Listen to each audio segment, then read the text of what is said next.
Good morning. Today is May 26th, and thank you for joining us for the Natural Resources Board May meeting. With that, I will turn it over to Chair Prane.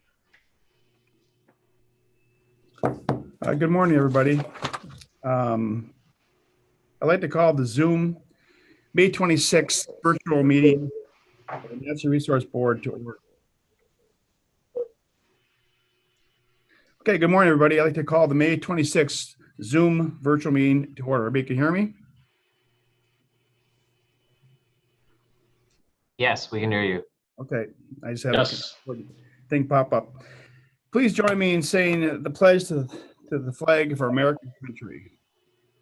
I pledge allegiance to the flag of the United States of America and to the republic for which it for which stands, it stands, one nation, one nation, under God, indivisible, with liberty and justice for all.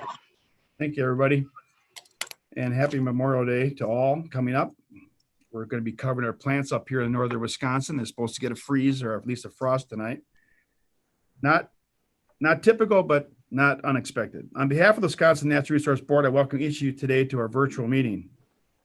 Please know that there's sometimes a delay in the broadcast, and it's easy to talk over each other. Make sure your computer and tablet is up and running and you are able to turn your mute on and off.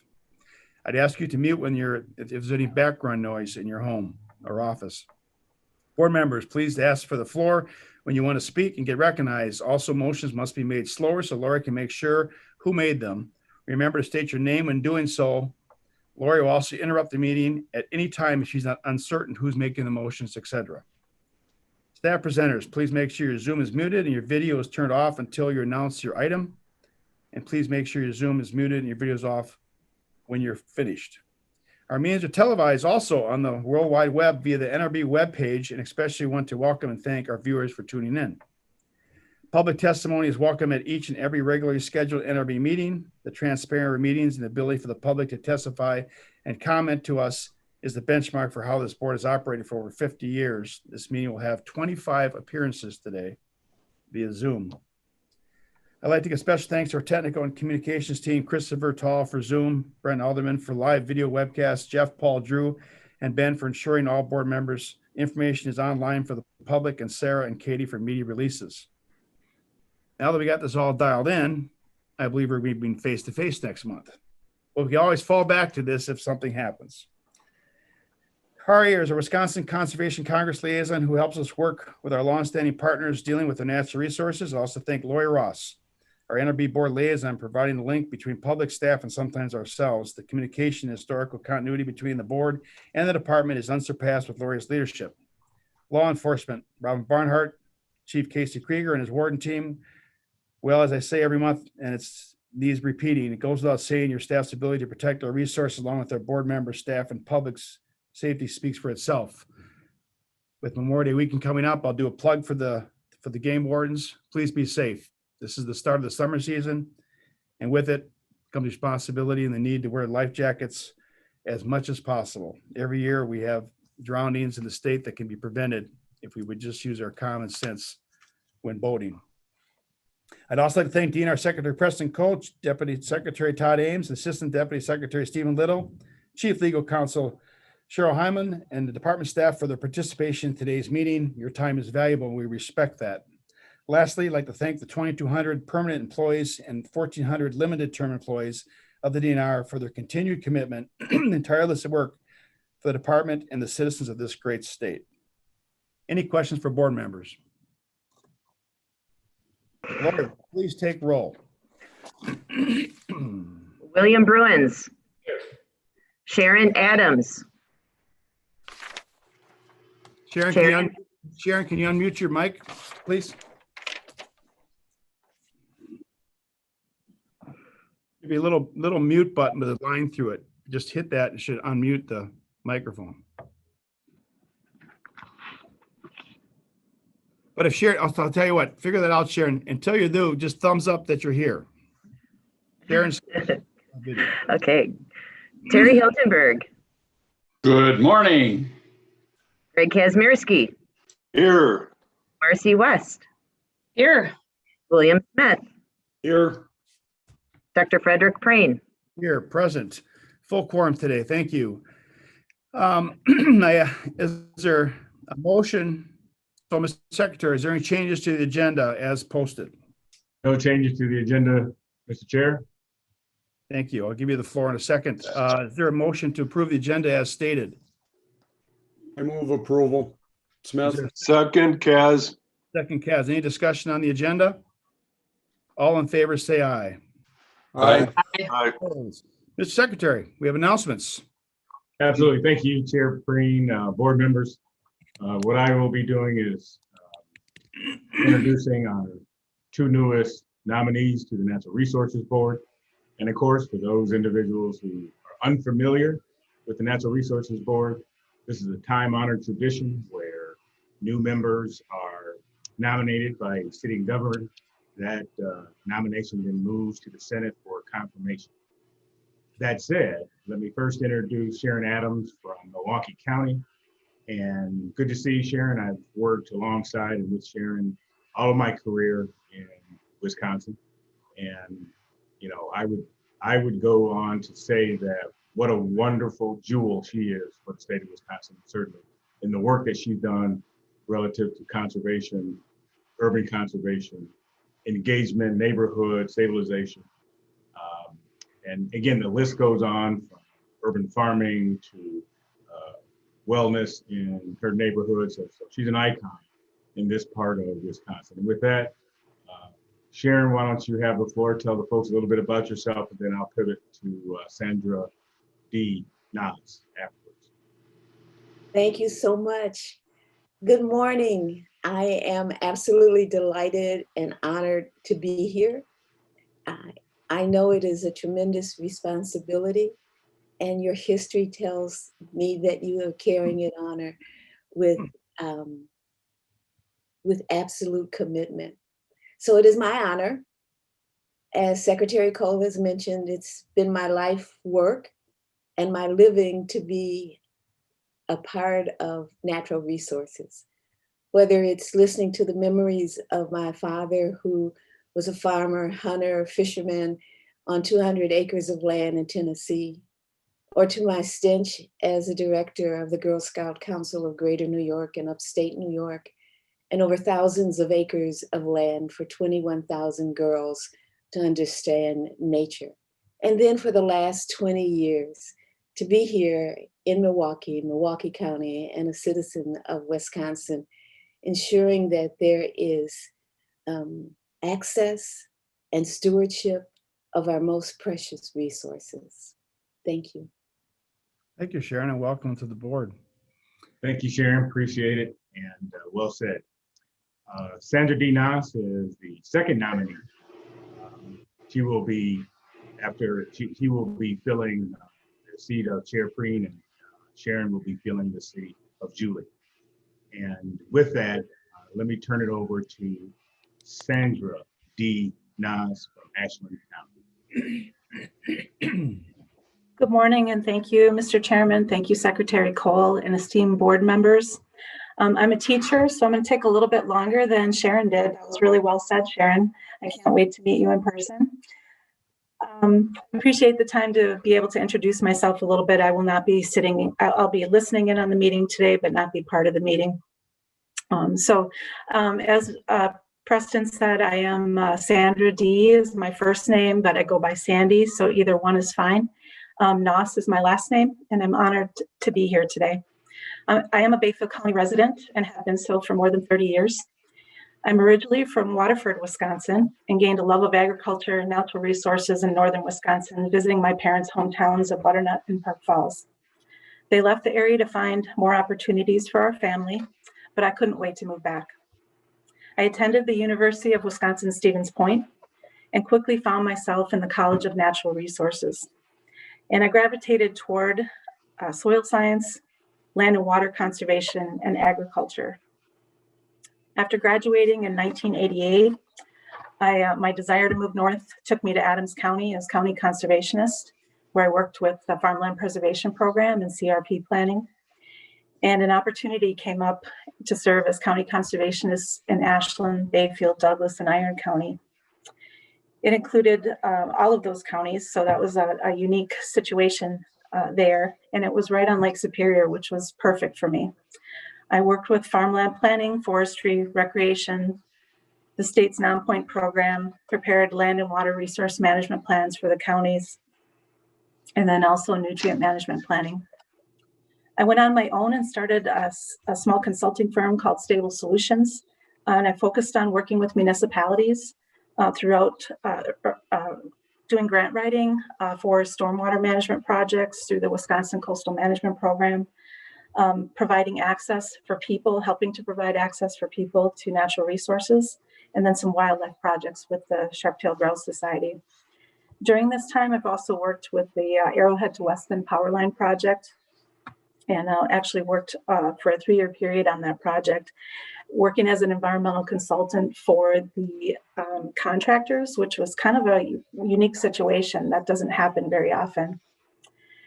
I then started teaching agriculture and natural resources at Ashland High School, and in 2008, which allowed me to be home with my family a little bit more. I earned my teaching license through an alternative teacher preparation program, and in 2018, I was awarded a Herb Cole Fellowship. I strive to help my students understand their impact on the land and water resources we share. And my students get their hands dirty. They've caught fish on flies that they've tied, identified macroinvertebrates and stream quality on the Bois Brule River, shot rifles at the shooting range, and made their own spinning rods, planting the seed for a lifelong love of the outdoors. Last week, I just resigned my position as Bayfield County Conservation Congress Chair and Alt Chair for the Bayfield County Deer Advisory Committee after many years. I will continue my role as a trapper education instructor. I enjoy hunting and fishing, trapping, and have done so for a long time. Don't quote me on this, but I think I just had my 29th turkey hunt. So that was a blast. As I sit here today, I can't help but feel humbled. The last time I was before the Natural Resources Board, I was a county conservationist for Ashland, Bayfield, Douglas, and Iron counties, and pretty young. I had to give testimony for 4 land conservation committees about the proposed reintroduction of elk on the Bayfield Peninsula.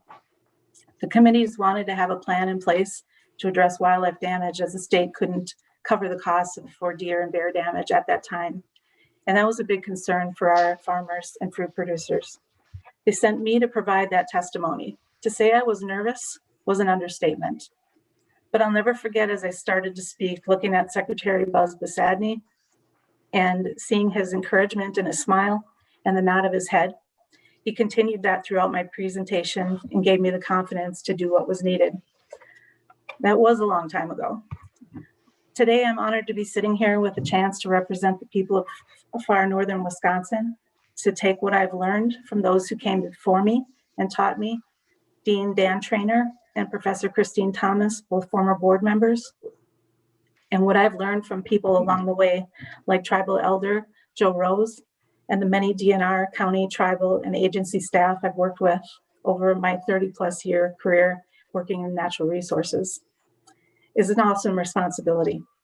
I thank Governor Evers for his confidence in me and look forward to taking a seat at the table for the people and the natural resources of the state.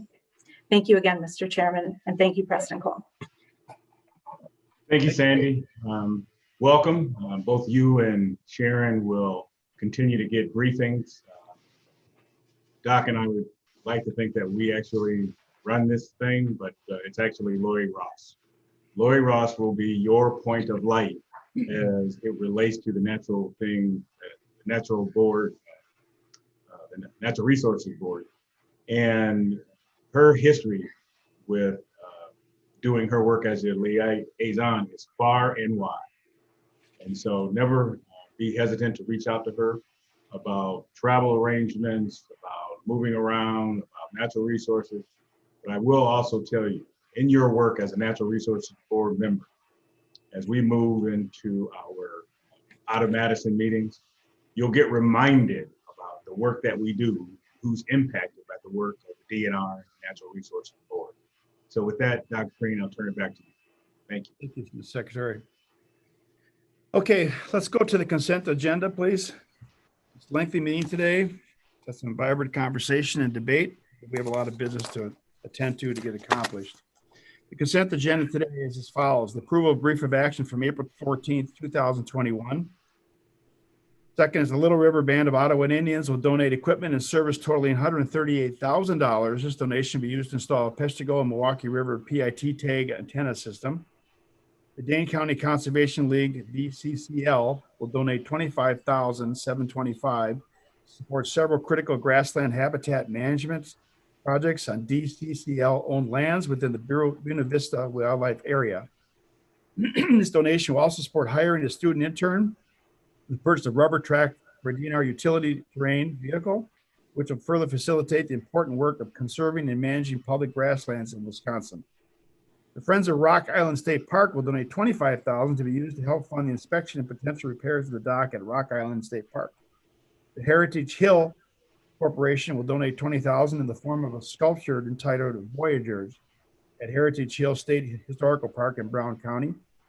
The Natural Resource Foundation of Wisconsin will donate $15,444.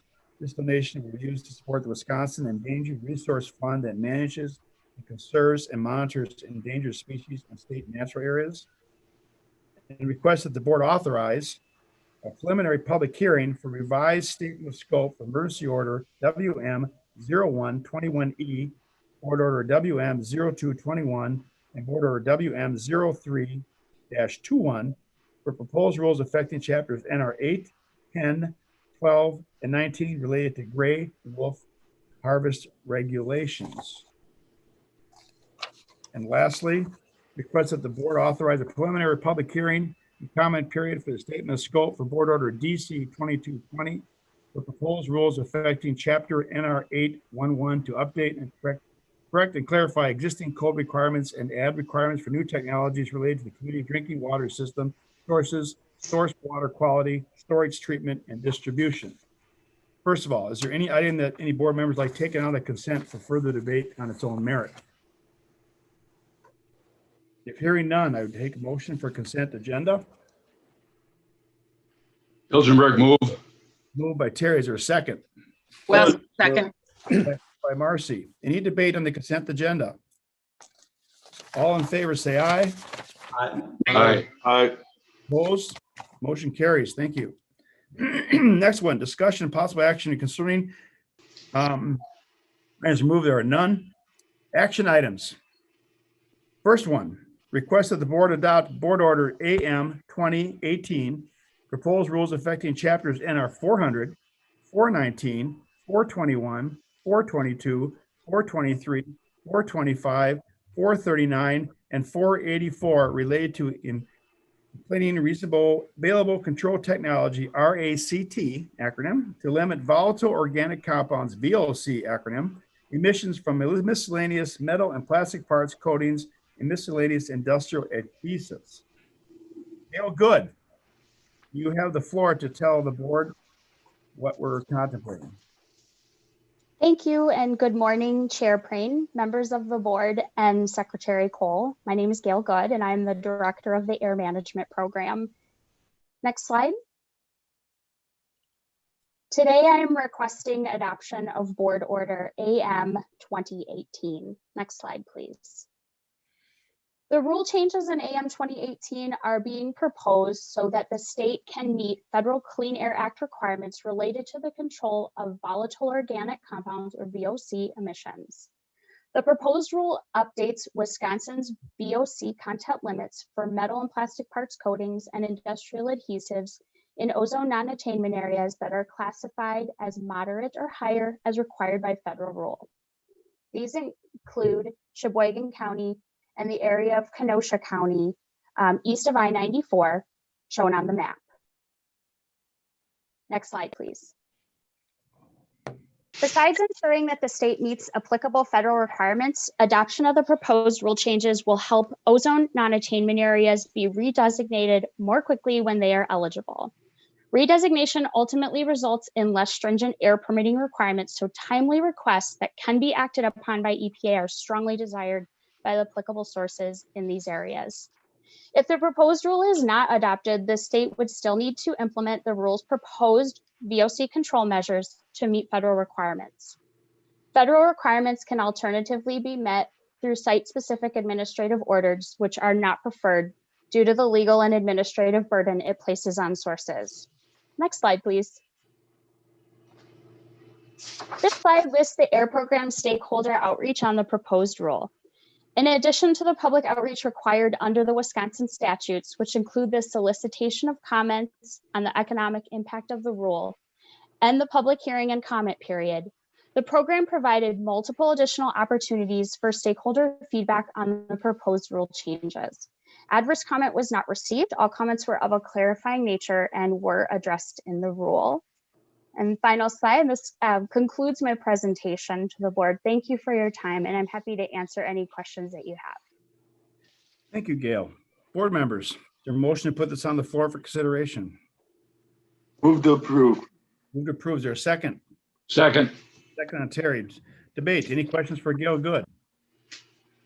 Chair Preen, I did have a question. Great. Kaz? As I was going through that green sheet, the Clean Air Act requires us to make changes to our rules before a area can be redesignated of meeting attainment. And you just stated that that puts less regulation if they meet that attainment. But then further in the rule, it says once in, always in. So even if we do hit the goal of reaching attainment, are those businesses that are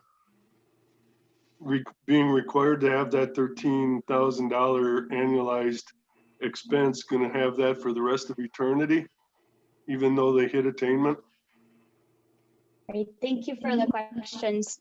The Clean Air Act does require the sources in a non-attainment area to meet RACT requirements, or these reasonable available control technologies. These are standards created by EPA, and they determine the control technology that's needed to meet for specific pollutant to meet a specified limit. So we are, the sources in non-attainment areas are expected to meet VOC RACT requirements.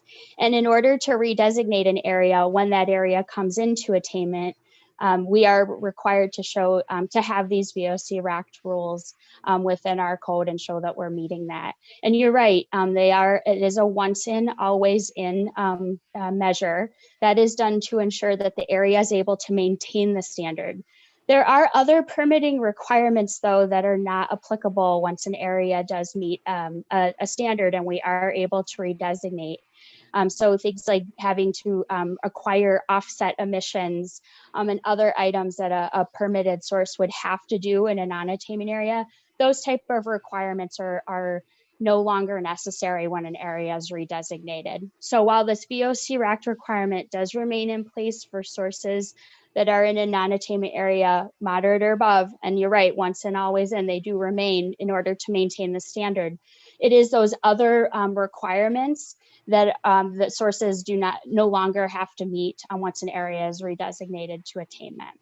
I hope that helps answer your question. I believe it does. Thank you. Thank you, Kaz. Any other questions for Gail? Any other debate? All in favor of the motion, say aye. Aye. Aye. Motion carries. Thank you. Thank you. Thank you, Gail. Next item, we have a tabled item, request approval of 2021 elk management plan. I would need a motion from the board to bring it off the table. So moved. West. Wes, move. Is there a second? Second, Smith. Second. Okay, in front of us, we have, actually, all in favor, say aye. Aye. Aye. Well, okay, in front of us, off the table and on the back on the agenda is the 2021 to 2031 elk management plan. We had a couple of concerns and questions. Some were answered during the meeting. Some may or may not have been clear to board members. So I've asked the department to bring forward to zero in on the two concerns that we had prior to tabling it, and then we'll open this up for debate and questions and comments. So Scott. Good morning, Chair Preen, members of the board, and Secretary Cole. Glad to be with you again today to talk about the 2021 to 2031 elk management plan. We do have the full presentation from the April board meeting available if the chair would like to walk through that. In regards to the two questions asked at the previous board meeting, one in reference to the establishment of wolf harvest zones that would mimic elk harvest zones. The department agreed to take that recommendation to the Wolf Advisory Committee, both for the drafting of the new management plan, as well as take the idea of the wolf harvest quotas to the Wolf Harvest Advisory Committee, which will occur this summer for the 2021 fall harvest quotas. So we will be taking forward those recommendations from the board through that process. And then in reference to the current cap on the ag damage program, which currently is at $10,000. The department has testified in support of increasing that cap to $25,000, and we are willing to do that again if asked to do so.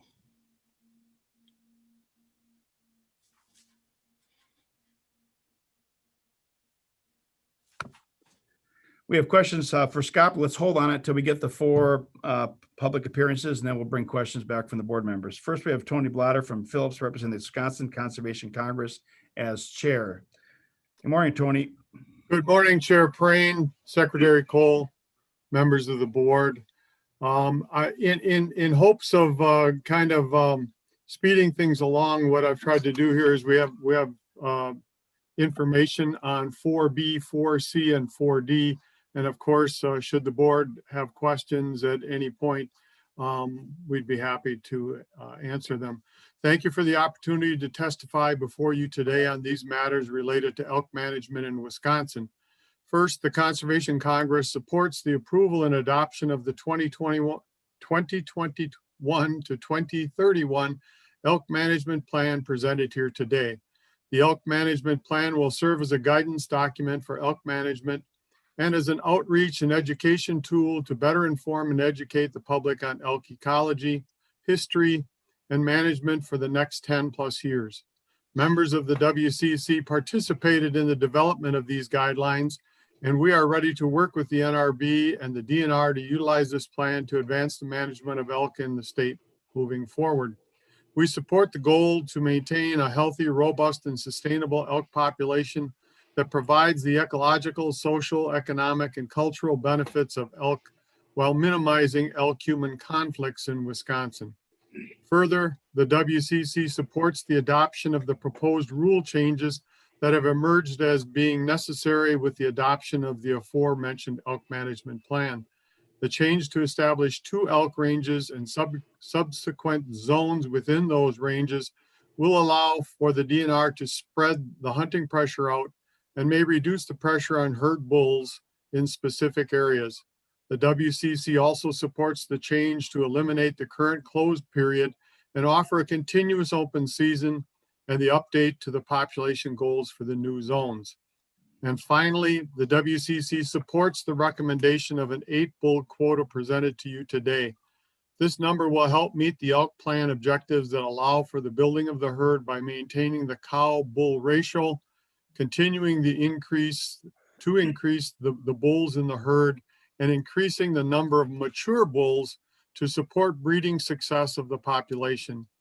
Based on the new modeling effort, we are comfortable moving forward with the recommendation of an 8 bull quota for the 2021 season. Thank you. Thank you, Tony. So to be clear, you're testifying on 4B, 4C, and 4D all at one time. Is that correct, Tony? Correct. Okay, any questions for Tony from the Congress? Thank you, Tony. Next, we have Tom Lochner, Wisconsin Rep, as representing Wisconsin State Cranberry Growers Association as Executive Director. Good morning. Good morning, President, Chairman Prayne, and members of the Natural Resources Board, as well as Secretary Cole. Thank you for the opportunity to appear today on behalf of the Wisconsin State Cranberry Growers Association and our members. My name is Tom Lochner, and I am Executive Director of the organization, and we are concerned about the proposed expansion of both the size of the elk herd and the elk management zone in central Wisconsin. WSCGA was formed in 1887 to represent Wisconsin's cranberry growers, providing education, research, communication, and public policy advocacy for our members. Cranberries are Wisconsin's largest fruit crop, and annually the state grows between 60 and 65% of the U.S. crop. A recent economic analysis showed that cranberry growing provides $1 billion in economic activity for the state and thousands of jobs for residents. The area for proposed expansion is in the heart of the largest cranberry growing region in the world. Jackson, Monroe, and Wood counties account for over 12,000 of the state's 21,500 acres of cranberries. Commercial cranberry growing began in that area of the state in the mid-1800s, and our farmers have invested hundreds of millions of dollars in their farming operations. Our growers have been long concerned about the establishment of the herd of these non-native animals near our farms. We expressed these concerns throughout the discussion and planning to bring non-native Rocky Mountain elk into the central part of the state. The response we received from the advocates for the project was to minimize our concerns, and we were told that if any problems did arise, they would address them at the time, but that was their plan for dealing with crop damage. Despite the optimistic scenario painted by the department staff and advocates, there are serious problems and concerns about the project in central Wisconsin. Farmers are being forced to accept damage to their crops, increased costs, and stress related to dealing with yet another issue that impacts their farms. We have learned that we have to accept that elk are present and they're not going away, and we need to work to protect our growers from the damage associated with these behemoths as they visit our marsh and the damage they cause. We appreciate the early support to provide full costs for abatement practices within the elk management zone. We also appreciate the efforts of the USDA Animal Damage Control staff as they worked with us to minimize and mitigate the damage. However, we oppose the elk management plan that's in front of the board today. We've expressed this opposition throughout the public input process, so this is not a last-minute attempt to stop the plan by any means. Rather, we ask the board to inject some balance into the plan for the next 10 years. We ask the board to make changes to the plan and direct staff to work more closely with farmers in the affected area to prevent crop and property damage.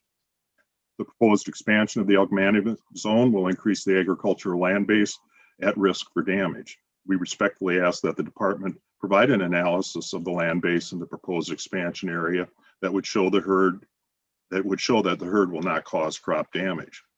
We ask that the plan be revised to establish the elk herd size at 200 animals over the next 10 years. This would more than double the size of the current herd and allow the department and landowners to better gauge what the impacts of the expansion would have and the success management plans that are adopted to address crop damage. You got to wrap it up, Tom. 3 minutes. Okay, yeah. Just the proposal to quadruple the size of the herd to 360 animals is just unacceptable. We ask that the department provide 100% funding for the costs of installing abatement measures, including fencing, and continue to look at raising the cap for damage that is caused on our farms. Thanks for considering our comments, and I'd be happy to answer any questions. Any questions for Tom Lochner? Bill Bruins. Tom, good to see you. Yeah, good to see you, Bill. Could you explain to us from a farmer perspective why just getting paid for crop damage sticks in our craws and we are always focused on prevention? I think Jim Bible is going to testify after me, can probably articulate that a little bit better than I can, but the challenge is that, at least for us, we're growing a perennial plant, and the damage that's caused by these animals isn't just a one-time event. It damages the vines so that they can't produce this year and even impacts next year's crop and the year after. I think growers are willing to accept a certain amount of damage in wildlife. I know they are, and they take great pride in trying to mitigate that. They like having wildlife on the marshes. They're out, they hunt, they fish, they love the outdoors. They consider themselves conservationists, but taking payments for damage from wildlife that is not native to the area and is introduced by the department, and we're left in leaving the farmers to deal with the issue, does, as you say, stick in our craw a little bit. But I think Jim Bible can probably speak from personal experience about having to deal with those issues. Thank you. Any other questions for Tom? Marcy? Hi, thank you for your testimony. Sure. The expanded range, do you know how many farmers or how many farms that would include or add?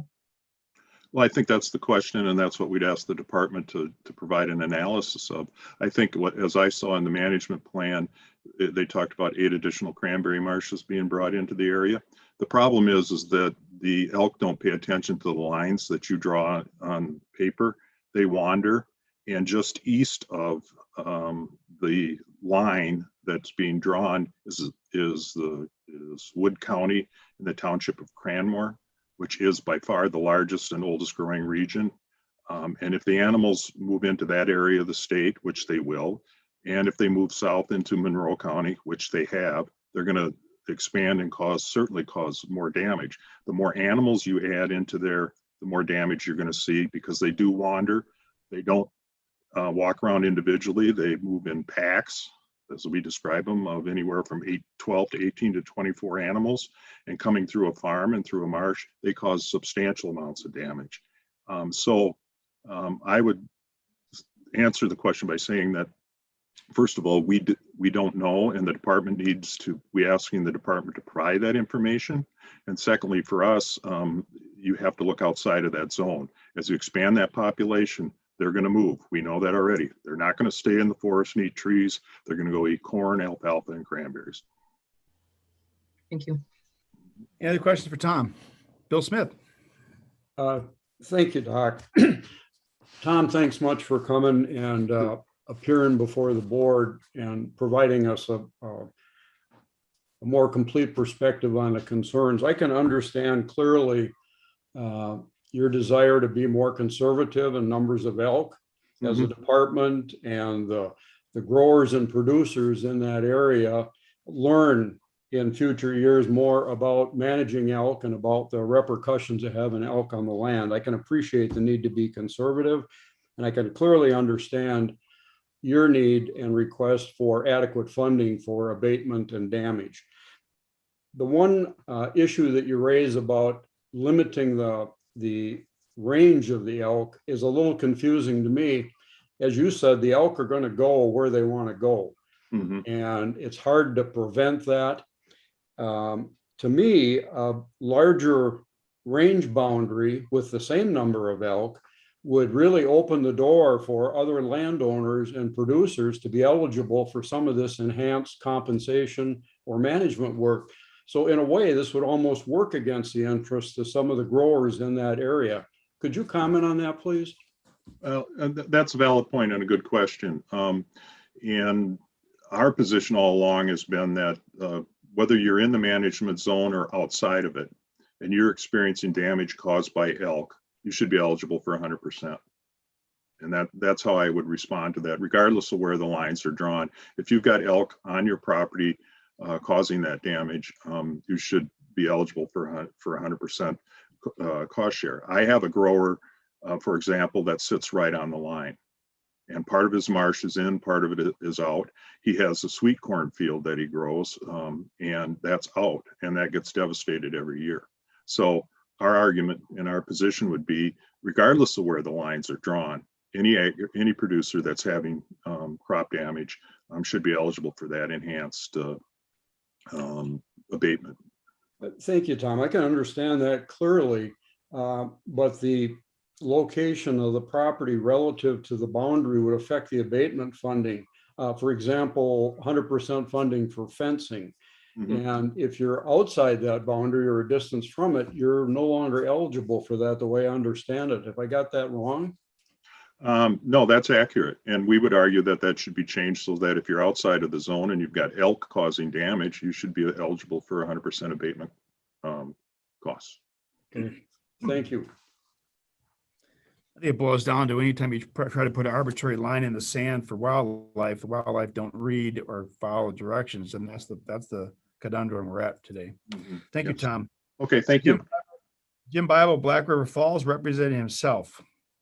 Jim, how are you? Good, Chairman Pren, and thank you NRB Board for allowing me to testify this morning. I've been growing cranberries for over 40 years. My operation is located just west of Lake Wazee near Black River Falls in Jackson County. And my operation is about 100 acres of cranberry vines. And we were outside the original outer zone of the elk territory. My 40 years, I never thought that my biggest pest problem on a cranberry marsh would be elk. We started seeing elk in 2017. They mainly start coming in the month of first part of September or the end of August. I've worked real closely with Dwayne Snobel from the USDA, and I can't say enough how much he has really helped us and done a great job with all our damage. Our conclusion has come that there is not very many sugars in cranberries, but they must be able to smell the cranberries, and then that's what they like to eat. So the damage that we've experienced is eating of the berries. The Lake Wazee herd is roughly probably 25 animals, and running through the beds. Some of our beds produce up to 300-400 barrels per acre. And when you have 25 elk ranging from 500 to 800 pounds running through the beds, it's really hard to gauge or get what all that damage is. They also paw up the vines. The roots and everything come right up. So like Tom mentioned, we will lose a crop there for maybe 2 to 3 years. It's gotten a little bit worse each year. This year, even starting in November, we've seen a lot of elk appearance through November, December, and January. And then until we put a main flood on in February, they were pawing in the snow looking for berries. We've counted over 130 piles of feces in a 24-acre area. And I'm just hoping there isn't any serious ramifications coming from them. The biggest thing, I think, we talked about getting paid for our crop and that, but the biggest thing for me is mental stress. We put a lot of time and energy into these cranberry marshes. They're our life's work. And in the fall of 2019, in fact, we had to patrol our marsh every hour on the hour from 7 p.m. to 7 a.m. to keep them off. We've tried using LP cannons, screamers, little guns we shoot at them, fox lights. They seem very tame. They don't want to take off right away. But that gets very, very time consuming. We put in over 141 hours. And, we don't get reimbursed for any of that for something that we didn't ask to come in. I was initially against putting up a fence, but now we are putting up a fence this year. And hopefully I'm going to get my sanity back after this fall. And I can take any questions if anybody has any. Thank you. Thank you, Jim. Any questions for Jim? I did have one. Yes, go ahead. So you're putting up a fence. Is that fence being paid for, or do you have to contribute to the cost of that? Well, originally it was going to be a 75-25. I was going to have to pay for 25% of it. Dwayne Snobel just enforced me about 2 weeks ago that the DNR is going to step in and pay for that other 25% to make it 100%. But I am still going to have probably about $10,000 to $12,000 in costs for site prep, which isn't being covered by anything at this time. So is that the policy then with all cranberry farmers, that they're able to get that fence, or is it only after you show damage for numerous years? From what I understand, when they originally, just before they brought them in, there was some marshes out in the center of the zone on McKenna Road that they did 100% cost. But anything after that then was only 75-25. And like I mentioned in the beginning there, my marsh was actually outside the zone, so they weren't going to pay for anything, when I first started getting the cost. And I was always kind of against a fence because of aesthetic reasons. I didn't want to look at it. It's one more thing I got to take care of and maintain. Also, we have a lot of other animals that move through our marsh and use the reservoirs and things. And now we put this fence up and we kind of are ruining our ecological system. We're going to cut a lot of those animals off. And, you know, down the road, maybe not in my lifetime, but that fence is going to have to be replaced or something done with it. So it just is and we also have a lot of people that love to come fish. And now with fences, I don't know how I'm going to handle that situation to try to get people in to fish on the marsh. Okay, Thank you. Any other questions for Jim? Jim, thank you for testifying today. Thank Last, we you. have Will Peasley from Black River Falls, representing the Wisconsin Farm Bureau Federation. Will? Hello. Thank you, Secretary, members of the board. My name is Will Peasley. I am a sixth generation dairy farmer. We milk 65 cows and located just 1 mile north of Black River Falls, Wisconsin. We've had elk consistently on our farmland for the last several years. I saw 2 bull elk on opening day of gun hunt in 2020, which really was an experience. However, what I would like to share with you is my concern I have with the elk damage to our farm's feed source. Being a small organic dairy farm, the single biggest factor in our profitability is producing quality feed. With the proposed expansion of the elk range or territory, we would have over 100 acres of organic crops within the new range. For our farm, that 100 acres has a feed value of over $100,000 each and every year. In addition, we plant perennial forages, perennial similar to cranberries, which have a critical seeding or planting period. We already have had 5 to 6 elk in a newly planted field, decreasing our stands. I really can't imagine what it would look like to have 20 or 30 elk walking through the field after we've worked it, and it's that sensitive time period. Elk are not the same animal as deer. It would literally be like letting our herd of dairy cattle out onto the crop field at the completely wrong time, which would have a devastating effect. I don't have a major problem today, but my understanding is it's coming. I've talked with farmers Scott Getska near Warrens, Wisconsin. I've had discussions with Jim Bible and his cranberry marsh. To be honest, I'm scared for the livelihood of our farm. Our only solution that I've heard is a fence funded 100% for cranberry producers, yet only 75% for crop farms.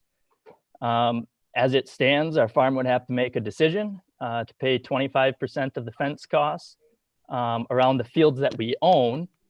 Our other choice would be to, and in building that fence, our choice would be to keep our business going and afloat. But as a result, we lose our ability to use our land recreationally and to hunt deer. Because I'm a farmer, I can no longer be a deer hunter on my land. In addition, a concern I have is about rented farmland. How does it make sense to build a fence on a property I don't own and can't make that decision? Fencing is not a solution to protect our organic corn and alfalfa. Will, can you wrap it up, please? Yep. If the elk are allowed to expand or the territory to include additional agricultural fields, there has to be a different payment system. Cranberries is a high value item. My opportunity cost is to go to the organic hay market and purchase it. And that's not a cheap solution. Our cheapest option is to grow our own feed. If a new payment system is not feasible, then the elk territory must not expand to include any additional farmland. Thank you for your time. Thank you, Will. Is there any questions for Will from board members? Will, thank you for testifying. Okay, thank you. Board members, we have in front of us on the agenda is is the elk management plan. There's not a motion to approve it yet, I don't believe. Hope I'm not wrong there, Cheryl. I just believe it's back on the agenda for discussion. Board members? Correct. Thank you. Board members, what do you have to say? Cass? I have a few questions for Scott. Okay. Is he still there? Okay. Well, the first one is the point of management plans are to kind of look forward and avoid potential situations and that type of thing. And did we look and see how many farms were included? And I don't mean just cranberry farms. Farms were included in that expanded area?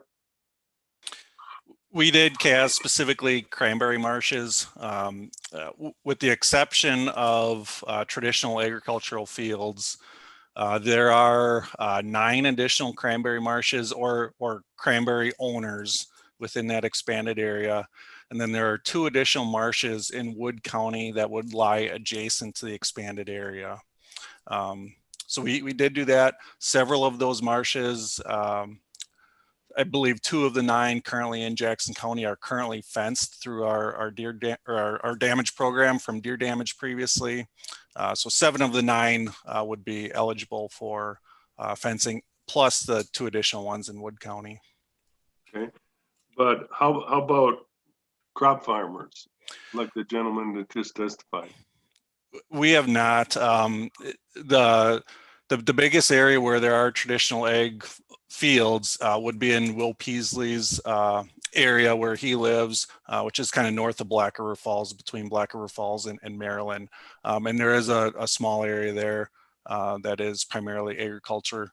However, I do want to mention that the majority of that expanded area, even in that portion of the expanded area, is predominantly forested and public land. Okay. All right, thank you. And I also had, when I was going through that plan, later we're gonna be addressing the quota, and we have some, what I would call arbitrary bull to cow ratios that we've internally set. And it's 40 to 60 bulls to 100 cows. Is that actually, I couldn't find it in the management plan. Is that written in the management plan that that's our goal and objective? Yes, it is included in the plan. The target ratio is actually 50 to 100. However, there's a range of 40 to 60 bulls per 100 cows, and that is in the plan.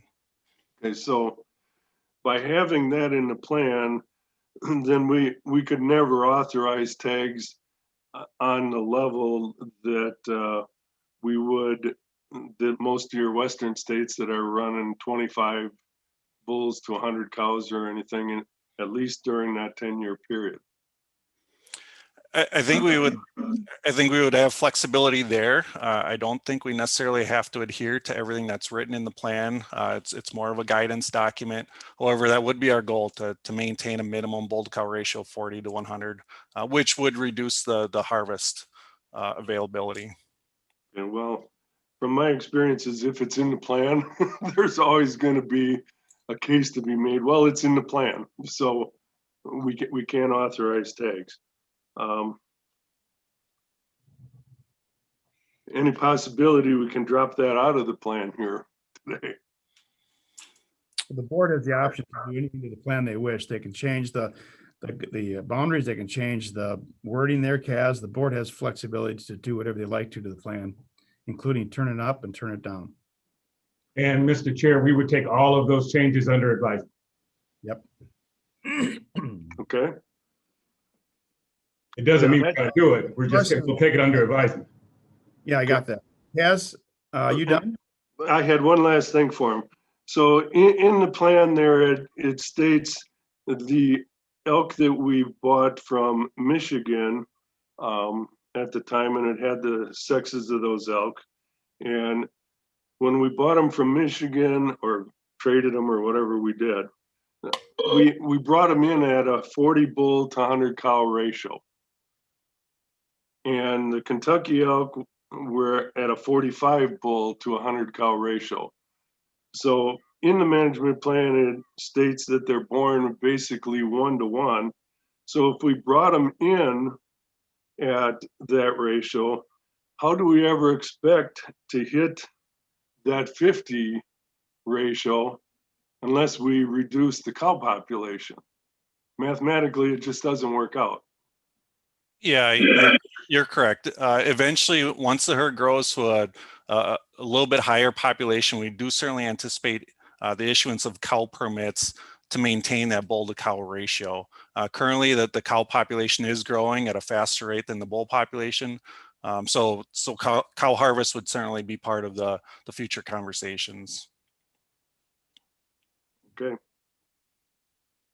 Okay, Marcy, then Bill Bruins. Marcy?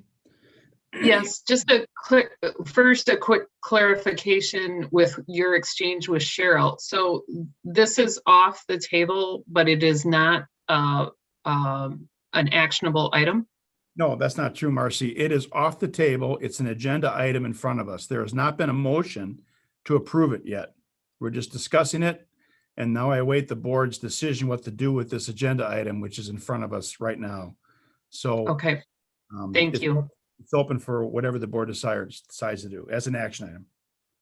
Okay, Scott, for either you or Keith, I think it was Keith's signature on the Jackson County Land Conservation memo exchange that we had.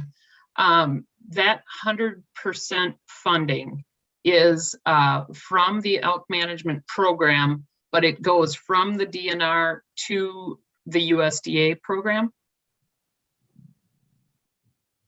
I'll chime in real quick and then Keith can back me up. But essentially the way that those fences are paid for is ultimately the state covers the cost.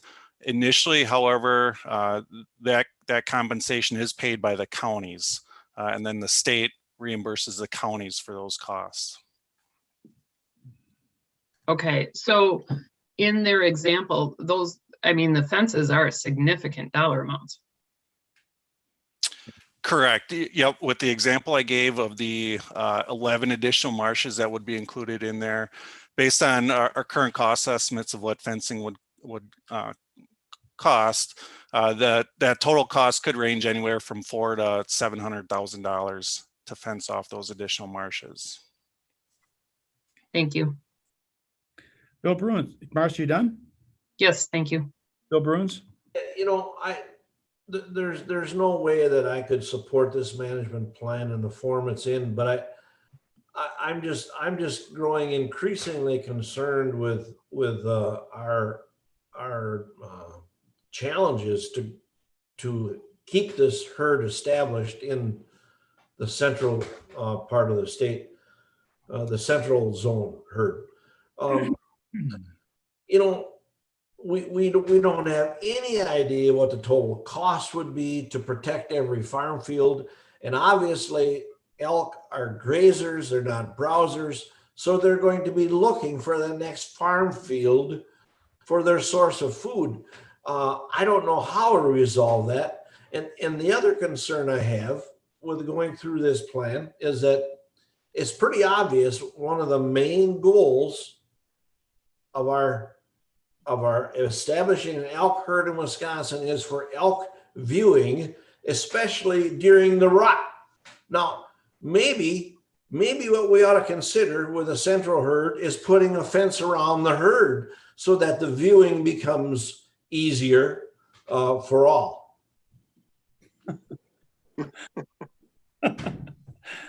Okay. Scott, I have a question. Bill Smith, hold on a second. Scott, I have a question for you. So if we can summarize a little bit for the public here.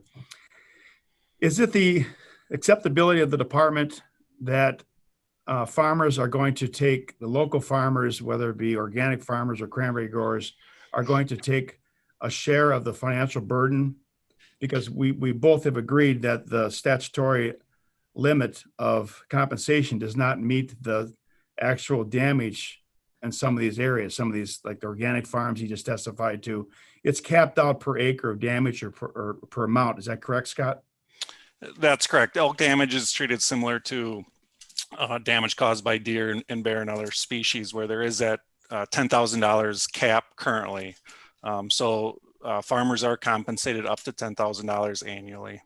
And we both have discussed this in the past, that when a cranberry farm or a marsh has a herd move through, the damage can be in the hundreds of thousands of dollars for a year or two, or sometimes longer, depending on the extent of the damage. And the organic farmer, of course, if you have a $100,000 field, it can be substantially more than $10,000. So we have a situation where statutorily we aren't allowed to really compensate the damage for the farmer. We have statutorily some of the farms that may be affected if the elk move outside of the magic line. The fencing would be a shared cost, if any cost would be supplied. So that alone that's a lot to ask of agriculture that did not ask for this in the first place. And I agree with Bill. I think we need to get those details worked out before we expand a herd, because it's just going to multiply. What we have now is just the beginning of what we're going to see in 5 or 10 years. And you guys don't have the ability to fix that. That's legislative. Is that correct? Yeah, parts of it certainly is, Chair Preen. The thing to keep in mind, the population goals within the management plan, those are long-term population goals. Obviously, we're a number of years away from reaching that goal or coming anywhere near it. In the meantime, we certainly anticipate, initiating a hunting season within Jackson County to suppress population growth and hopefully be able to use those hunting units to address localized elk damage that may occur. We can also, evaluate the use of shooting permits on some of these more extreme situations if needed. We have all other tools available to us as well, such as trapping and relocation, where we have been successful in moving some elk from some of these more agricultural dominated areas to more of the interior forest portion of Jackson County. And we are successful in having those elk established within the county or within the forested portion of the county.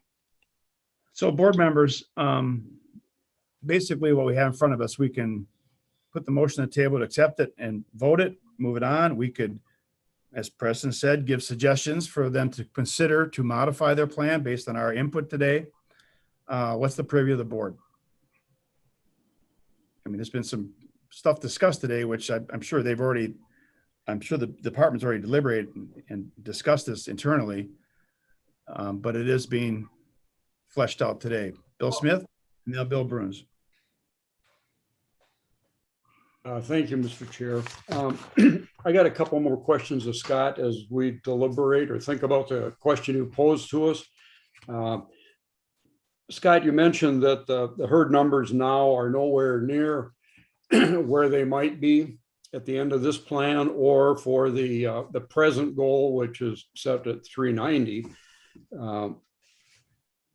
Could you project, with normal growth of this herd within some parameters, what can we expect to see for population at the end of this 10-year plan without any further relocations or unusual movements, elk in or out of the central zone? Sure. Yep, Bill. Yeah, so if we continue at our current rate of growth, which is approximately 15 to 20% annually over the last few years, we would potentially reach 300 elk near the end of the 10-year plan, somewhere 10 to 12 years from now, if things stay consistent. Of course, if we introduce a hunting season prior to that, we would likely suppress population growth. So then we'd be looking at maybe 15 to 20 years out before we were to hit that population goal. And the annual harvest quotas are an annual discussion that our elk advisory committee has. And so if we see issues popping up annually, or if those issues increase, we can certainly adjust the harvest quota annually to account for some of those issues. And again, if hunting units are established, we can target where that harvest occurs on the landscape. My second question is, during the period of this next planning cycle, this 10 years, we've heard testimony today that is very sobering, at least, and significant. It paints a pretty bleak picture and a big challenge for the department in managing this elk herd in a way that it can be sustainable wild and free ranging as our goal states and still be compatible and can coexist with landowners and producers in this area. It looks like a very difficult challenge. Do you think there's opportunity in this next few years if we proceed with this management program and continue to try and grow the herd? Do you think there's opportunity to be better in terms of dealing with the minimizing and then compensating adequately for egg impacts on this? Or are we running up against the wall here and maybe should be rethinking this? We are constantly trying to do everything that's in our capacity to address egg damage and improve our techniques moving forward. You know, I've stated it before and I'll state it again. I don't believe this reintroduction can be successful, at least from a public support standpoint, if we don't fully address all issues that occur. And I'm a big advocate in minimizing any crop loss that we have, whether it's in Jackson County or throughout the state. So we are constantly, using all of the tools that we have available to us to address these crop damages, as well as identifying research needs to help us improve.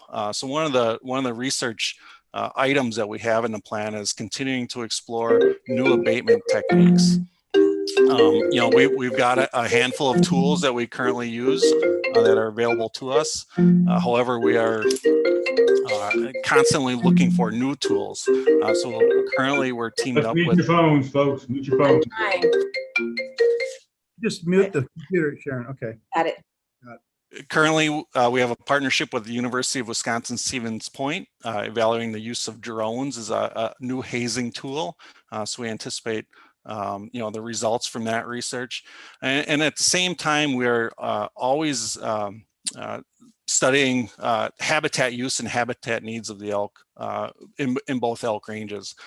So we've done that, throughout the reintroduction phase in Clam Lake and initially here in Jackson County.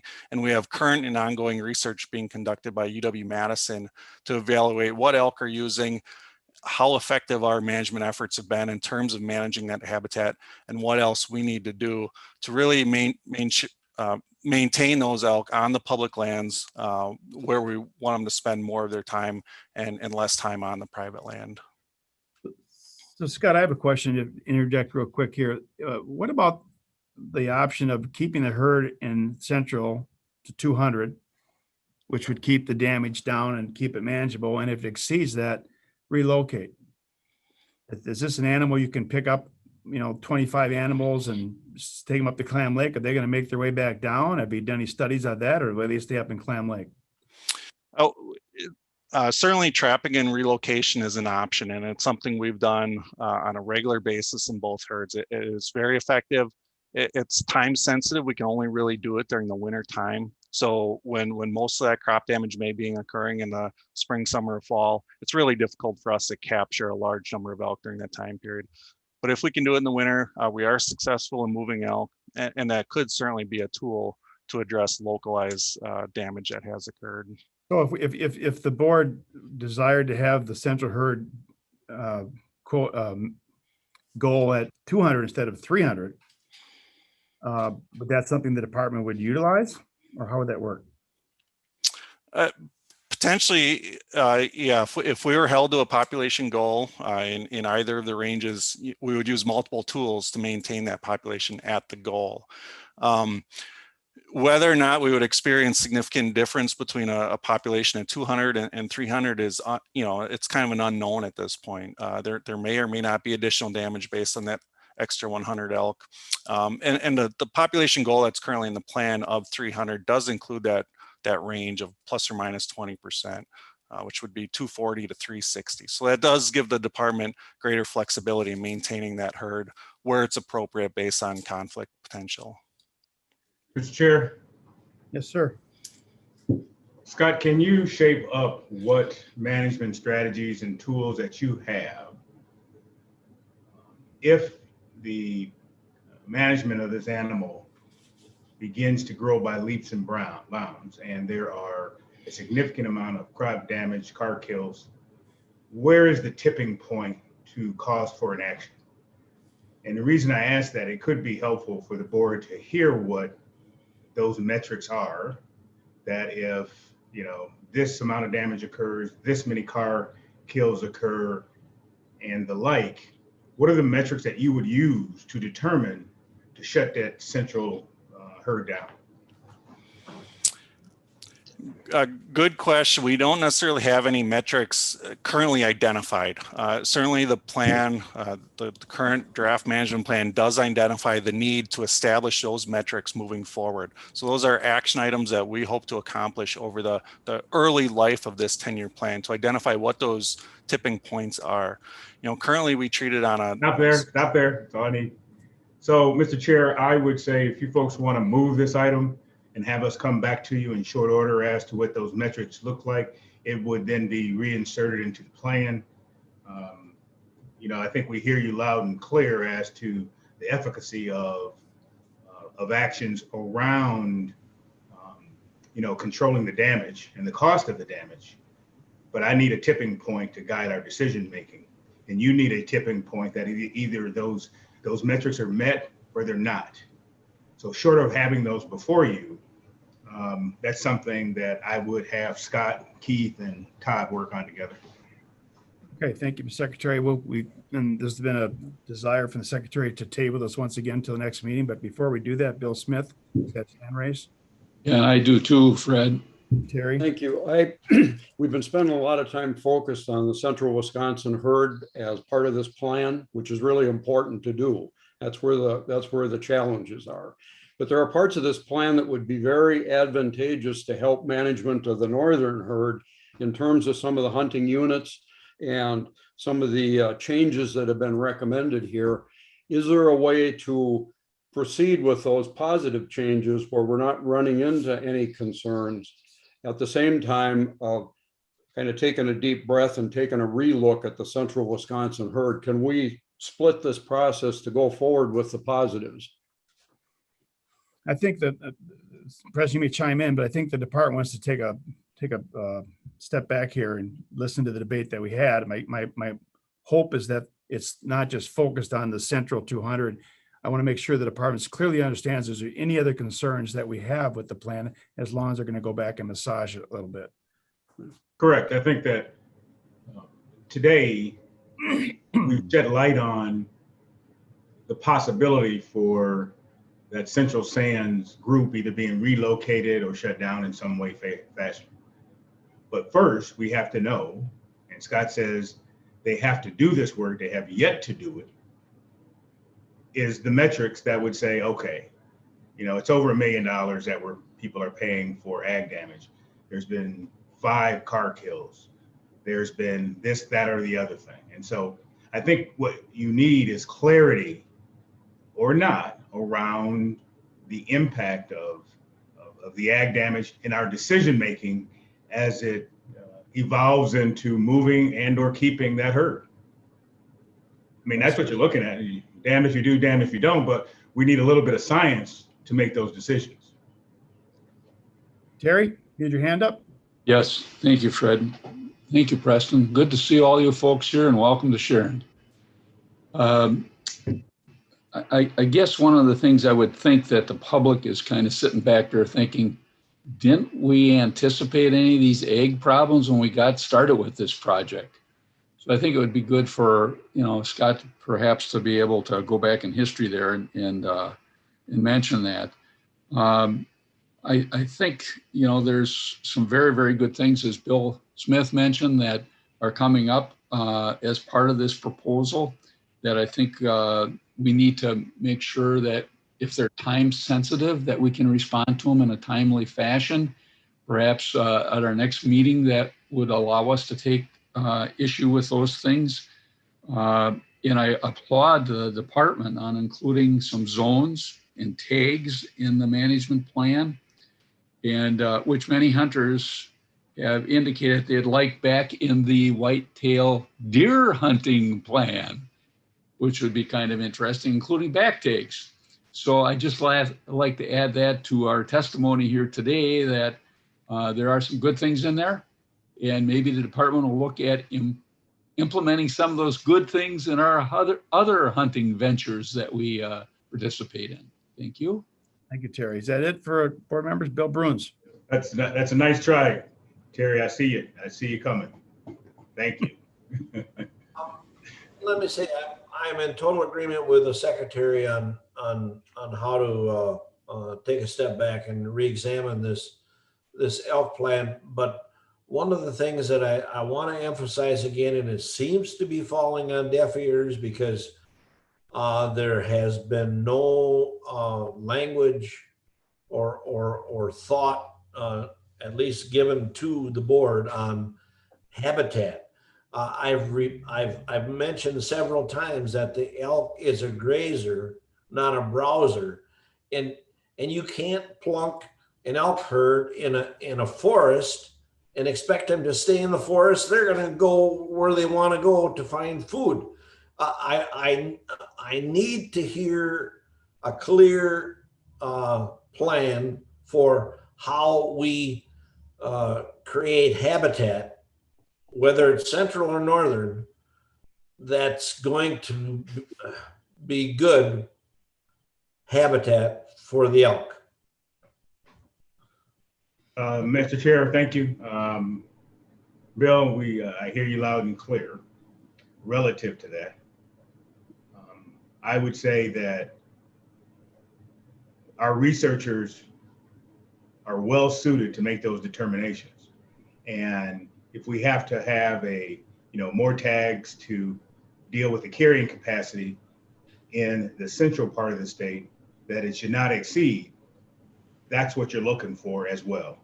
So not only is habitat, and if there are no foodstuffs in forested cover land, then many animals will move into a prairie. And as you mentioned, as grazers, they start to show themselves in and around highways and open fields and those types of things, and certainly in farmland.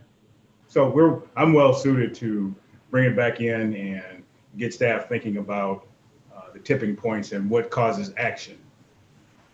All right. Accordingly. Gaz, then I would entertain a motion to table it. Gaz? Just to follow up on that, though, we're going to have a really difficult time creating habitat that competes with an organic alfalfa field. That's the problem. Animals seek out those high nutrient crops. And so unless we're considering planting those high nutrient crops in the center of that zone to keep those elk there, they're always going to wander to where they get the most nutrients. So that being said, move to table. Second. Motion second. There's no debate. All in favor of tabling, say aye. Aye. Aye. Motion carries. Thank you. How does this affect the next one, you guys? Request adoption of Board Order WM 3419, proposed rules affecting NR 10 related to elk management. Scott Carl, is that something we can move forward on, that the plan's been tabled, or what do you think? Good morning, Chair Praying, members of the board, Secretary Cole. So this rule is meant to implement parts of the management plan that require a rule change. So I think we were anticipating potentially the board acting on the management plan. And then what we wanted to do while the management plan was still fresh in the board's mind is to say, okay, if the management plan was approved, here's the rule that would implement parts of the management plan that required a rule change. So Cheryl might want to chime in, but it might be, I'm thinking best to, since the board didn't approve the management plan, to subsequently table this one as well. Move to postpone. Move to postpone. Is there a second on that motion? Support. Second, support. No debate on that motion as well. All in favor of postpone, say aye. Aye. Aye. Nay. Motion carries. Thank you.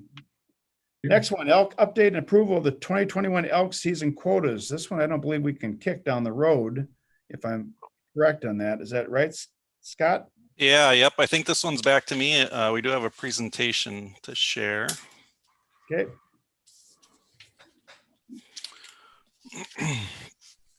Yep. So this agenda item is a population update for the northern elk herd, as well as approval of the 2021 elk harvest quota, again specific to the northern elk management zone. Next slide, please. So this slide here is just a review of the past harvest in the northern elk management zone. Of course, we initiated our first hunting season in 2018, once our elk herd surpassed 200 individuals for the first time since the reintroduction in 1995. In 2018 and 2019, the harvest quota was established at 5% of the total population estimate based on administrative rule. So in 2018 and 2019, the harvest quota was approved at 10 by the Natural Resources Board at that time. The first year there were 9 elk harvested of that 10 bull quota. The second year there were 10 elk harvested. So very high success rates during those first initial years. We did see nearly 40,000 applicants the first year. That interest dipped quite a bit in 2019. We aren't sure what to attribute that to, other than the fact that there was lots of interest in that first year, lots of outreach on our parts. Which we ramped up again in 2020 to make sure folks were aware that elk hunting is a possibility in Wisconsin. So in 2020, the department recommended a reduced quota to address a reduced bull population that we were starting to see signs of. The Natural Resources Board approved a quota of 10, consistent with the first 2 years. All 5 state licensed hunters harvested their side of the quota, and there was no tribal harvest in 2020. Next slide, please. This is just a quick update on the current population status of the northern elk herd. The population, as I mentioned prior, is growing at roughly 10% annually through time. So here we see the population. This is a pre-calving population estimate. So essentially where the population is at in April of each year. So the 2021 pre-calving population estimate is at approximately 250 elk heading into this calving season, which has just started. With calves, we anticipate that the herd will grow to approximately 330 elk after calves are born, maybe by July of this summer. And to compare that to the 2020 pre-calving estimate, which was approximately 220 individuals. So the population continues to grow in total. However, what's not necessarily shown in this graph is what the bull segment of the population is doing. Beginning in 2019 into 2020, we began to see slower growth in the bull segment of the herd as compared to the cow segment of the herd. And we believe the harvest is having an impact on that bull growth. Next slide, please. So this is just a quick summary of how we annually set the elk harvest quotas. We collect data year round, and we do this primarily through radio collaring and trail camera analysis through our Snapshot Wisconsin program. So as we have done in the past, we annually try to maintain a certain proportion of the herd with working radio collars. That helps us maintain the data on survival, habitat use, movements, things like that. And that data is plugged in specifically into our population reconstruction models and our mark recapture models. So we collect that data year round. Our Office of Applied Science researchers do their magic in the spring of each year and produce quota projections based on the population estimates that are produced through those estimates.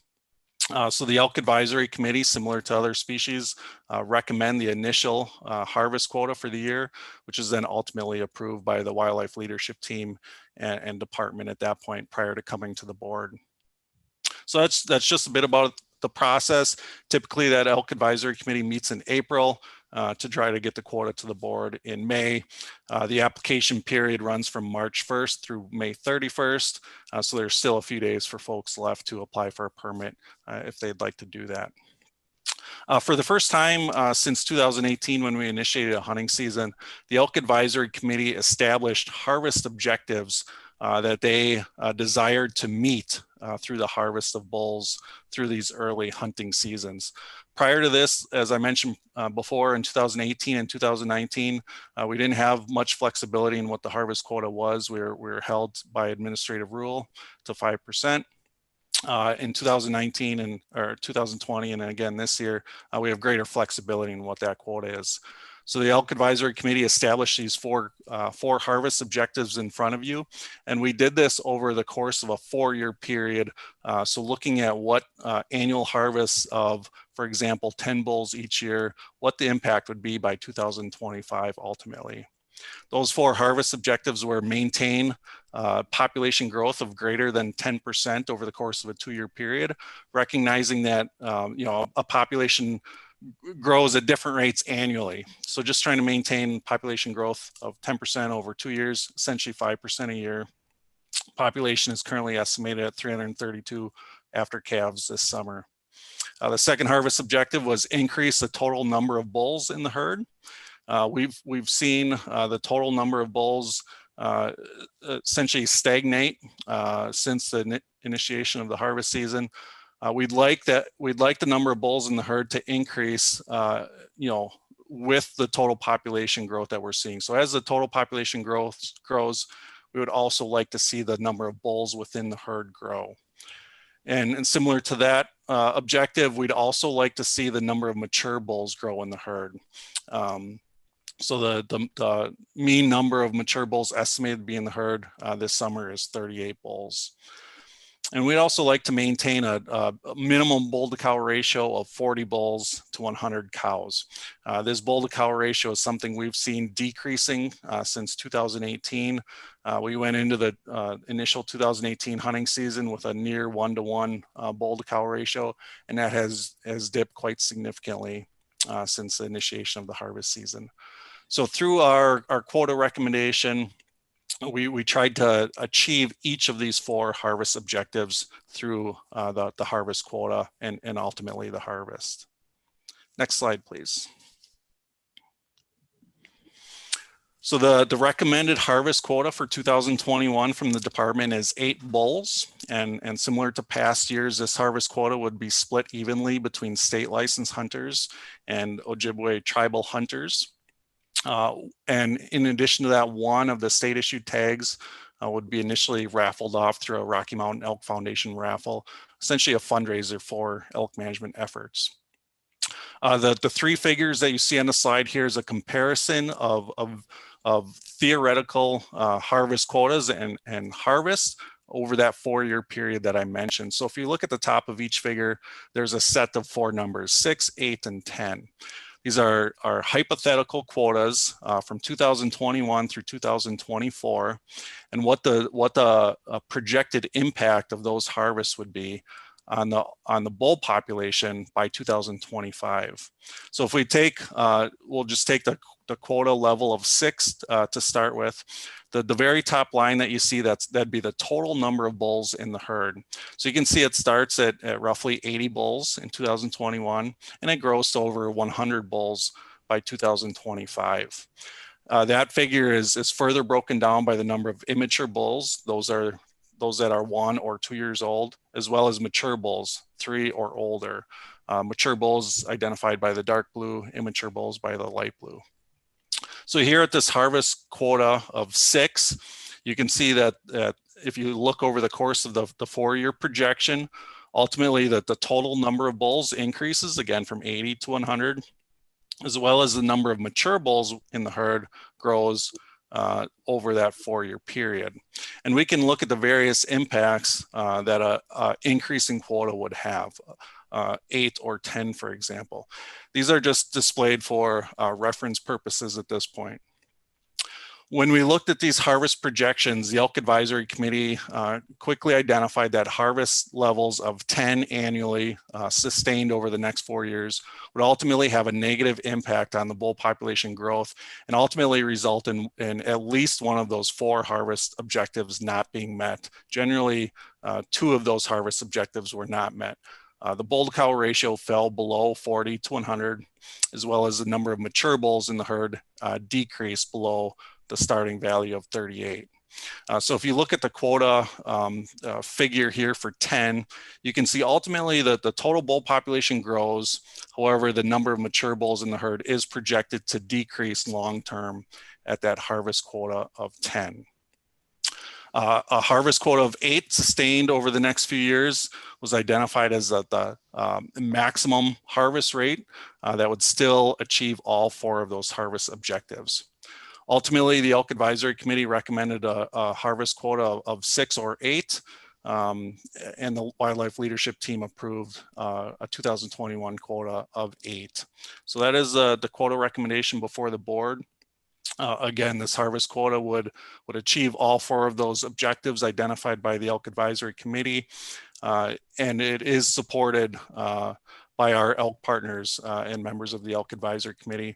And we also don't feel that it would result in a loss of support for the elk project in general. Again, the elk population has grown consistently since the initiation of the elk hunt. However, we are beginning to see impacts to that bull population, which is why we are recommending a slightly reduced quota for 2021. Scott, That's it, Chair. Yeah, Scott, do you have a diagram of what it's like to have like 4 quota and what the projection's like? Last year we approved 5, and you said how many were harvested? I mean, excuse me, 10. Right. Half amount? Yep. In 2020, 5 bulls were harvested. And that harvest of 5 still led to a decrease in the bull to cow ratio, as well as a maintenance of the number of mature bulls in the herd. So most of the bulls harvested in any hunting season tend to be mature bulls, and we anticipate that will continue. We do have projections for a harvest quota of 4. I believe those were provided in the memo for the agenda item. Ultimately, we could compare it to the harvest quota of 6, and essentially you would see a quicker growth in the number of bulls as well as mature bulls. Just a bit more on the safe side of things. Okay, it's questions for Scott. Tony's already weighed in for the Congress on this item. So any questions for Scott from board members? Terry. I guess what I'd like to do, Mr. Chair, is move approval of the recommendation. So there's a motion on the floor. Is there a second for the 8 bull quota? Bill Smith? Bill Smith, second. Bill Bruins, you had your hand up. Yeah, as far as I'm concerned, 8 or 10, there's not a whole lot of difference. I didn't understand why there was such concern. Was it last year or the year before when the board overruled and moved the recommendation to 10? But I believe on page 3 of the green sheet handout is why. It isn't really about propagation. Let's be serious. Concerns have been expressed to the department staff and through the recent elk management plan input process from the public about a reduction in elk viewing opportunities and rut activity since the inception of the elk hunting season.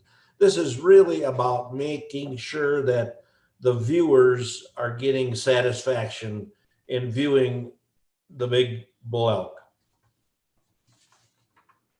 Okay. Any more debate before we vote? Kaz? Okay. I just had a couple of questions for Scott. So Scott, we're setting these quotas based on an arbitrary objectives that you're trying, with no good science to document why we have the arbitrary objective of 50 bulls to 100 cows. When all the successful states that have been managing elk for a lot longer than we have are running on much lower bull to cow ratios. In Montana, where I shot my big bull a few years back, it was 8 bulls to 100 cows. Even in your management plan, it says 1 mature bull can breed 20 cows. So really, this bull harvest is not impacting herd growth in general. And you had stated in this green sheet here that there's 84 calves that we're going to have this year. That's a bull class age range of 42 bulls. I'm not sure what your survival rate is because you didn't go into that kind of detail here, but that age class of 42 new bulls on the landscape eventually is going to move into that mature class of 3 years old. So we're only, if we kept it at 10, we'd still only be harvesting 25% of the age class that hits the ground this year. And those numbers just don't make sense to me because there's always an age class moving into that mature bull category. Scott? Mute, Scott. Yep, got it. Yeah, Kaz, so you are correct. There are obviously lots of bull calves being born into the herd annually. We do see a fairly high mortality rate on those calves. Generally around 50% of calves born each year are dead by the following year. So there is high mortality that first year. And then in the next several years are also, at a slightly reduced survival rate. Once they hit 3 to 4 years old, then their survival increases to approximately 80% a year. So if you add up that mortality over the first 3 to 4 years of those bulls' life, ultimately, we're not adding 20 mature bulls to the herd every year due to that natural mortality that occurs. But what are we adding? It appears based on the numbers we're adding, maybe 10 bulls each year, and that harvest quota, based on the harvest from 2018 to 2020, that additional harvest of 5 to 10 bulls each year appears to be leveling off the number of mature bulls in the herd. So again, it appears maybe we're adding about 10 bulls each year. Well, that you can't say that we're adding 10 bulls each year because the population is growing. So we're having more calves hit the ground. So we need to know a percentage of those calves that hit the ground that you're giving us the data on, make it to that age class. Because as the herd grows, obviously there's going to be more. And do we have that data? What percentage hits that 3-year-old age class? Well, I guess we could look at that a couple different ways. We don't have that data in front of us, but if you were to add up the mortality, the 50% on the calves the first year, plus 80% survival for the next 2 to 3 years, ultimately it doesn't result in a whole lot of bulls making it into that age class to begin with. I don't think we've done the analysis of all the calves that we've collared, going back in history, how many of them have hit 3 years old. We could certainly get that for you, Kaz. Well, that's the science we need to make good decisions. So thank you. All right, any questions? Otherwise, let's vote on it. Bill Smith. Thank you. First, let me just say one thing, that elk viewing is one of the stated goals of the plan, and I think it's a legitimate concern. Secondly, the large herds in the West are operating under very different percentages successfully. They have much greater numbers, they're spread much farther, they're much more resistant to an outbreak of disease. What we've got in the northern herd are separate subgroups of elk that are discrete and separated from one another. And the numbers are important, but even more so, the fact that we've got these smaller groups that are separate. Depending on the distribution of those mature bulls, we could have the right number of mature bulls, and if they're not all in the right places at the right time, it still could have a negative impact on elk propagation. And I think propagation is a very serious concern in the north, particularly because the rates of growth in the northern herd have not been as good as they've been in the central herd, and as good as they've been maybe in other places that we might compare to. We still have a very small herd. It's operating in separate groups, and to have an adequate number of mature bulls, I believe, is a very, very important criteria that we ought to listen to. Good point, Bill. Let's vote. Motion on the table to accept the eight quarter limit for this fall. Any more discussion? All in favor, say aye. Aye. Opposed? No. One opposed. Chair votes aye. Motion carries. Thank you. We will take a 10-minute break, reconvene at 10:20 for open forum. Thank you.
All right, is everybody ready to go? We back? Quorum back?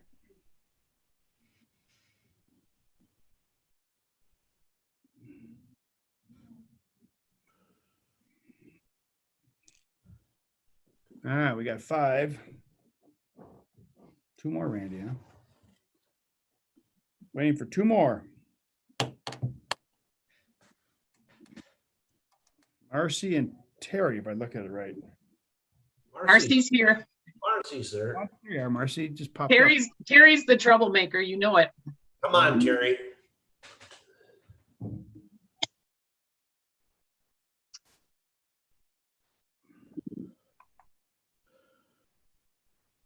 Say, Doc, just so you know, I'm supposed to be running the chopper today, and it's costing me $150 an hour that I'm not in there. So, well, you can maybe make a claim with something. Well, I've got the same excuse for the dental chair, so I hear you. Waiting for 1 more, aren't we? Who's missing here? Sharon. Sharon. But maybe she might just not be on my screen. Is Sharon there on the? She's here. Her audio isn't working, so I'll give her a call. Okay, so we're gonna move forward. She can hear what we're saying though, because we have open forum. Okay, let's get the meeting to jerk back to open forum, please. Welcome back. Our first appearance is Melissa Smith from Madison, representing Friends of the Wisconsin Wolf and Wildlife as founder and executive director. Her topic is willingness of the non-consumption user and further action on developing a committee to address such a wildlife stamp or license. Melissa, welcome. Good morning, Dr. Prent and Chair and Secretary Cole. First, I would just like to I am also with Great Lakes Wildlife Alliance, and I hope I can get maybe a little tiny bit more time than 3, but I'll try to pack it all in here. I do want to talk yet, so keep going. Oh, good. Well, I want to welcome Ms. Naz and Ms. Adams to the Natural Resource Board. I'm very excited about working with you into the future, and also very excited to see women in more conservation leadership positions. It's about time. I just want to introduce myself. I will be at pretty much every single one of these NRB meetings from here on out, but I continue to try to bridge the gap between the hunters and non-consumptive users. I kind of became an accidental leader, a voice of kind of outdoor recreation and wildlife preservation crowd. And as of recently, of some of the more ethical and sustenance hunters that I didn't know were out there that didn't have a home. I'm also a livestock producer. I have sheep. So, I think we have a lot of common ground, even in with this. And I'm just circling back quickly. I know I talked about this at the last Natural Resource Board meeting, but since Ms. Adams and Ms. Naz are new, just wanted to kind of go over, kind of our mission. And that is making sure wildlife governance is adaptable and responsible to all citizens' needs and interests. I think we really have an opportunity here to be forward thinking and not just have some citizens' values, but all citizens' values. And I think as this board gets more diverse, it will start to more represent the public better.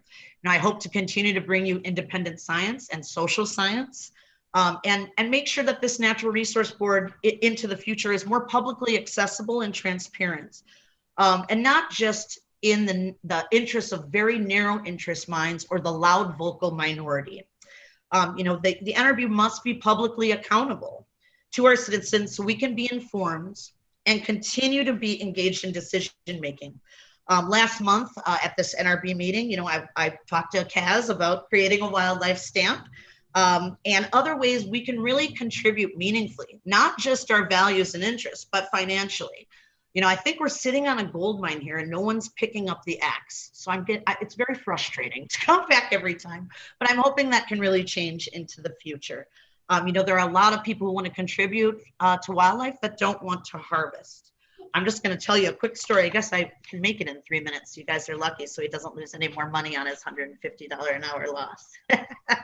But, this weekend, my dad and I went down to Southern Indiana and Kentucky so that I could see the cicada explosion, right? Because I'm totally grossed out by bugs and I'm going to challenge myself.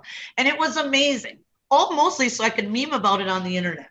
So as like a geriatric millennial, I think we can start to make even these meetings fun and interesting and engaging to young people. And I really want to try to, head that off. And, we spent over $800 in Kentucky and Indiana in camping fees, in park fees, in restaurants. I even bought a t-shirt with the cicada on it. So, I think we could, everybody wants a budget surplus. And I think that we can really make that happen. And so, I decided, and I really put some introspect into the last meeting, and specifically speaking to Kaz here, I went ahead and bought a deer license and a small game license and a waterfowl stamp. The first time ever I've done that. So, I put my right foot in. We can either do the hokey pokey, or we can start to work on creating a way for non-consumptive users. And there's nothing wrong with being part of the non-hunting public. We are the majority. And there's, I also am not an anti-hunter. So I'm really hoping that the two Natural Resource Board members will hear this, that Secretary Cole will hear this, and Kaz, maybe you can teach me how to shoot a bow and arrow, and we can really start working on some bipartisan, common sense reform to wildlife governance. Thank you for your time. Thank you, Melissa.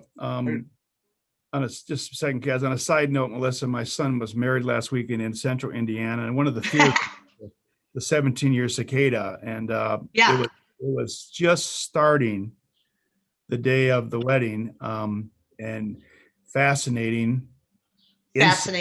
Also horrifying. I woke up to a tent cover. They were landing on the bride's dress, but that was apparently, according to the locals, very early stages. And now I'm getting reports from Indiana that you can't even hear yourself think. No, it's like power tools. It's amazing. But I'm telling you, there is a younger generation, and it's thinking outside the box like that. I don't think probably even Indiana's I bet there's a cicada tourism, but we've been a ton of people that were down there just to see this phenomenon in 17 years. So, I hope that I can sort of bring those voices to the table. Kaz, you had a point? I just want to let Melissa know that, believe it or not, this board doesn't have power over licensing and revenue. So I would support that. You obviously know, but you need to take and make your case to the legislature. Sure. Well, I think you can help me do that. You bring your people, and I'll bring my people, and maybe that's something we can work on together. We're both in leadership roles, and I think it's time to explore that. So thank you for your consideration. All right. Okay. Thank you, Melissa. Next is Lois Lehman from DeForest, representing herself, Wildlife Killing Contest. Good afternoon. Good morning, Lois. You have 3 minutes. Good morning. Good morning, Chairman Crane. Good morning, Secretary Cole and all board members. And thank you, Christopher, for your help getting me in here doing this, I hope, to the end. And also hello to Kari and Lori. Lois, can you hold it 1 second, please? Is there a computer on with we're getting an echo. We'd like to hear what you're saying. Is there something, a phone on the background or something? Christopher, can you help out at all? Something we can do here? Actually, Chairman Crane, I am paying over $3,000 to have flooring installed downstairs in my house. And I didn't know I couldn't help the schedule of both things happening on the same day. It's certainly annoying to me. In fact, my 3-year-old granddaughter in Washington, D.C. holds her ears because of the cicada noise. All right, Lois, continue on. Okay, I hope you can hear me.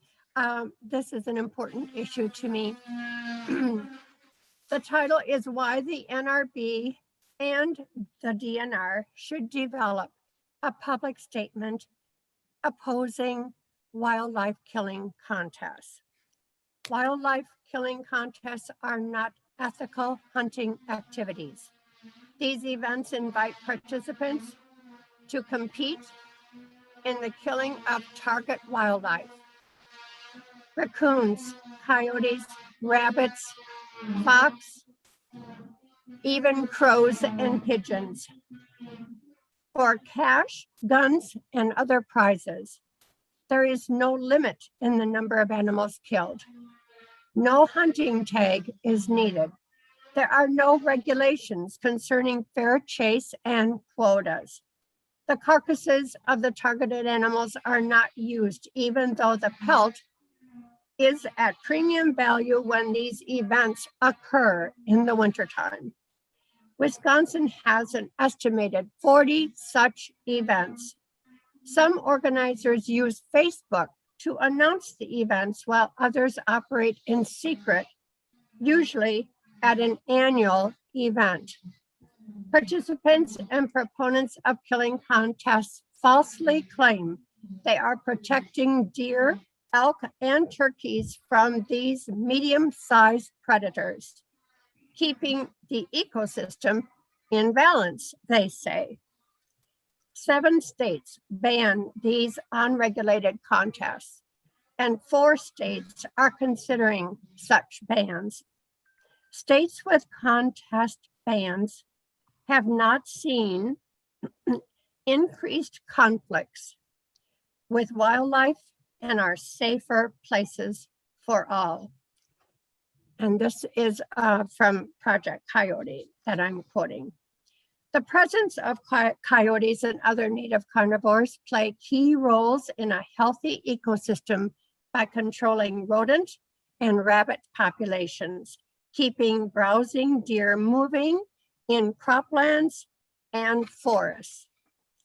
Wildlife is held in public trust for all Wisconsin citizens to enjoy, including all in the outdoors and wildlife watchers.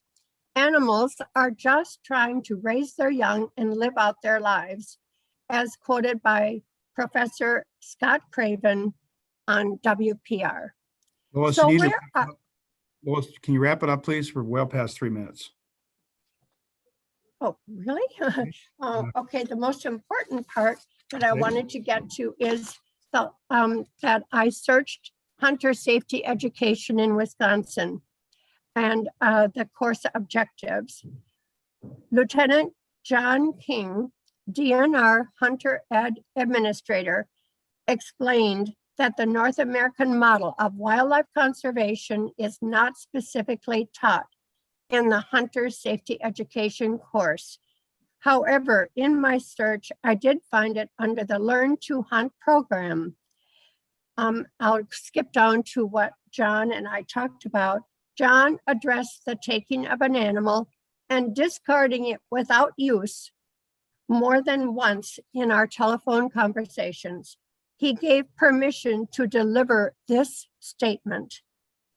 John King does not participate in wildlife killing contests, and he does not approve of them. Will you please stand up for him and our state wildlife by issuing a public announcement that the NRB and DNR do not approve of wildlife killing contests? Thank you very much for your time. Okay, thank you, Lois. Any questions for Lois? Thank you. Next, we have Dave Giarnio, hope that's right, from Kenosha, representing Root Pike Watershed Initiative Network as Executive Director. Dave, did I butcher your name? I hope not. Yeah, but everybody does, so no worries. I did my It's best. Giordano. Thank you very much. Thank you, Secretary Cole, members of the board, and other participants on our call.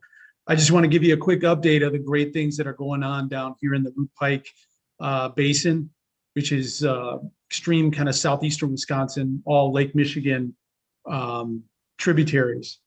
Our quick history, our group, our 501c3 group was started by the DNR because there was no grassroots organization back in the 90s in this area. Today, we are really a restoration project development organization that implements our nine key element plans. It's interesting times down here in our basin because it's such a hot spot for development. And we're kind of, we're trying to work alongside that development and keep up with that development from a restoration standpoint. Our big motto is win-win. Instead of working against people, we try to work with them. And I'm going to share some results of that kind of partnership approach to the board today, because I think it's a model that really could propagate to the rest of the state. So like I said earlier, we use the 9 key element plans. We had the first approved plan in the state, the Pike River Plan. That was back in 2013. We go out and we're like a dating service. We marry up people and projects and find the funds to make them happen. One of the things that we've also done as an organization is we started the Respect Our Waters program, which is education and outreach to the general public, as well as municipalities on best practices for stormwater management. So we kind of use those things together, both the 9 key element plans and our Respect Our Waters program, to make progress. And that's exactly what we're doing. You know, one of the key projects that we started that's in our 9 key element plan is this regenerative stormwater conveyance system, kind of a new technique of holding and storing stormwater.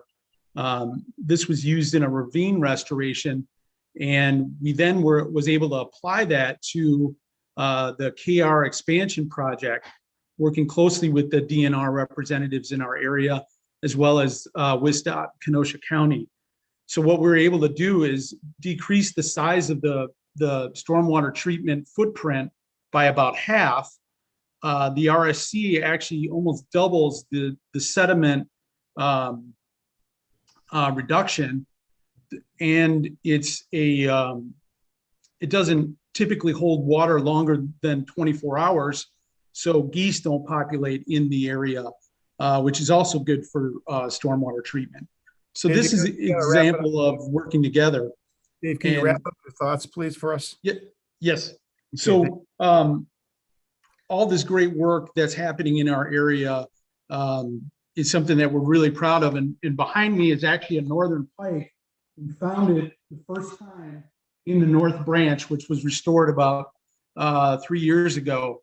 And this is the first recorded northern pike in the Pike River in quite some time. So we're really happy the DNR works with us, and we're happy to be a part of such great restoration in southeastern Wisconsin. Thank you very much. Thank you, Dave. Any questions for Dave? None. Thank you much for your testimony. Appreciate it. Okay, folks, we're on to some scope statements. We got quite a few. First scope statement for action is request the board approve statement of scope for emergency board order FH 2920E and board order FH 30-20 and conditionally approve the public hearing notice for FH 30-20 and notice of submittal and proposed rules to Legislative Council Rules Clearinghouse for proposed rules affecting NR 20 related to lake trout season and harvest in Lake Michigan. Brad? Thank you, Chairman Preen, Natural Resources Board members, Secretary Cole, for the opportunity to talk about scope statement FH 2920 and FH 3020, which is concerning lake trout harvest and season in Lake Michigan. Next slide, please. As a way of background, we had some extensive stakeholder outreach in 16 and 17, and the outcome of that was a lot of angler interest in increasing our lake trout fishing opportunities. We therefore came to the Natural Resources Board with both emergency permanent rule to allow a continuous lake trout season with a daily bag limit of 5. You can see that in the 4 years that we had this implemented, really only 1 year, being 2019, did we have a full complete year of Creel survey estimates from that rule. In addition to the basics of the rule, there was a sunset clause.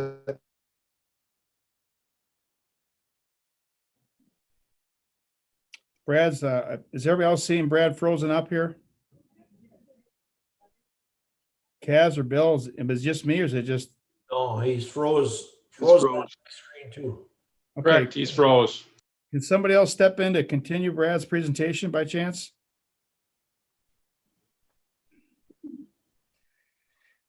Okay. Why don't we just go on to the next item and come back when he's available? We'll come back to that. We're just going to just internally table it for a second. We're going to the next one. Request the board approve statement of scope for board order FH 1520 and conditionally approve the public hearing notice and notice of submittal of proposed rules to legislative house, hearing house for proposed rules affecting chapter NR 20 to 23 and 26 relating to reorganizing Wisconsin's boundary fishing water regulations. Meredith, welcome. The floor is yours. Thank you. Good morning, Chair Prane, members of the board, and Secretary Cole. My name is Meredith Penthorn, and I am the policy specialist for the Bureau of Fisheries Management. Next slide, please. So today we're requesting approval of a statement of scope to simplify and consolidate the Boundary Waters Regulations of Administrative Code. And my little red box got a little moved around there, but we are on the approval of scope statement phase in the rulemaking process. And after that, we'll be able to start drafting the rule. These boundary water chapters are in 3 separate chapters of administrative code, and they have a lot of similar provisions that could be consolidated and simplified to make the chapters easier to navigate. So that's our aim for this scope statement and subsequent rule. And I would be happy to take any questions you might have. Any questions for Meredith? Is there a motion to let the scope open up? Move approval. Or a second? Second. Any discussion? Good luck, Meredith. All in favor, say aye. Aye. Opposed? Motion carries. Thank you. Christopher, Thank we you. back with Brad? Brad, are you back with us? Bradley, you back with us? Apparently not. Let's move on to the next item G. Request that the board approve statement of scope for board order FH 1620 and conditionally approve the public hearing notice and notice of submittal of proposed rules to Legislative Council Rules Clearinghouse for proposed rules affecting chapters NR 25 related to reorganizing commercial fishing and wholesale fish dealer regulations. Meredith, welcome back. Thank you again, Chair Prane, members of the board, and Secretary Cole. Again, I'm Meredith Penthorn, Fisheries Management Policy Specialist. And for this item, we're requesting approval of this scope statement. Again, allow us to begin work on a rule to reorganize Chapter NR 25, which contains both commercial fishing regulations as well as wholesale fish dealer regulations. So for this rule, we are looking to improve the organizational structure as well as the clarity of language in Chapter NR 25, as well as improving consistency and overall making this chapter more understandable for both department staff and the public. So again, we're requesting approval of this statement of scope, and I'd be happy to take any questions. Any questions for Meredith? I'd entertain a motion, please. Is Move to approve. there a second? Second. Second, Marcy. Any discussion? All in favor, say aye. Aye. Opposed? Motion carries. Let's try Brad one more time. Brad, are you still with us? We have no audio, Brad. How about now? Here you are. Let's get her done. Yeah. Okay, we left off, I think, really close to the end. You're asking for a scope statement. Yeah, on the lake trout. This is 4E for the public and the board. Go ahead, continue on. We're gonna pull up the slides or? Yeah, just if you need to, does the board need to have slides brought up, or is it you ready for questions for Brad? No, I mean, I think if you want me to continue where I left off, that'd be fine to do that if you want. Go ahead. Okay. Yeah, so then we had additions to rule for these threshold limits to reduce bag limits. Next slide. And then lastly, to gauge public interest, we had a spring hearing question about the continuous season and 5 bag limit, and we got good support in this year's spring hearing in 2021 at 5,901 in favor of this rule. Next slide. What regulations we had in place in 17 and 20 was the 5 fish daily bag limit, a continuous open season, no fishing in the mid-lake refuge, and we did have the sunset clause that expired in 2021. Next slide.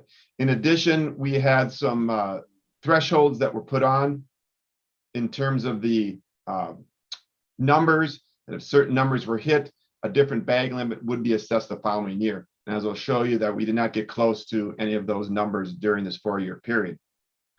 In addition, we also had a sunset clause, as I mentioned. And right now we're continuing and working on our enhanced lake trout population modeling. That was work that was done and just concluded earlier this year. And right now it's under its final review by the Lake Michigan Technical Committee. We hope to have more information concerning biomass, natural reproduction versus stocking, as well as exploitation rates in July and August of this year to help us inform us on this lake trout rehabilitation. Next slide. We are continuing to look at lake trout assessment metrics. As you can see, we have 7 different metrics that we're tracking. And in some cases, they're trending upwards, some they're at target, and some they're below targets. Particularly, we're still looking at having more natural reproduction, as well as how many fish we're seeing in our spring surveys. But we are inching our way towards some rehabilitation of lake trout in Lake Michigan for sure. Next slide. So if we take a look at what's been going on with the harvest the last 4 years, those red bars showing us that it increased from 20,000 to just under 40,000 in 2020.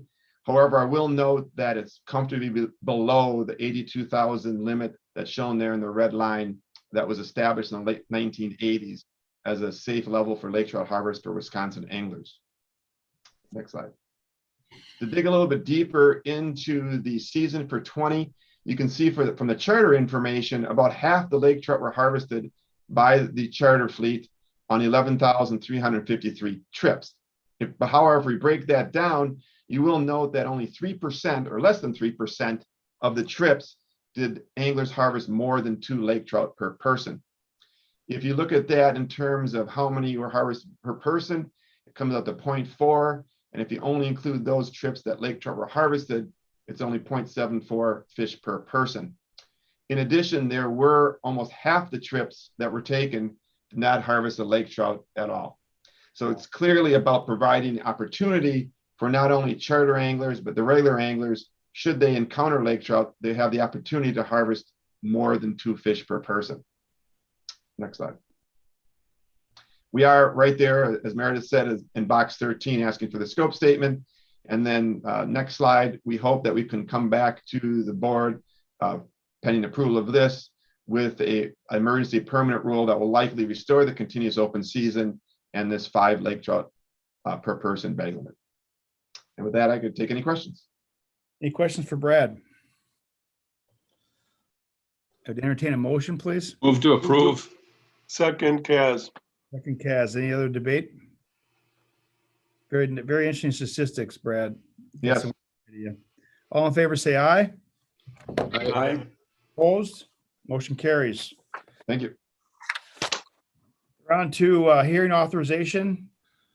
H, request the board authorize a preliminary public hearing and comment period for the statement of scope for Board Order DG 2520 for proposed rules affecting Chapter NR 140 related to setting numerical standards to minimize the concentration of polluting substances in groundwater.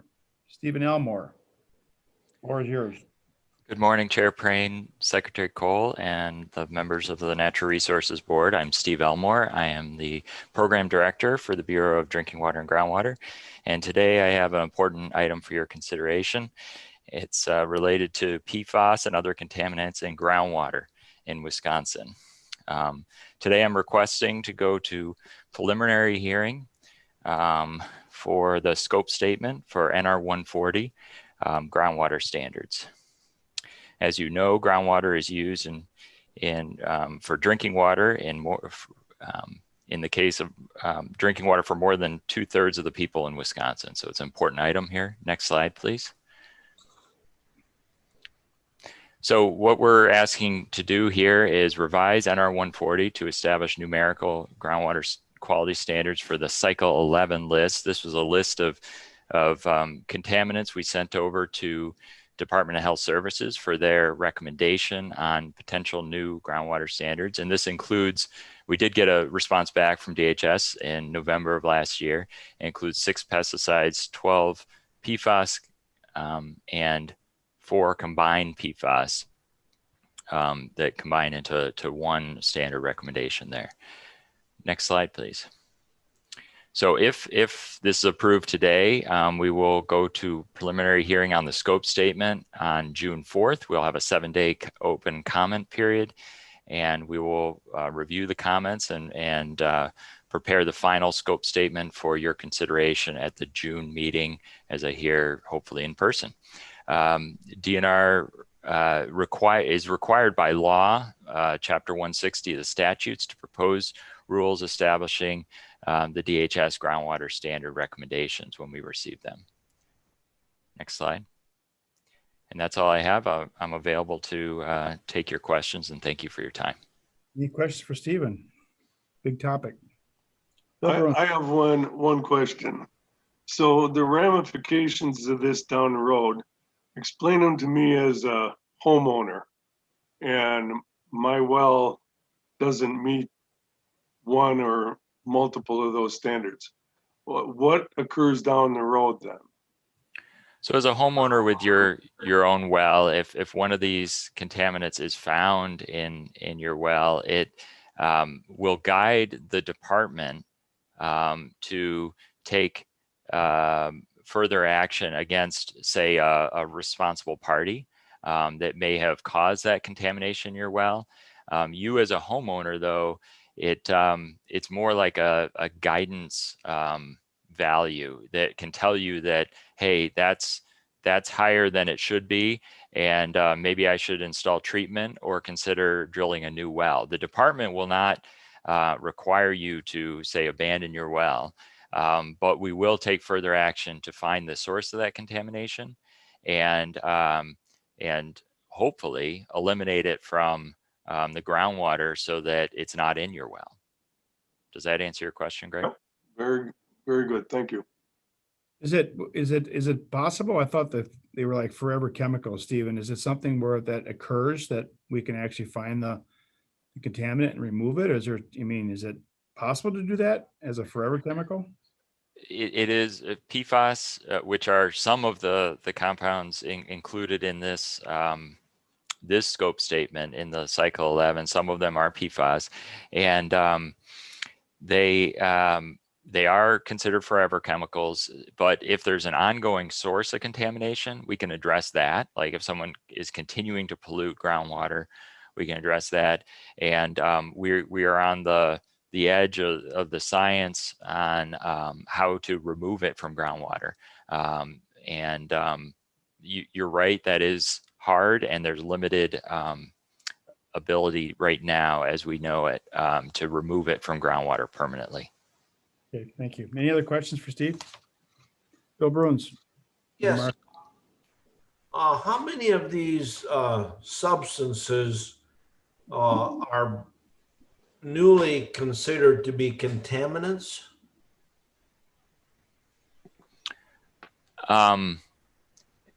I guess how I take that question is that, some of these compounds now are not necessarily new, but we have new information that they are harmful to health. So in that way, we're addressing them in a new way because we now know that they are harmful to health. The PFAS in this group, some of them have been around for some time, and some of them are quote unquote like replacement chemicals, that they're new PFAS that are starting to be used because of banning or stopping the use of older PFAS. So there is peer-reviewed sound science behind declaring these substances now contaminants? Yes. So we sent over a longer list of contaminants, including more PFAS, to the Department of Health Services, and they came back with these 12 to us and said these are ones where there is peer-reviewed science that says that these are harmful to health. And so these are the ones we're moving forward with. We will also be gathering comments and information throughout the rule writing process to further explore the science behind these contaminants. Okay, I think the science will be challenged going forward on this, but so be it. Okay, Marcy. Thank you. Could you just briefly say the timeline again, that the preliminary public hearing and the drafting will be this summer? The June 4th is the preliminary public hearing for this rule. That's just on the scope statement. So we will take, we'll have a hearing, we'll take comments on the scope statement. We will finalize the scope statement based on those comments and come back to this board for final approval to move forward with the scope statement. So that's the initial time period. Yep. The scope statement will then come back to us, and then the rulemaking process starts, which normally takes 18 months. Steve, is that correct? I think we're bound by a 30-month time frame. So, but it could take as short as 18 months. 18 months. Yeah, the only thing was I was looking at a document that showed September 2022 on the agenda, attached to the agenda. That would be appropriate if a scope statement was approved after the preliminary hearing. Thank you. Okay, any questions on the item I, preliminary public hearing on this topic? Need a motion, please? I move approval, Smith. Smith, is there a second? Second, Kaz.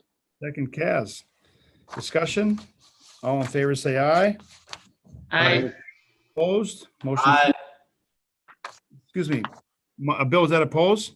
Yes. Okay, motion carries 6-1. Next item, miscellaneous. Let's see. Request the board, this was not I, excuse me, this was H. Yeah, point of clarification, I think that was H. I'm sorry, it was H. So clarified, that motion was item H, preliminary DG 2520, regular 140. I'm sorry, I apologize. I had the wrong check mark ahead of myself. All right, now item I. Request the public authorize a preliminary public hearing and comment period for the statement of scope for board order DG 3120 for proposed rules affecting chapter NR 809 related to the promulgation of new drinking water maximum contaminant levels for 12 additional per and polyfluoric alkyl substances, PFAS, and combined standards for 4 PFAS. PowerPoint by Stephen. Good morning again, Chair Praying, Secretary Cole, and the members of the Natural Resources Board. I'm here before you again, Steve Elmore, the Program Director for Drinking Water and Groundwater. And for this item, we're requesting to go to preliminary hearing on Rule NR 809, Safe Drinking Water Standards. And this is to establish public drinking water maximum contaminant levels for some of the Cycle 11 contaminants, just the PFAS in this case. So 16 substances in this case, there's 12 individual PFAS and 4 combined PFAS, combined into 1 MCL. So if approved here, we will similarly have a preliminary hearing on the scope statement that is scheduled for June 4th and a 7-day open comment period.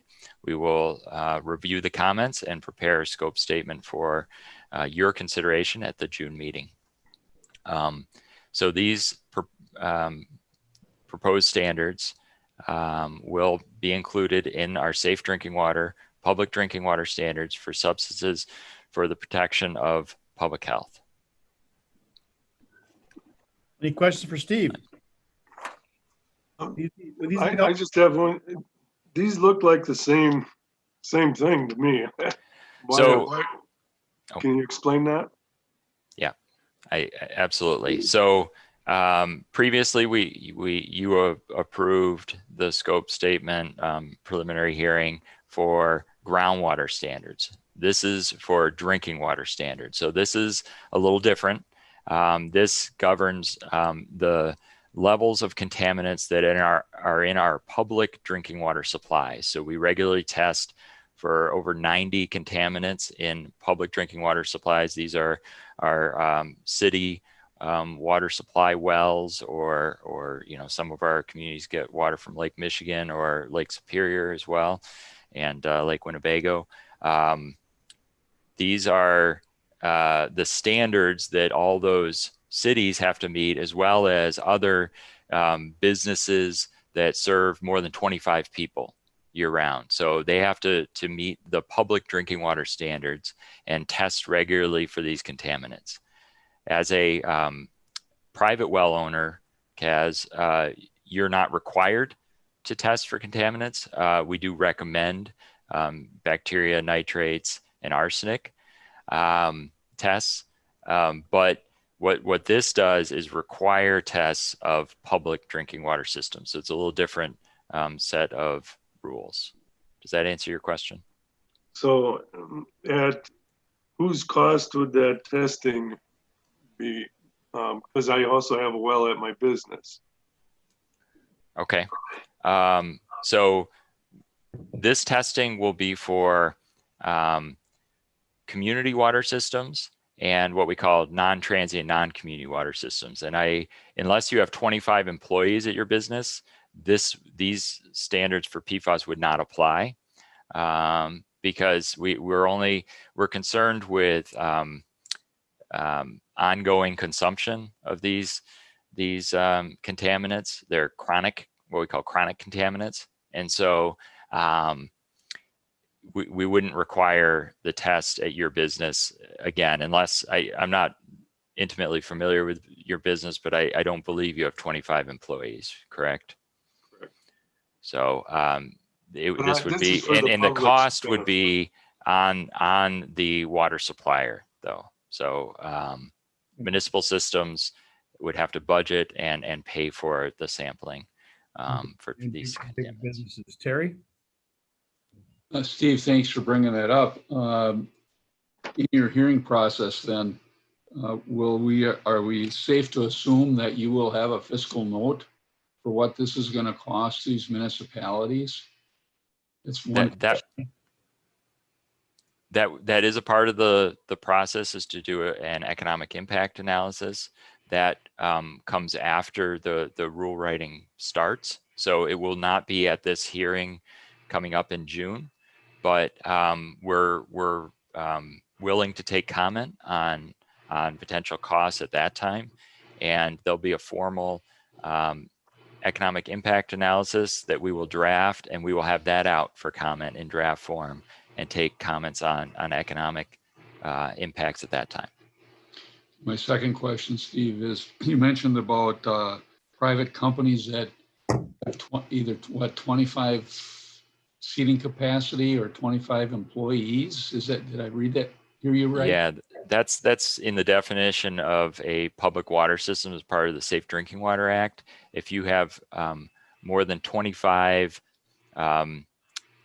year-round users or permanent users, not to get into the details of the definition, permanent users of that water, then you're a non-transient, non-community water system, and you have to test for a whole host of chemicals, as well as the acute things like bacteria and nitrates that we're concerned about. There's different standards for these smaller, like say a bar or a restaurant with their own well that may have 25 visitors on any given day. They have a different set of standards, and they just test for bacteria and nitrates. So this wouldn't cover that? Being a Northern representative, we got a lot of those. Yep, you got a lot of those. So these rules would not apply to those small, what we call transient, non-community water systems, the bars, restaurants, churches with their own wells. Okay, this would not apply to that. Yep. Thank you. Bill Bruins. Yeah, just a comment. If we're concerned about the health of our public users, does that mean that we're not concerned then, if we pass this, about the health of the rural community, which I'm a part of? We are concerned about everyone's health. Let me start there. There's different rules that apply to different entities, different types of water systems. I would say that we have other ways to identify whether there's contamination concerns at smaller systems, transient, non-community, those bars and restaurants with their own well or private wells. We can work with county health departments to do surveys, and we can make money available, for instance.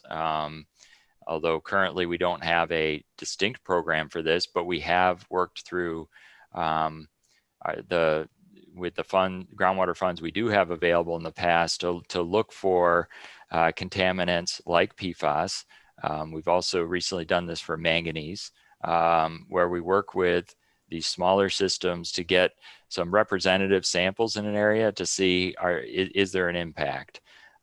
There's also activities like sampling for PFAS around landfills that can give us an idea, is there PFAS in the groundwater? And then we can radiate out from there to look and work with these business owners and private well owners to test their wells.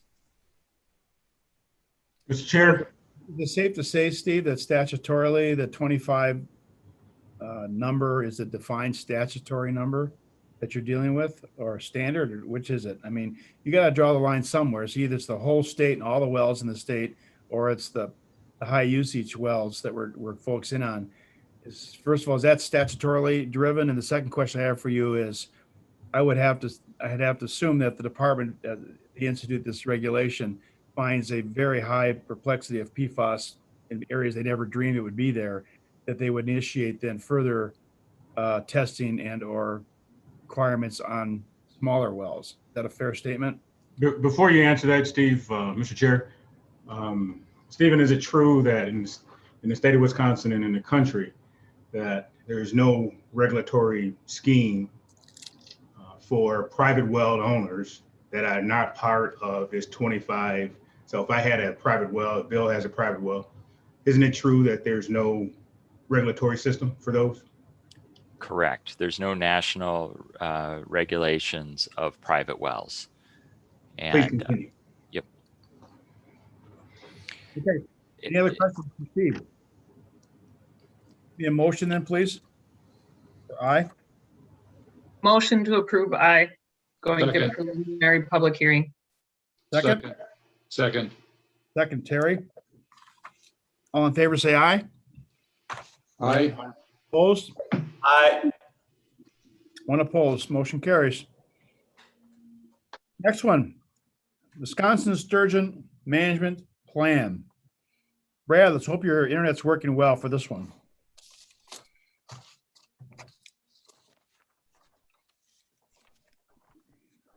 I hope so. Justine Haas will be my backup this time. Okay, great. Well, thank you again, Chairman Preen, Natural Resources Board Member, Secretary Cole. I'm super excited to talk about our sturgeon management plan that will hopefully get approved today, and we can begin some exciting work on maintaining this iconic Wisconsin native species in Wisconsin. Next slide. The sturgeon range for North America really encompasses all of the Great Lakes and a lot of the upper part of North America, and certainly it's an integral part to Wisconsin's fishery in Wisconsin. If we take a little look about where our range of Wisconsin lake sturgeon are in the darker areas, it's common throughout Wisconsin. In addition, it provides some fishing opportunities, both hook and line. And as we know, a lot of sturgeon spears go out in February, and spear for sturgeon on our Winnebago system brings a lot of people out to enjoy this iconic Wisconsin species. In addition to the lake sturgeon, we also have the pallid sturgeon, which is a little lesser known fish species. It is common to the Mississippi drainage, and it does provide both a sport and commercial fishery in the Mississippi River. Our previous plan that concluded, it was written in 2000, was long overdue for an overhaul, and it really only dealt with lake sturgeon. This new plan deals with both our sturgeon species, both lake sturgeon and shovelnose. Next slide. We began our process for the sturgeon management plan way back in 2017 with the review of our current plan, and then through a series of 8 public meetings in 18, as well as coming up with an advisory committee in the fall of 18, help us develop, plan, write, and get objectives and tactics that a lot of our stakeholders wanted to see in this revised plan. Of course, we then went through a drafting status and then went around to our fish management policy team, as well as back to the advisory committee and other stakeholder inputs to finally conclude the writing of the plan in early 2020. As part of the kickoff, we did have these 8 public meetings. They identified a lot of public comments that they wanted to see in the plan. And I'm happy to say a lot of these comments and ideas that were put forth not only at this public meetings, but throughout the process were weaved into the final plan. I think one of the hallmarks of this procedure was the development of an advisory committee. We had a lot of people from different walks of life that were part of the drafting of the plan. Next slide.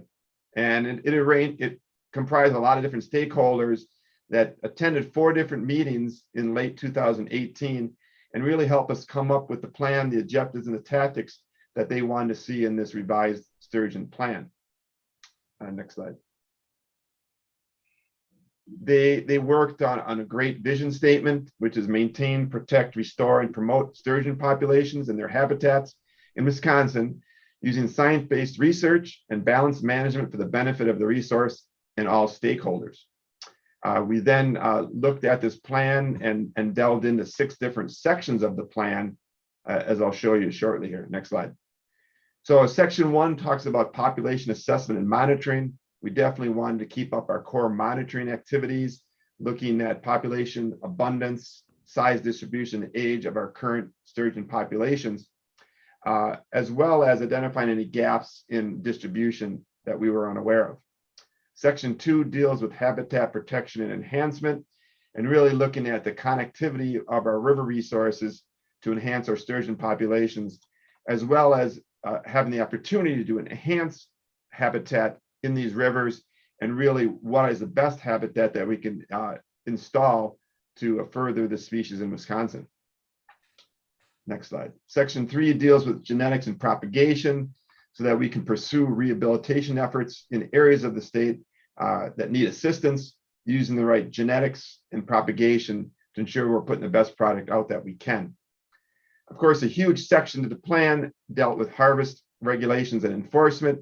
We definitely want to continue to monitor the harvest of sturgeon within Wisconsin waters and really look at these regulations and harvest to provide not only harvest, but catch and release opportunities where we can allow it, as well as protecting those valuable populations in various sections of Wisconsin.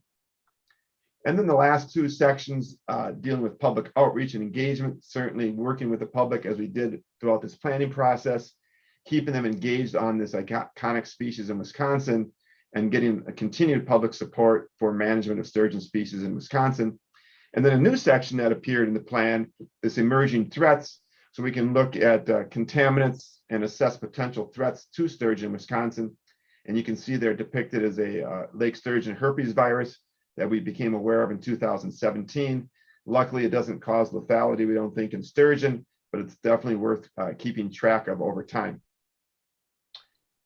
A few closing thoughts that this new plan has great scientific benefit.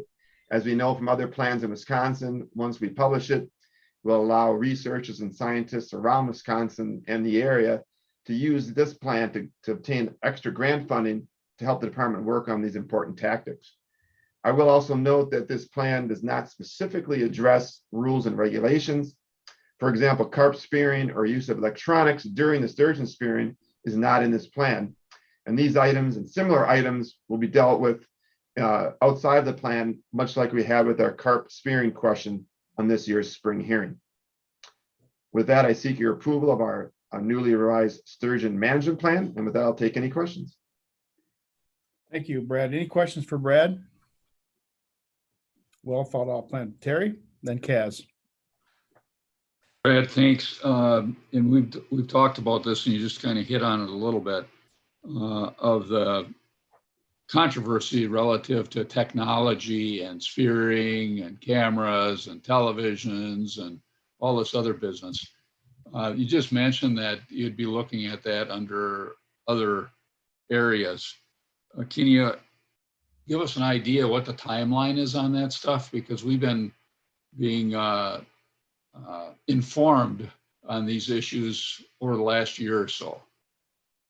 Yeah, I think that's something that the sturgeon team is going to have to take a look at, and we were trying to get this across the finish line. And I think you see there's some movement on one of the two issues, and that is the carp spearing question that appeared in our spring hearing. So now I think it's time to refocus and re-energize and try and address this electronics issue. And as you know, Terry, there's pros and cons, and people are super in favor of it because it'll be easier to get sturgeon. But then we have the traditional side that wants to keep electronics out of the sturgeon spearing shack. So it really comes down to a kind of a social question more than anything.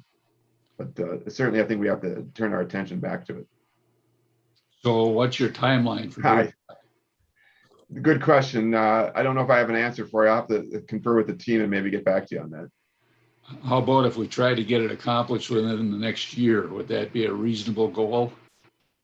That seems like a reasonable timeline, sure. Thank you. All right, Kaz, 1 second, please. I forgot we have one public appearance, Tony Blatter from Wisconsin Conservation Congress, to weigh in on this issue. Tony, welcome back.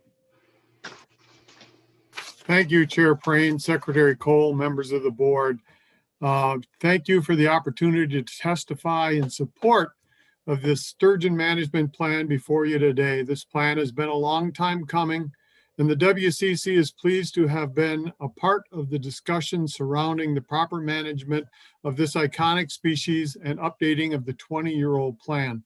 Wisconsin is lucky to be home of 2 species of sturgeon, and these relics from the prehistoric times are still thriving with self-sustaining populations in our fisheries around the state today. To continue to maintain a healthy population of sturgeon, it is important that the management plans stay current and be able to address relevant changes as they arise. We are pleased to see that the shovel-nosed sturgeon are accounted for and added to the sturgeon management plan so that management for these unique species are also accounted for when decisions are being made. The Conservation Congress applauds the work of the department to engage a wide array of stakeholders with varying interests in sturgeon management during this process, and we support the use of 6 fundamental management categories that will help guide the management of sturgeon into the future. We appreciate the work of those delegates who represented the WCC on this committee, like Dave Blunk, Dave Zilke, Alan Jacobson, and Justin Lorcree, as well as department staff and other stakeholders for what they have done to update this management plan and move it forward. We urge you to adopt the sturgeon management plan before you today. Thank you. Any questions for Tony? Okay, Kaz, before you have a question, I'd like to get a motion to get this on the floor if I could. Can I get a motion for this item? Bill Bruin? Move to approve. Bill Bruin. Smith. Bill did, excuse me. Bill, did you move to approve this? Yes, I did. Bill Bruins. Terry, how about a second? Or anybody else a second? Yes. Yes. Okay, it's on the floor. Kaz, you have a question. Okay, I just had one question. I really didn't see anything in here specific to fish ladders, but there was a lot of talk about connectivity and habitat bottlenecks and things like that. Is fish ladders part of the management thing that you're looking at with this? Yeah, I think one of the biggest impediments for sturgeon is connectivity in our river systems, and certainly where opportunities arise to work with local groups that have interest in providing passage, that's certainly an option to see if we can work with different groups to allow movement of fish around in certain areas. Okay, so currently that's what we do. We catch fish at a dam or whatever and then move them upstream. And it seems to be pretty productive. And I remember years ago, we had a pretty good debate on this. But the advantages of doing that is you're not allowing invasives further inland. So I just wanted to know, is that the direction we're going now? Or is that up in the air? Yeah, I think every barrier is a definitely unique situation. It has to be fully, the pros and cons have to be weighed in terms of, like you said, passage versus AS movement versus other activities. And I think it really has to be on a case basis as we look at various barriers to fish movement in general. And lake sturgeon is part of that. So is that something before we decide we're just going to put in a fish barrier, or a fish ladder, or some other method? that would come before the board? So it gets the public scrutiny? That's a good question. I don't know if I can tap Justine on this one, but it's part of all those discussions when we get around barrier and fish passage, et cetera. There's always a lot of public engagement with not only local units of government and local stakeholders that have an interest in it. Certainly, there's a lot of discussion on any of those kind of activities for sure. All right, thank you. Yeah, thanks. I'll circle back to Terry's question. I got a text from Justine that said our electronic scope statement, Terry, has been approved by the governor. I think right now we're waiting on to see if we're doing a preliminary hearing or where we go from there, but it has been signed by the governor. Great. So when we do a scope statement, what's the how's that all go? Is that 30-month deal or? Yeah. Yeah. Same process. Yep. Wow. I don't think we can justify an emergency rule for underwater cameras. Yeah. Thank you. Any more debate on this plan? This has been well thought out. It's been delayed a couple times. It seems like it's been fleshed out by many different parties, and I think it's well done. All in favor of the management plan, say aye. Aye. Aye. Opposed? Mr. Chair, just for Kaz's knowledge, we move sturgeon around the dam for the Menominee for their tribal use and ceremonial opportunities. To your point, fish ladders create a significant issue in terms of invasives. And so while we were in Shawano moving 30 fish around, we're always looking for relationships with dam owners to thwart any ill-advised fish ladders. And to that point, like on the Winnebago chain, you have hundreds, if not thousands of eyes on what occurs there. And so to your point, we traditionally always, and I mean always, bring to the public any type of modifications around a fish ladder and what the consequences are relative to that. So I think that while Justine didn't respond, I've been intimately involved on the Winnebago chain to thwart any efforts around putting passages in and letting fish that don't belong upstream to come upstream. For the record. Thank you. Thank you, Mr. Secretary. Okay. Mr. Chair? Yes, sir. Terry? I would also appreciate Preston's comment. We have a fantastic sturgeon event here in Shawano that comes up to the Shawano Dam. If any of you have not been here to see that, it is a phenomenal thing. And yes, DNR participates actively with securing sturgeon for our friends just north of us, the Menominees, in their ceremonial presentations and events with sturgeon. So DNR is doing a great job with that. And I thank them, and I thank you, Preston, for your involvement with that. Thank you, Terry. Okay, next item. This next item is request approval of Blue Mountain State Park Master Plan. We had over 100. Sorry, Mr. Chair, may I interrupt? We can, Cheryl. I think you need to vote. There should be a vote. I thought we did that. Did we not vote on the sturgeon management plan? I think we did, Cheryl. This is that was Lori. This is Cheryl. Yes, this was Lori. I believe there was a vote. There was a vote? Okay, Yep. sorry about that. It was approved. Okay, thank you. 7-0 on that, Lori. Thank you. With us. Next month, we can just look each other in the eyeball and answer that question. All right, request approval of Blue Mountain State Park Master Plan. We had over 170 comments on this, so the public understands it was well. Motions run deep on this plan. A lot of history with this plan. We do also have 13 public appearances, but first we're going to have Phil Reinisch, our Property Planning Section Chief, present the master plan. Phil, the floor is yours. Thank you, Chair Prayne, members of the Natural Resources Board. As you said, I'm Phil Reinisch, the department's Property Planning Section Chief. Next slide, please. And I'm here today to request approval of the Blue Mound State Park Master Plan. Blue Mound is a state park property in the southwest part of the state. It straddles the Iowa and Dane County lines, as well as the line between the western Coulean Ridges and southwest Savannah ecological landscapes. Next slide, please. This property was planned individually outside of the ecological landscape regional planning process we use for many of our properties.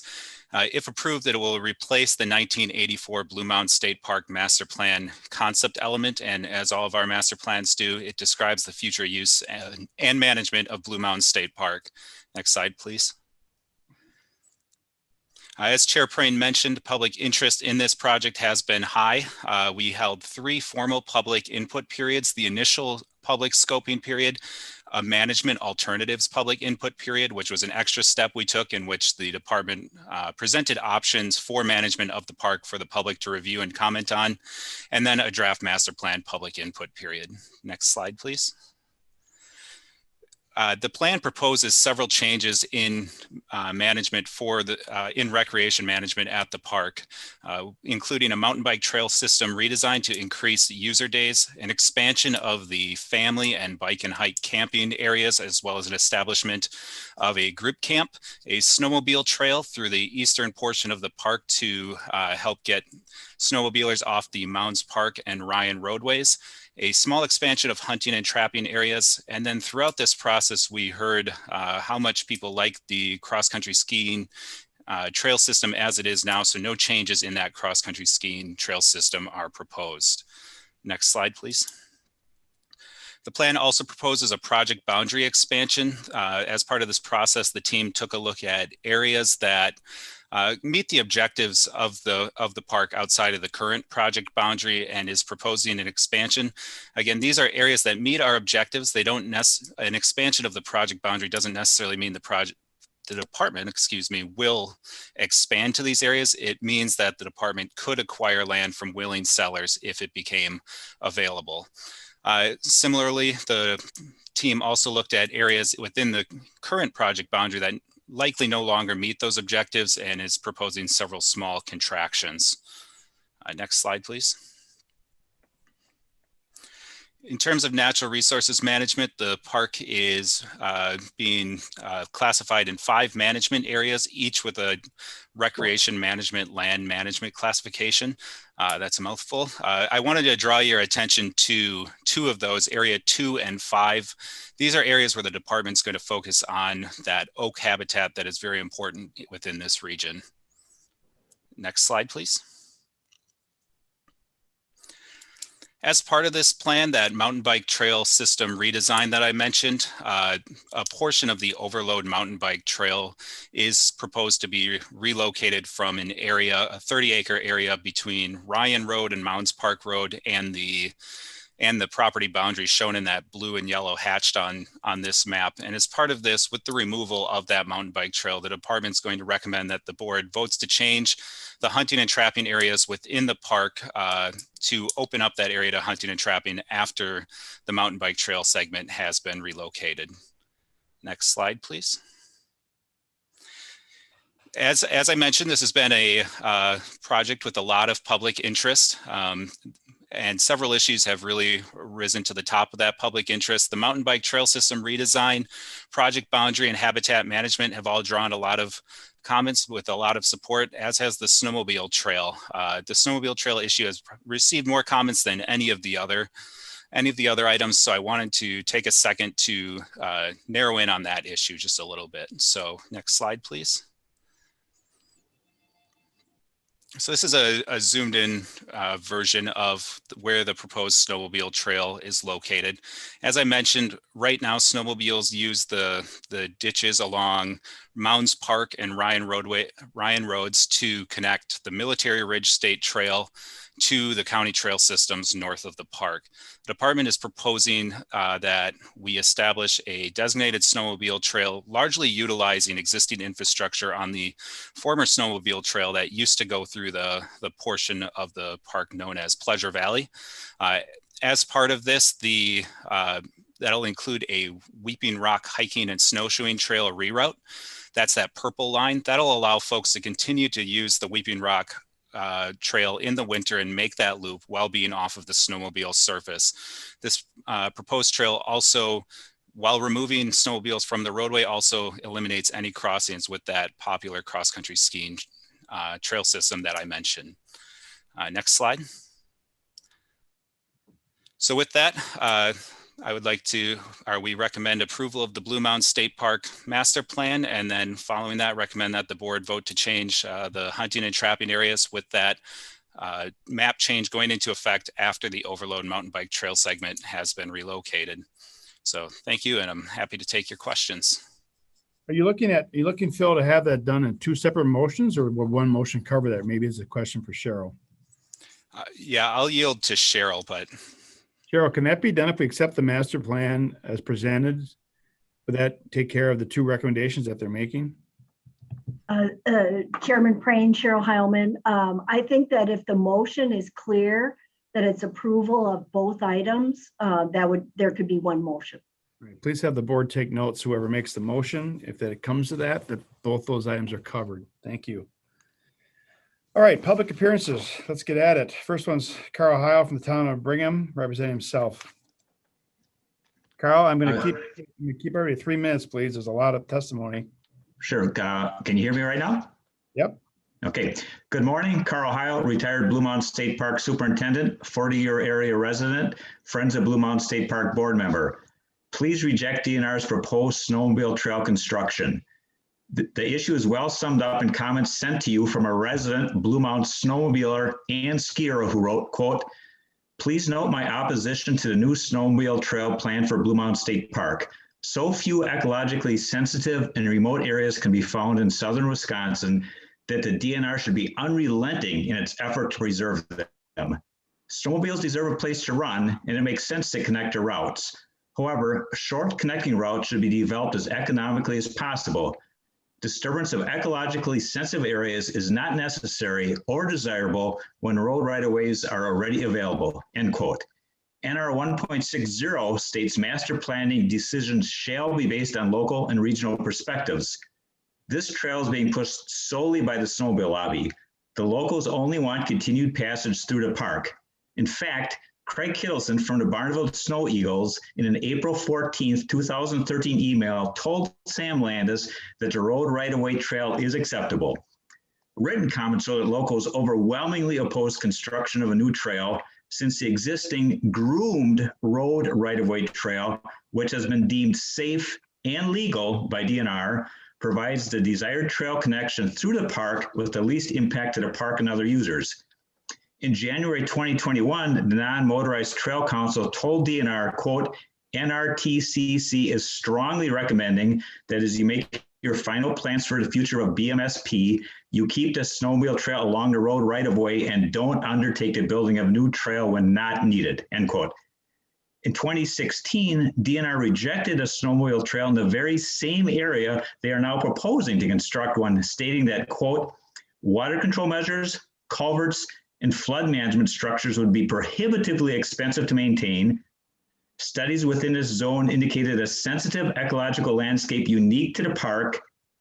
A review of current snowmobile trail grooming equipment, curve and turning radiuses indicated more disturbance would be required to establish this use that may cause user conflicts and reduce ecological sustainability," end quote.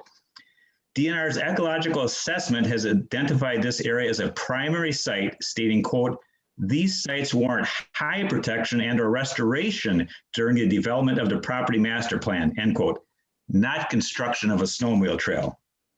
The park newspaper notes that since 1877, the mound continues to retain peace and solitude, concluding with, quote, "Persons desiring absolute quiet, pure air, and water cannot find a more suitable spot," end quote. Let your legacy as NRB be the continued protection of Blue Mountain's quiet and clean air. Reject the proposed snowmobile trail construction and approve the continuation of the road right-of-way trail. Thank you. Thank you. Any questions for Carl? Marcy? You oppose the snowmobile trail. Do you support the expansion of the family campground? Yes. And do you know what year that neighboring landowner changed positions or the permission on that private land to the north of the park changed? Otherwise, maybe Phil does. So you're saying yes. I mean, I was park superintendent when I started in 1981 at the park. I wasn't superintendent at that time. There was an unauthorized snowmobile trail going through the area referred to as Pleasure Valley. And very early on, I would say probably mid 80s, maybe 85 or so, a person downstream of the, withdrew his permission for the trail to be open, and we closed the trail, and it's been closed ever since. Okay, thank you. Okay, any other questions for Carl? All right, thank you, Carl. Thank Next you. is Wade, Town of Vermont, representing himself. Kenneth? Hi, can you see me? 3 minutes, Ken, thank you. Hi, yeah, I'm Kenneth Wade. I'm opposed to the proposed construction of a new snowmobile trail through Blue Mountain State Park. The existing status quo snowmobile use of the town road right-of-ways through the park provides the desired snowmobile connection between the Military Ridge Trail and the North-South County Trail system. The status quo route clearly provides the least overall impact to all park users and does not require the diversion of scarce park resources. A rational balancing of the needs of the non-motorized park users versus the snowmobile users shows the master plan should not provide a new trail. Some questions the Natural Resource Board should consider as it deliberates include the following. Why did the DNR summary to the board not include the January 2021 recommendations of the Wisconsin Non-Motorized Recreational Trail and Transportation Council? The DNR is required under Wisconsin statutes 23.177 to consult with the council during the park planning.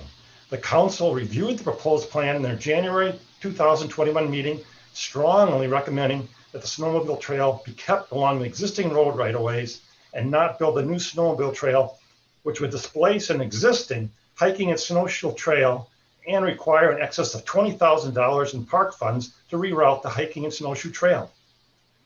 Why would the DNR propose routing a snowmobile trail to the quietest part of Blue Mountain State Park? Why would DNR propose routing a snowmobile trail in the same location they rejected in their earlier environmental analysis, as elaborated by Carl?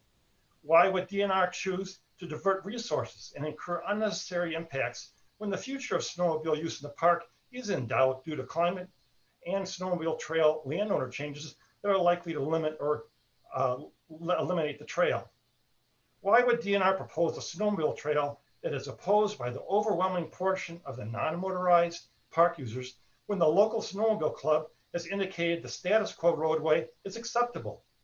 Why didn't the DNR noise analysis highlight that the higher snowmobile speeds, increased hill climbing requirements, and increased rider usage associated with the proposed new trail will lead to increased noise impacts to non-motorized users? In summary, I find the DNR environmental conclusion that due to the increased snowmobile noise impacts in the quietest part of the park, some park users may choose to recreate elsewhere. Is such a callous and dismissive statement as to be almost beyond belief. The board should modify the plan to maintain the existing status quo snowmobile route. Thank you.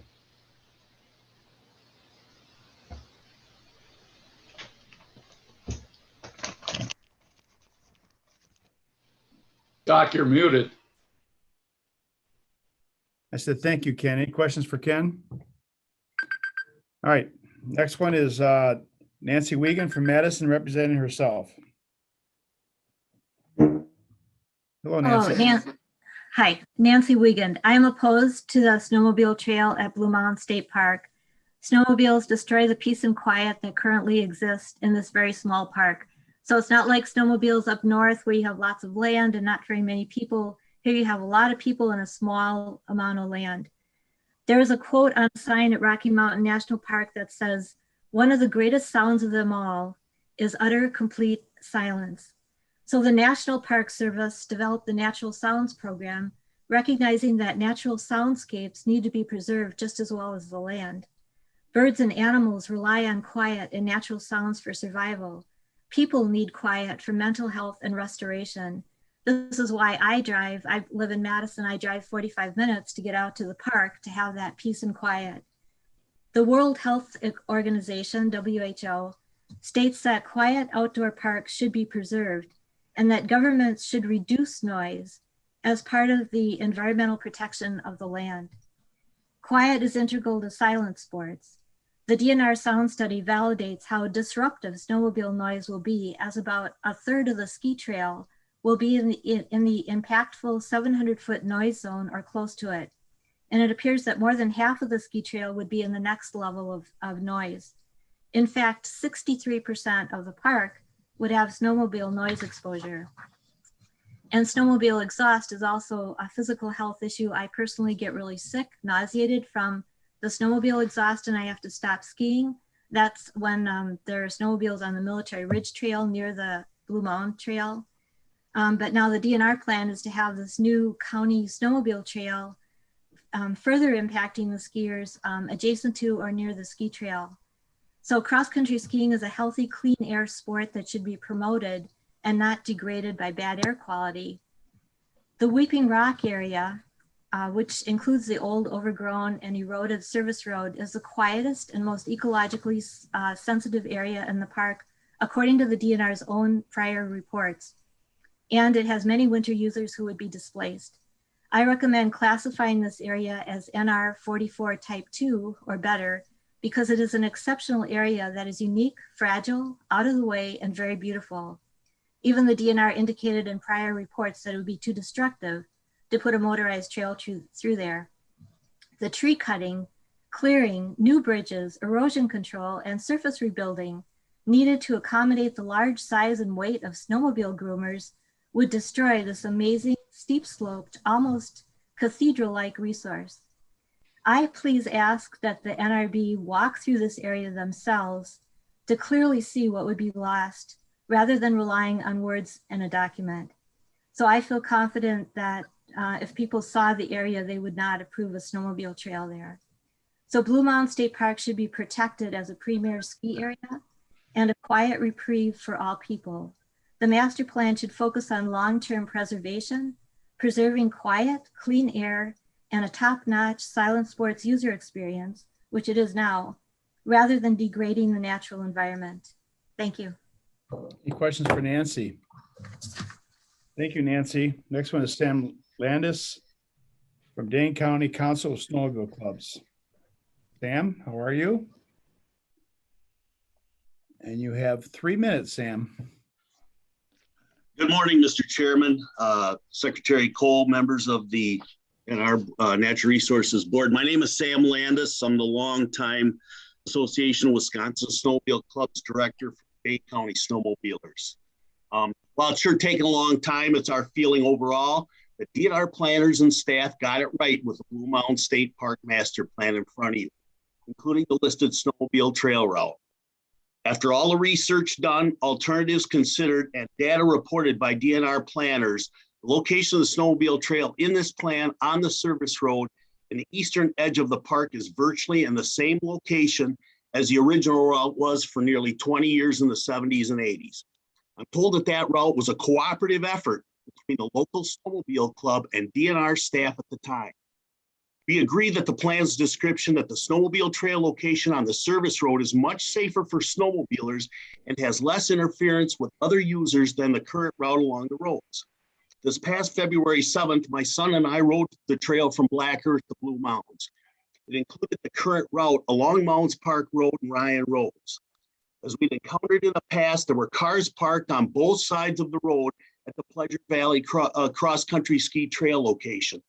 This made it even more difficult trying to maneuver a snowmobile around those cars, as well as virtually bare pavement. We also feel the plan accurately states that the location on the service road will have minimal effects in regards to sound, vegetation, and wildlife in the area. The costs involved for placing the snowmobile trail as stated in the plan will be covered by both our local snowmobile clubs and the statewide snowmobile program, which is entirely user-funded with no cost to Wisconsin residents. The included snowmobile trail in the Blue Mountain State Park Master Plan is also very consistent with DNR policy allowing snowmobiling as use, and there are many miles of trails in state parks and public properties in Wisconsin. Thanks so much for giving me the opportunity to speak. All right, thank you, Sam. Any questions for Sam? Bill Smith. Hi, Sam. Thanks for your testimony, and thanks for your stamina through this very, very long process. I understand you've been involved for a long time. Thank you. We've heard from a lot of people here that what you're proposing is going to cause significant negative impacts on their experience at Blue Mountains Park. The concerns are deep, the emotions are strong, and the opposition is significant. One of the things that are contended by the people that don't agree with you is that the existing connection along the road right away through Blue Mountain State Park is there, it's being used, it's safe, and it's adequate. I think they all would probably agree it's not ideal, but it's adequate, and it's a connection mechanism used throughout snowmobile networks all over the state. Where you have difficulty making connections, people will use existing roadway right-of-ways to make those connections. Could you respond to that? You know, I guess the contention that the existing trail is safe and adequate, and could you further emphasize, I guess, the reasons for you and the riders you represent that believe it's necessary to move off that roadway onto this service road, knowing that it's going to have a very significant impact on a lot of other people? Yes, thank you, Bill. To start with, the original snowmobile trail location was on the far eastern edge of the park, was there up until the 89-90 season when we lost permission on a piece of property, private property north of the park. For over 20 years, and I rode that trail. As a matter of fact, my brand new 1982 Arctic Cat Panther got a ride on that trail its first trip out. It is on the farthest east location. It has by far the least effect. I mean, the snowmobile trail is running north-south no matter what. The route on the eastern edge of the trail is shorter. It's less intrusive. We don't cross. I believe the current route on the road crosses cross-country and non-motorized paths at 3 locations. The road bank ditches alongside of Mounds Park Road and Ryan Roads are deep. You try to fill them in with snow. We found that people using and cutting in on the Pleasure Valley Trail are parking their cars alongside the road. I have pictures from this past year where they're actually parking on the location where the snowmobiles would travel. We have a snowmobile trail going north-south. We believe that it's least intrusive, and we agree with the department that it's least intrusive to have it on the far eastern edge of the park. We feel it'll cause very little damage to the vegetation in that area, and I don't think it's going to take a lot to get that route run in.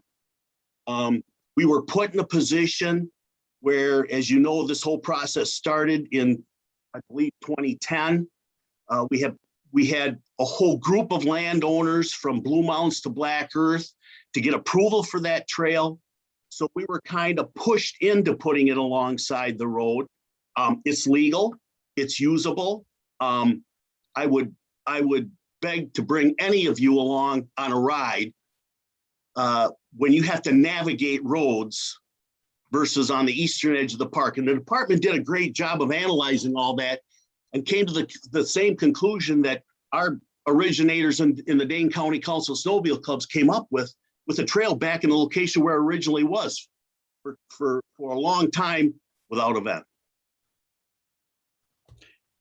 Okay. That change would not force current snowmobile users off the road right away. It would provide a second and alternate route Could you explain, I guess, how the clubs could be helpful to, I guess, discourage dual routes? And could we expect that the snowmobile traffic would be concentrated on the alternate corridor and not just use both of them as sort of a loop connection? Bill, the trail would be eliminated along Mounds Park and Ryan Roads as a result of the new location. There wouldn't be dual trails. That connection would be, that route would be connected north and south via the eastern edge of the park. So once that trail went in, there would be no usage along Ryan and Mounds Park Road. Sam, your critics contend that it would still be a legal right of way for a snowmobile user to use that with their machine. All I can tell you, Bill, is the funded trail route that the snowmobile clubs will mark and maintain will be moved from Ryan's Park, Mounds Park Road and Ryan Roads over to the new location. I mean, to get access, you can use the side of the road, but there's nobody that lives on that route. So there's no reason for access. So number one and number two, Bill, is you take a snowmobile route on alongside of a paved road and put it in a spot where it belongs, nobody's going to use the road. I mean, it's tough enough to navigate, crossings and alongside. So it'll be a lot more usable and a lot more user friendly. So Bill, I think the butt in here quick, because there's a lot of snow is up northern Wisconsin. I think a lot of the towns and counties allow access off right of ways to get to a sanctioned snowmobile trail. So you're right, there could be a stray snowmobile on there, but I have seen law enforcement stop these people and say, where you live, where you coming from, because there's some abuse of that. There's no question. And when they find out that they are not coming from their home or location, then they get cited. So it have to be looked at, but they won't be there unless they're gaining access to a sanctioned trail. Correct. Up north, Doc, that's what. is there time for one more for me? Go ahead, Bill. Thank you. Sam, one more question. There's been a lot of discussion from people about safety relative to roadway versus the proposed connection. And yet I haven't seen a lot of real specific hard data.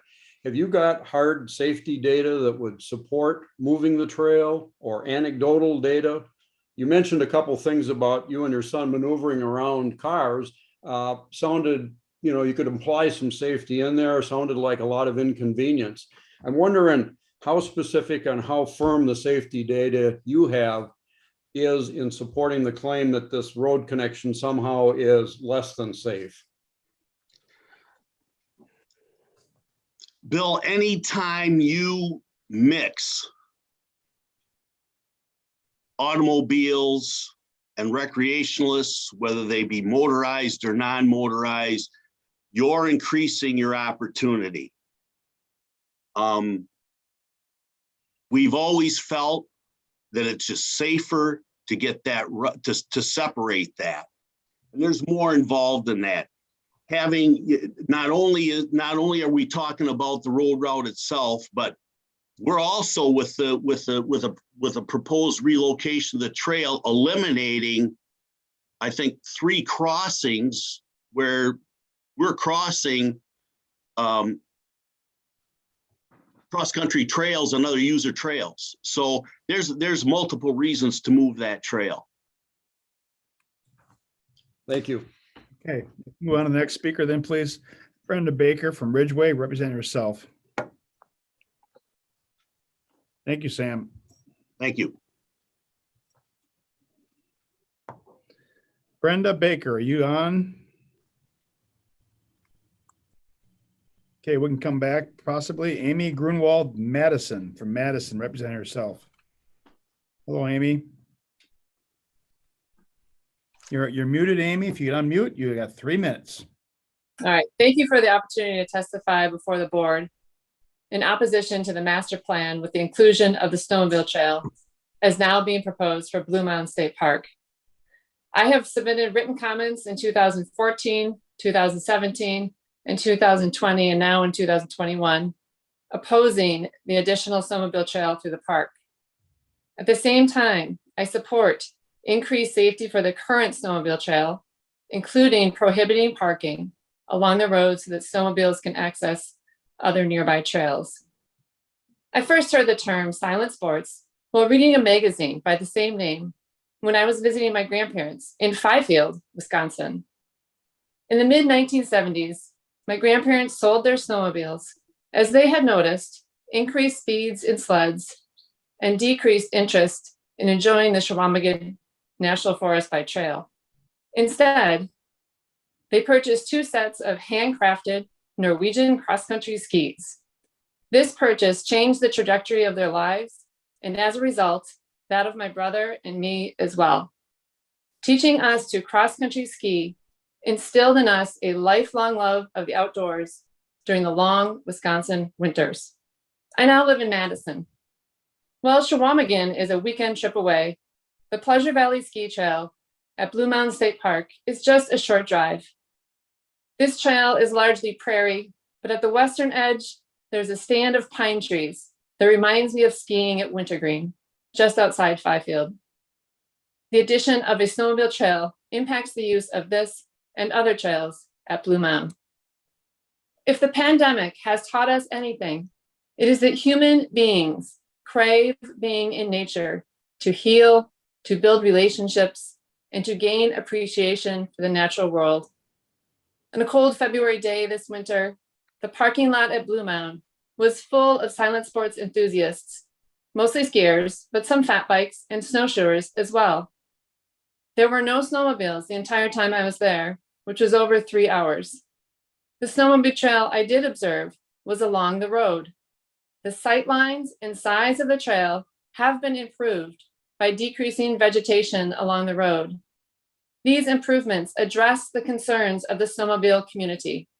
However, building a dedicated snowmobile trail through Blue Mountain State Park would forever change the nature of the park as a winter silent sports haven.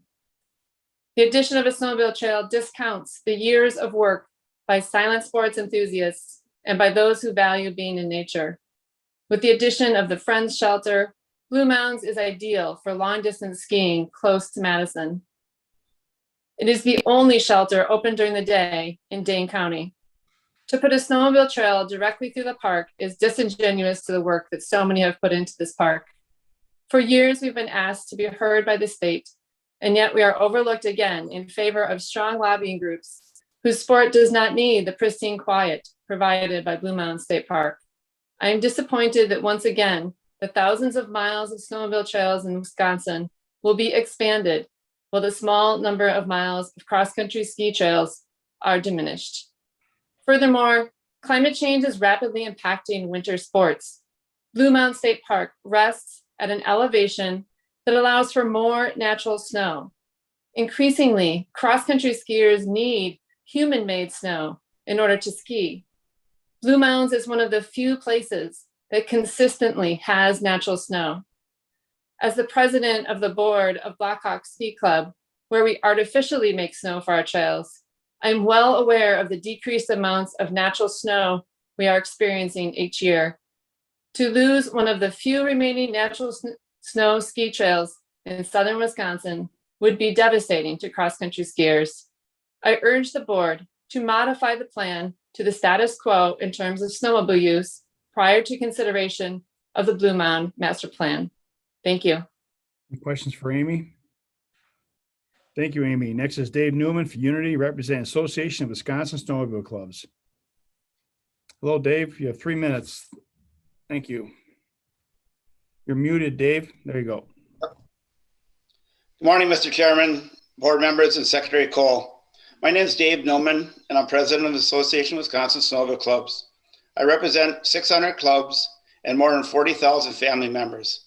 It is these clubs and their volunteer members who are responsible for developing and maintaining the nearly 25,000 miles of interconnecting snowmobile trails across Wisconsin that are all open for public use.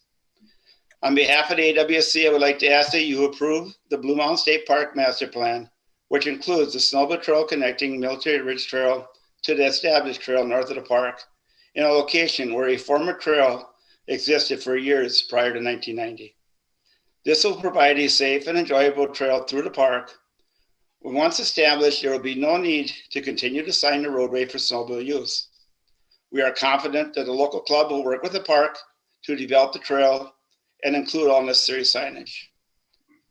We do thank the DNR for their efforts in developing this plan, and we commend them on the detailed sound testing that shows the trail in this location will have a minimal impact on the park. The sound produced would be similar to the existing vehicle travel on the road through the park. It should also be noted that this trail is less than 1 mile long and is located on just over 1 acre of land in a 1,100 acre park. Having snowmobile trails in state parks is not uncommon, and in this region alone, Yellowstone Lake, Devil's Lake, and Governor Dodge State Parks all allow snowmobile trails through their boundaries. Snowmobile trails are also allowed on the 34 state-owned trails that are shared with many other users without any conflicts. We have always been willing to share our trails with other users. Some have the opinion that this state park should not allow motorized vehicles, yet the Military Ridge Trail already runs along its southern border, and it is adjacent to a 4-lane highway and has a town road passing through it, which is currently the current snowmobile trail. We feel that the state properties should be open to all user groups. Remember, not everyone is able to physically ride a bike, hike, or ski, and a snowmobile trail allows anyone the opportunity to enjoy the beauty of this park. Thank you for your opportunity to comment. Any questions for Dave? Thank you, Dave. Next, we have Jeff Carroll from Madison representing himself. Jeff Carroll. Hello, Jeff. Can you hear me okay? We can hear you just fine, Jeff. You have 3 minutes. Okay. Thank you. My name is Jeff Carroll, and good morning to the chair, Dr. Preen, the board, and Secretary Cole. And a special hello to Bill Smith, who I worked with for many years, off and on, as a 26-year DNR employee in the central office. And I want to thank you all for your service. Hi, Bill. I want to thank you all for your service to the state and to the resource. I was the director of the Employee Assistance Program in the Bureau of Human Resources. So I got around the state pretty well with my duties. I ask you to reject the snowmobile trail change and to accept the rest of the master plan. I would not support any proposal where a snowmobile trail change would occur. I am a 35-year cross-country skier at Blue Mountain State Park, and I witnessed the growth of cross-country skiing there as the trails were developed over the years. Blue Mountain is the premier place to cross-country ski in South Central Wisconsin. There is no doubt about it, and it was always a special treat to go out there.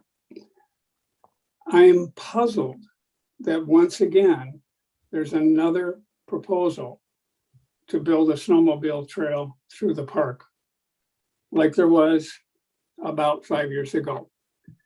Back then, I spoke at the board meeting. There were about 35 of us who spoke against building the trail. There were only 1 or 2 people who spoke in favor of it, and I remember one of them was a professional lobbyist with the Snowmobile Association. Despite the overwhelming public testimony against it at that time, and now, why is the DNR staff still determined to build a snowmobile trail through the park? Another question. The Friends of Blue Mountain State Park, who raised hundreds of thousands of dollars to build the warming house and many other benefits to the park, are against it now and were against it back 5 years ago. Why is their opinion again being ignored by DNR staff? Are DNR staff listening to the public, or are they paying more attention to the snowmobile lobby? Are the DNR park staff and other staff who are recommending the trail be built through the park looking at this objectively, or are they snowmobile advocates How much does the board value the input of citizens who are the longtime users and supporters of the park? That's the key question to me. And I would ask, do any of you board members cross-country ski or snowshoe? And if so, have you ever done those activities with snowmobiles right on top of your trail or really close by? Because that sound travels really far. And have you had to deal with that loud piercing noise and smelly exhaust? Did you find that to be an enjoyable experience? Yeah, if you need to wrap it up, please. Okay. I ask you if you feel compelled to vote in favor of this and you've not been at the park in the winter, please consider going out there and delaying this decision. Again, thank you very much for your time and your service. Thank you, Jeff. Any questions for Jeff? Next, we have Lisa Allman from Blue Mountains, representing herself. Can you hear me? You bet. All right. My name is Lisa Allman. I'm a lifelong resident of this area and also a former Friends of Blue Mountain State Park board member and president for 3 years. Thank you for the opportunity to testify today. I too am strongly opposed to a snowmobile trail that runs through the park, but I'm in favor of the status quo route along the roads and many of the other proposed changes in the master plan. I first want to make it clear that I am not against snowmobiling. I used to snowmobile as a kid. My husband snowmobiled as a kid, and I have numerous friends who are snowmobilers. But I live on Military Ridge Trail. It's in my backyard. And I said, and I've been here for over 20 years, and snowmobiles and hikers and non-motorized vehicles do not mix. When a snowmobiler comes within 100 feet of a person not on a snowmobile, many do not slow down to the 10 miles per hour or less per their own guidelines that they're supposed to do. I've had to dive off the trail to avoid getting hit. I am also acutely aware of the noise the snowmobiles make at all hours of the day and night and the damage they cause to the trails and bridges. The Pleasure Valley Trail is already prone to erosion, and snowmobiles will only exacerbate this problem. Numerous snowmobiles from the local clubs have stated in the past that the current route around the road right away is adequate for their needs, and I have personally been told that they wish they had never said anything. I agree that I think the issue was the parking, and I think some signage saying no parking from this month to this month would help alleviate that, because I agree that is an issue. And I want them to be safe as I am. It seems like since the state or county snowmobile lobby group got involved, it's no longer about the local club's desires. And I'm not even sure that it's about safety. I was forwarded a Facebook announcement that went out to snowmobilers who were attending the public meeting on March 12th in Mount Horeb in 2019. Within that announcement, it stated in all caps, "It is critical to our entire snowmobile program that we win this fight!" If we lose, we will hand our adversaries a clear plan to get us removed for each and every public property we have a trail through. It seems to me that the DNR's only rationale for construction of the snowmobile route through Pleasure Valley is to create a more, and the word has been used before, desirable experience. But yet it only takes a few minutes for an individual snowmobiler to traverse around the park on the 1.2, we're talking 1.2 miles connection that already exists along the road right-of-ways. It seems like a lot of effort, disturbance, cost for a very short ride. Mounds Park Road is already approved for ATVs, and so the snowmobiles being allowed along the road right-of-way seems appropriate to keep all the motorized activities in the same area around the park. It is also my understanding that when funds were provided by the Friends Group for construction of the Friends Shelter, they were assured by the DNR that the Blue Mountain State Park would be recognized as a silent sports park. I think that's been forgotten. So my last statement is, I have two more statements. One statement is, we're talking about a snowmobile trail that existed 30-something years ago. Since then, this park has changed significantly. The ecological area, the wildlife has moved in, the trees and wildflowers have grown. It's not the same that it was 30 years ago, and I think that needs to be taken into consideration. So my last plea to you is, since this issue has been a contentious topic for many years, I hope that many of you have actually taken the opportunity to visit Blue Mountain State Park and personally walk the trail where they're proposing the snowmobile route, so you can make an informed decision, especially since your vote today could have long-term ecological consequences. Thank you for your consideration. Thank you. Any questions for Lisa? One, I have one. Go ahead, Marcy. When you were worried about your safety with the snowmobiles coming towards you, was that at one of the intersection points? No, I'm talking about just Military Ridge in general, so I understand how fast snowmobiles can go. In fact, my husband, we got a snowmobile when I first moved out here, and he was run off the trail by some aggressive snowmobile riders and left in the ditch. Some other snowmobilers, thank God, came along and helped him out.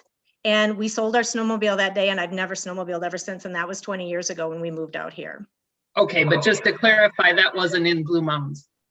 No, but it's still a snowmobile right. on I get a your trail. point. I get your Yeah, point. I just yes. wondered if it was specific to this. Yes, no. Yeah. Thank you. Okay, thank you. And for the record, there's a lot of us have been out there in the winter time. We actually hosted a meeting and a road trip out there. So a lot of the board members have firsthand seen the intersections we're all talking about. Danelia Mulla from Madison, represent herself. Daniela. Moving on then, William Van Haren from Verona, representing Friends of Blue Mountain State Park as president. Good morning. Morning. Paul, Dr. Prain, and members of the board. Thank you again for your service to the state. It's always a challenge. My name is Bill Van Haren. I'm from Verona. I'm president of the Friends of Blue Mountain State Park.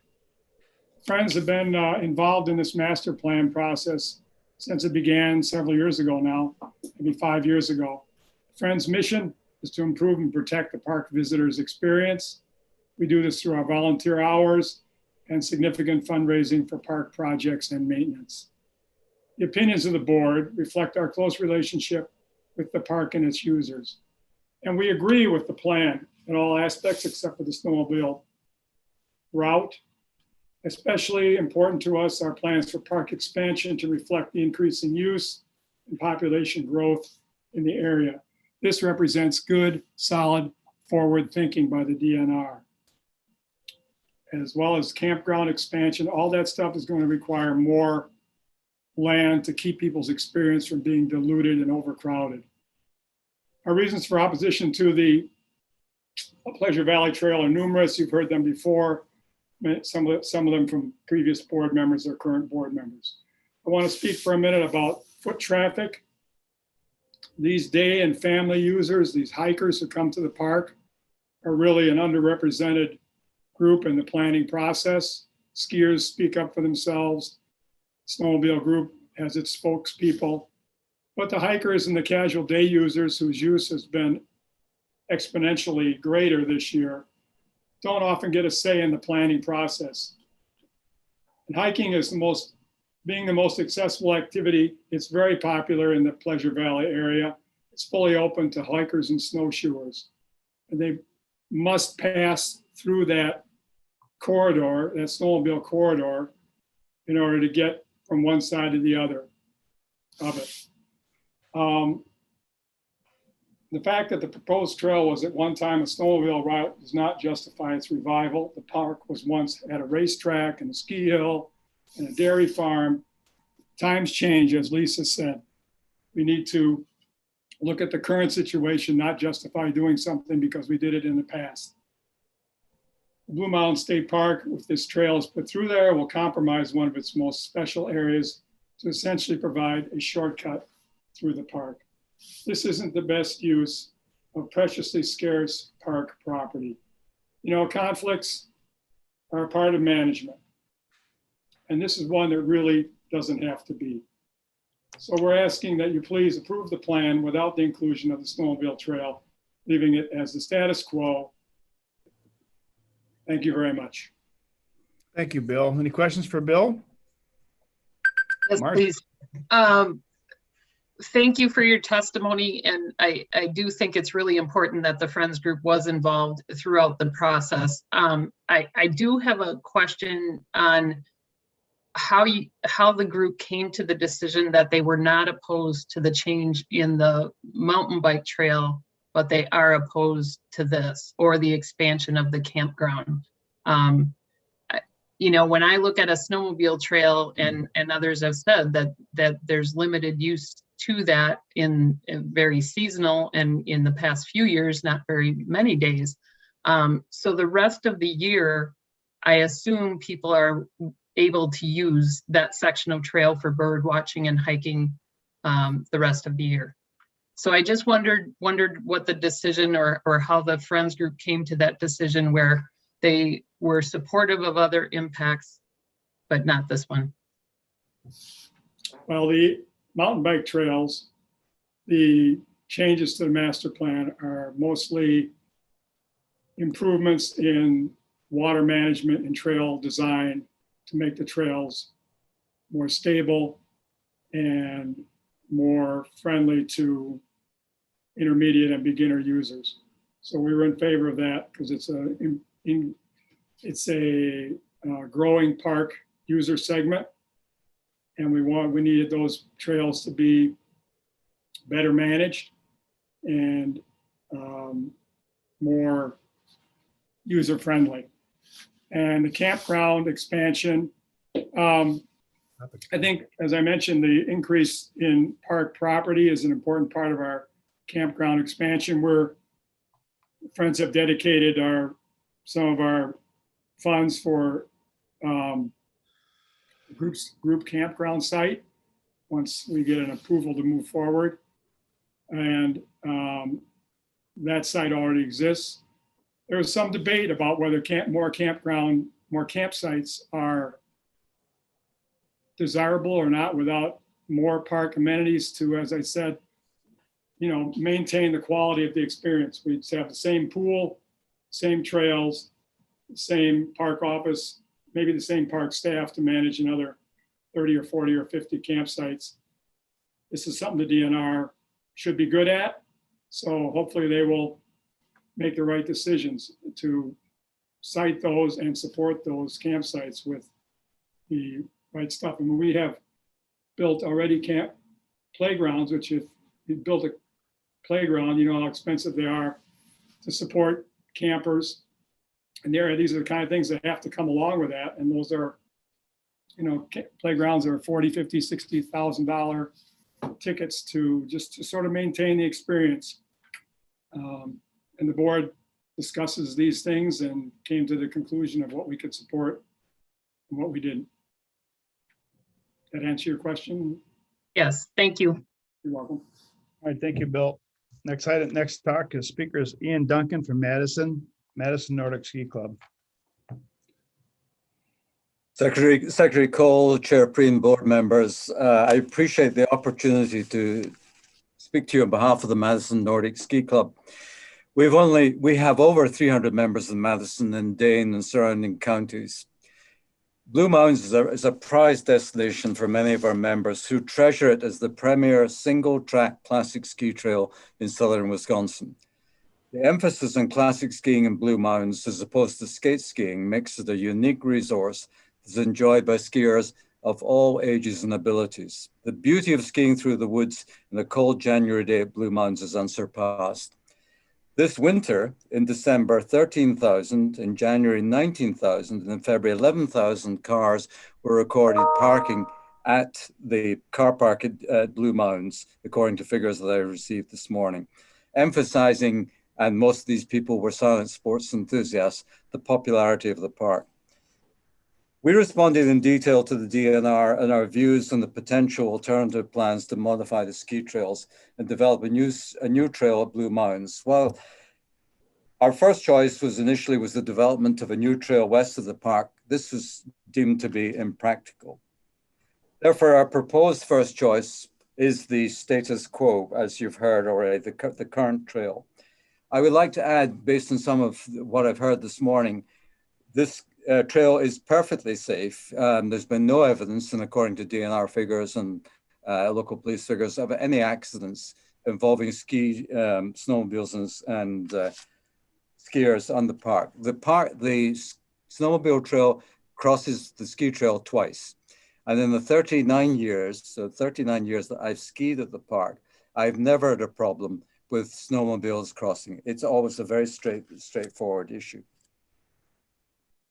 So we propose to maintain the status quo, and if needed and where needed, improvements to the snowmobile trail on Mounds Park Road and Ryan Road are very likely possible. So we're pleased that the proposal in the master plan will leave the ski trails untouched. Our goal has been to preserve the ski trails now and for future generations. However, we and many of our members are not in favor of developing a new snowmobile trail in the service road through Pleasure Valley for reasons that you've heard by many people already this morning in detail and spoken to, addressed eloquently. I would note that that we believe that the peace and quiet and clean air of the current users of the Pleasure Valley Ski Trail, where it parallels the service road, will be very negatively affected by snowmobiles, as will the experience of those who are backcountry skiing, hiking, etc., through the service on the service road through Pleasure Valley.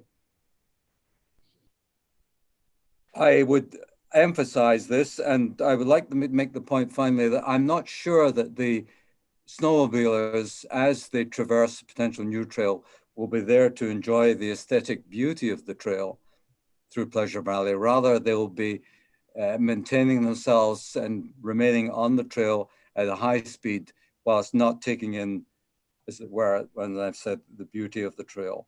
Therefore, we believe that we would we would vote for the status quo and are not in favor of developments of a new snowmobile trail through the service road, as you've heard from many others this morning, and we'll hear from others.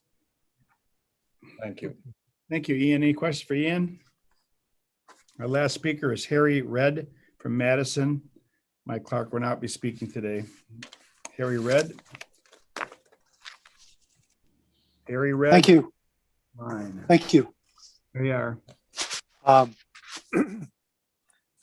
Thank you for the opportunity to speak. I oppose establishment of a snowmobile trail through Blue Mountain State Park as proposed in the new master plan. I live in Madison and have been an active cross-country skier for almost 40 years. Getting outside in winter, out in nature, and engaging in this vigorous sport has been very important to me and to my physical fitness and mental health. Cross-country skiing community in the Madison area is an active and committed bunch who have worked hard to promote this healthful sport, doing things like offering free lessons to the general public, featuring cross-country skiing at Madison's Winter Festival, supporting competitive youth teams at the middle and high school levels, as well as programs to introduce elementary school kids to the sport. Promoting cross-country skiing promotes physical fitness and appreciation of nature and our environment. Blue Mountain State Park is a premier venue for cross-country skiing, offering a varied topography, quiet natural setting, and because of its elevation and tree cover, better snow conditions than other venues in southern Wisconsin. The cross-country ski community, as you've heard, has made significant contributions to Blue Mountain State Park. I have skied there many times. I oppose the trail because it will introduce additional noise and pollution to the park as a whole into what is currently a quiet and largely natural corridor. We live in an increasingly noisy environment, and many people, myself included, find solace in quiet natural settings. Such settings are rare and getting rarer and harder to get to. Snowmobiling is simply far more impactful than skiing, snowshoeing, hiking, or snow bicycling. Our state park should be refuges for nature and for people trying to get away from civilization, and we should strive to keep them that way. Thank you. Thank you, Harry. Any questions for Harry? Hearing none. In front of the board is need a motion to at least put on the floor for discussion. Move to approve. Master State Park Master Plan, including the item of modifying the hunting zones at the same time. Second. Who moved it? Excuse me. I moved it. Yes, Terry seconded. Any further debate from anybody? Marcy. Can I ask a question about that, putting it all into one motion? Can we have a discussion about the hunting in the park? And I talked to Phil about this during my briefing. This is an area that is really in a management area with the CWD issues and the herd. And I think we need to get more creative or more flexible in being able to respond to these things. So one of the things, and I'm not clear on the protocol, so Cheryl, please pop in, but you know, can you close a park trail, the bike trail, on November 1st and reopen it January 1st for fat tire bikes and allow more hunting in the park? I think we really need to use these as examples of that it's not just the hunters that should be concerned about the size of the deer herd or the prevalence of CWD or the impacts of Lyme disease or the impacts of overpopulation on the ecosystem in these areas. So before we roll that into one, that was one comment that I wanted to make. And then I have a couple questions for staff. Let's take your first topic first. Cheryl, I think the question Marcy proposing is there some flexibility to close trails, open, close trails? Is that something internally by the DNR, or does that require a full process to modify a plan if we do that? Phil, if you know the answer, I would defer to you. My instinct would tell me that we require a motion in order to open up this area for hunting, but that the department would retain flexibility with respect to trails outside of that area. Phil. Yeah, in terms of trail closures, that could be a planning issue, but also it falls within that Act 168 implementation piece that the board has acted on before outside of the master planning piece. So with this, through the process, we saw that the area proposed to be opened, we're removing that bicycle trail through that 30 acres, and that area had been closed due to that bicycle trail. So it became clear that that area was an area that could be open, both in terms, Marcy, as we discussed, for helping open up public hunting land, and also in terms of state park land defaults to open if there isn't another reason to close it. So with that, that's why we proposed those 30 acres. In terms of the other bike trails and closing those trails, we're still operating underneath that implementation, Act 168 implementation plan. And so those areas remain closed due to those bike trails, I guess, is what I would go to that. Any further process on that, not to throw it back to Cheryl, but I'd be uncomfortable commenting on without legal being involved with that. Right, and we might not need an answer today for this item, but I just hope that I hope that we will keep it in mind, again, for the reasons that I stated. And then on the snowmobile trail, the concerns that were brought up about speed or erosion, have a speed limit been considered, or qualifiers like frozen ground and a certain amount of snow for that section to be open? Yeah, absolutely. Thanks, Marcy. So the trail, this proposed snowmobile trail, would be open when other Dane County trails are open, which do have that frozen ground, certain amount of snow qualifiers for when Dane County will open its trails. And Dane County often opens its trails on a regional basis, so it would have to be the quadrant that Blue Mound is in. In terms of speed limits, the department could set a speed limit. That is more of an implementation question. Those are the types of things that we don't want to set that through a master plan, but it's something we can certainly explore as this plan is implemented. In terms of the erosion, in addition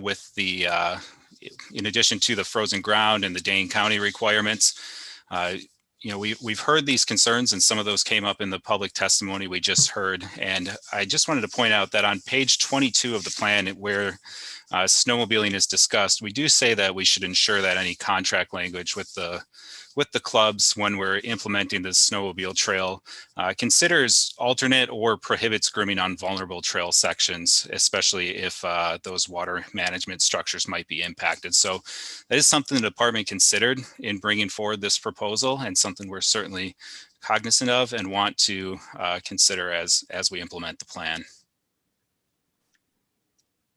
Awesome. Thank you. Okay, any other discussion or debate? We have a motion on the floor to approve the master plan with the second item of increasing the hunting area perimeter. All in favor of the master plan, say aye. Aye. Aye. Opposed? Motion carries. What's the will of the board? You want to take a break for lunch? The next items, there's just informational items. Probably should take at least some break. Bill, you want your 30 minutes or board want 30 minutes or what do you want to do? It's 12:30. 10 minutes. Reconvene at 1 o'clock? Wrap this 10 up. minutes. I hope. How about, What did Terry say? how about 10 minutes? Bill Bruins, you're the one that complains about that. How about 15? How about 15? How about 12:45? Let's get back at it and finish this up within an hour. Thank you. 12:45. Thank you.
Anybody back yet? Yep. Get some video up. There you go. Hello, everybody. Hello. All right, calls meeting back to order. We do have a couple of action items. Jim Lemke, how are you, sir? Good, thank you, Chair Praying. We got a couple land sales, 1 and 2. Jim, you can take them both together or separately, whatever you're privy. Yeah, thank you, Mr. Chair. I think I could take them both together and be. Hold on, Jim. Bill Yes. Bruin, go ahead. I'm sorry for interrupting, but I just feel I got to make one comment on the action we just took on Blue Mounds. I know I'm not going to change the opinion of anyone on this, but what I want to point out is one of the longest tenured board members is that the department has done yeoman's work with this plan, and we should be very, very proud of everyone who's had a part in it. Well said. Mimic that as well. This has been going on for 5 years from top to bottom. And it's a plan that's well thought out. We deliberated, the public weighed in, and decision was made. You can't please everybody. Thank you, Bill. Okay, Jim. I'd also mention, if I can, please, that what a way to initiate Phil in a new job. Yeah. Very interesting. I'm sure Diana is somewhere in the weeds just smiling, probably. Yeah, exactly. It's a tough deal. It's a tough deal, but the board made the right decision. Okay. Yeah, I don't quite recognize this Jim Lemke guy because the last time he and I were up at one of these properties this last week, he didn't look this way. So there you go. Okay, Jim, the floor is yours. Thank you, Chair Praying, Secretary Cole, and the rest of the NRB, and also welcome Ms. Adams and Ms. Nass. My name is Jim Lemke. I'm the Real Estate Section Chief, and I'll be presenting real estate transactions for your consideration, and always appreciate that opportunity. The first item 4L in front of the board today involves 2 land sales, both within the Northern Highland State Forest. The first sale is 3.93 acres being sold for $18,000 in the town of Presque Isle. This land is currently across the road from department lands. It's isolated and not contiguous to any other properties. The land was offered for sale to local units of government who were not interested in purchasing the property. As such, we went out for public bid and had a offer accepted for $18,000 on the 3.93 acres. The second sale in front of the board today is an exchange of properties proposed by the town of Arborvita, which involves 5.2 acres of department lands with 8.7 acres of town lands. This exchange, if approved, will allow the town to build a fire department substation closer to Highway 51 and at the northern part of their township. This will reduce emergency time and responses and is considered an important add-on for the town of Arborvita. We had this property independently appraised. There was a difference of $5,050 to the benefit of the department, and we would propose making this exchange as well for the requested town of Arborvita. With that, Mr. Chair, I respectfully ask that the board finds that both these properties are no longer needed for state's use for conservation, and to approve the 3.93 acre sale for $18,900, and also the exchange of 5.2 acres for 8.7 acres of town-owned property. With that, I can take any questions. So Jim. Chair, also move. So moves or second? Second. Can I speak to it? Fred, can I speak to it, please? Yep. Go ahead, Terry. For board members, you should notice that in your packet on the Scott D. Zastro sale, there's a little corner in the southeast corner on our map. That was a misprint by the department. In other words, we're not retaining that little green strip right below this parcel. Jim confirmed that for me. Yes, thank you. Benefit. Jim, so the public understands when we sell property, does it go towards debt service? Does it go back in the fund, or what happens to that 18,000? Good question, Chair Praying. Statutorily required the sale of these properties goes back into a fund to repurchase properties for state benefit. So they do not go back to pay off stewardship. They go to repurchase lands lost for public benefit and use. And those actions, those additional acquisitions then come in front of the board at that time. Can that 18,000 be used in conjunction with stewardship dollars, or is that a completely separate transaction? It could be at the discretion of the department and at the ultimate determination of the board. Yes. Okay, thank you. Any more questions for Jim Lemke on this transaction? Motion's on the floor. All in favor, say aye. Aye. Aye.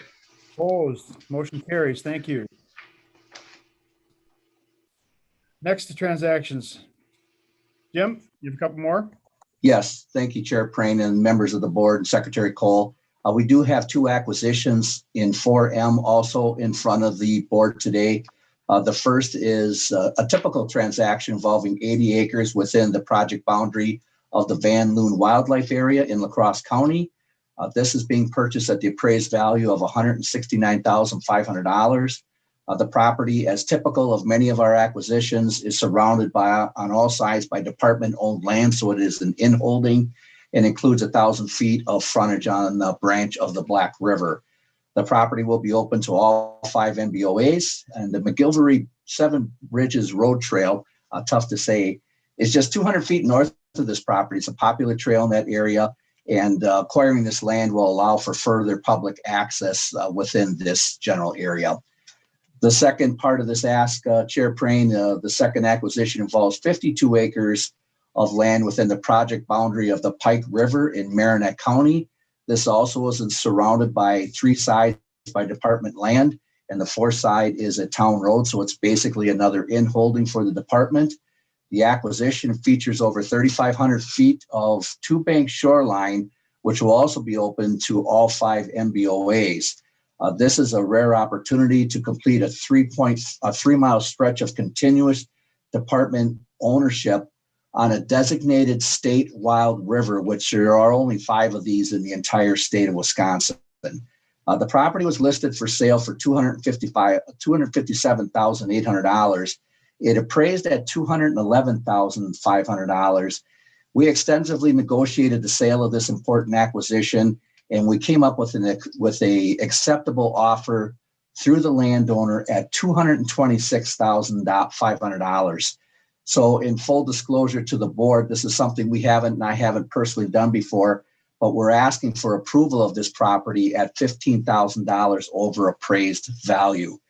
The property will be financed by a We Energies Mitigation and Enhancement Fund for $172,500, and $54,000 will be provided by department program cash, which, Chair Prane, goes back to the question you just asked, what happens to the sale of those properties? This is actually an example of that. We'll be using program cash of $54,000 to make up the difference in this acquisition. So no stewardship monies will be used in this particular transaction. And with that, Mr. Chair and the board, I respectfully seek the approval to purchase 80 acres in the Van Loon Wildlife Area. In addition, the 52 acres for $226,500 along the Pike River corridor. And with that, I'd be happy to answer any questions that you may have. Mr. Chair? Yes. I'd move approval. There's second. Second. Second by Kaz. Mr. Chair, if I could. You bet. We've reviewed these appraisals on both of these properties, and Jim and I have had extensive conversations about them. And just for the benefit of the board, we lost our #1 review appraiser in the department, who had been with us for quite some time. She was very, very good, did a good job, provided me with a lot of great information. And unfortunately, she moved to a federal agency. And in her absence, Jim's been working tirelessly with Pete, our current appraiser, on staff. And they both did a very, very good job. But these are tough deals to go through all this appraisal stuff. And there's not one that we don't have issues with and that we have questions with, and we challenge the appraisers to come forward and do a better job every time. So I can, with confidence, one of these properties, one up by Pike, is one that Jim and I visited last week. And it is a very, very good property for the citizens of Wisconsin. they will enjoy this. So with that being said, I would obviously support this. Any questions from other board members? All in favor of the motion, say aye. Aye. Opposed? Motion carries. Thank you, Jim. Thank you. Next item is COVID update. We are nearing, hopefully, the end of our pandemic, but we are not there yet. So Todd Ames, want to give us an update where things are at with the department? Yes, thank you, Mr. Chair, members of the board, Secretary Cole. And yes, to your point, we can talk about it more, but my suggestion and hope is that perhaps the last one of these updates could be at the June board meeting in person, but we'll see. But are you in our Florida office there now, Todd, in the background there? Are you in the Florida? Yeah, no, that's actually, that is a picture from Schwalmingen Bay. So I want to make it noted for the record. It was a Wisconsin picture taken a couple of years ago. I only wish I was actually there. You see our slide presentation. I'll be brief. Again, appreciate the time you provided me to give another update.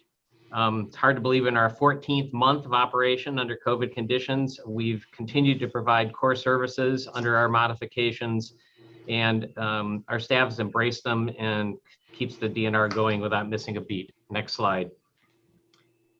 And now we are planning for a stepped and safe return by our staff to our facilities and weighing CDC guidance steadily during the process. You've likely heard the Department of Administration is lifting state facility occupancy rates up to 50% in June and up to 100% in July. The goal is to be 100% operational by early July. Here, here, here, here. Way to go, Todd. Way to influence that. Our incident management team is crafting guidance and performing facility reviews to determine how best to provide safe working conditions for our staff as they return to offices from remote locations. While Wisconsin's vaccination rate is increasing every day, not everyone is vaccinated. So we've still got some considerations. Some of our staff are parents of young children who are not yet vaccinated. Others are household members who may have immune deficiency issues or other medical issues. So we're prioritizing which employees should be the first to return and how many should return under the general DOA targets and COVID safety protocols. So we've devised guidance for our field staff working outdoors and those working indoors. All of our COVID-19 policies are considered fluid documents, which can and certainly do change, I can attest, as the CDC and State Department of Health Services updates their COVID guidance. As we all know, there's no absolutes with COVID, but our goal is to keep providing core services while doing so under safe conditions. Next slide. Again, I'm not going to read all these bullets. You're capable of doing that or reviewing the PowerPoint. But while we're still at this point encouraging trainings and meetings be done remotely when possible, we realize it's important to do these in-person meetings and trainings when COVID safety protocols can be part of the event. So administrators are weighing factors such as, can the event be done remotely? Is it critical to our core services? Can the event be done in person with COVID safety measures? And increasingly, there's fewer and fewer restrictions on doing those in-person meetings. And I think that's going to continue. Next slide. We do have to take a moment just to touch on a couple of things that we're continuing to do in spite of having all the challenges associated with COVID restrictions. As you know, Wisconsin's been dry.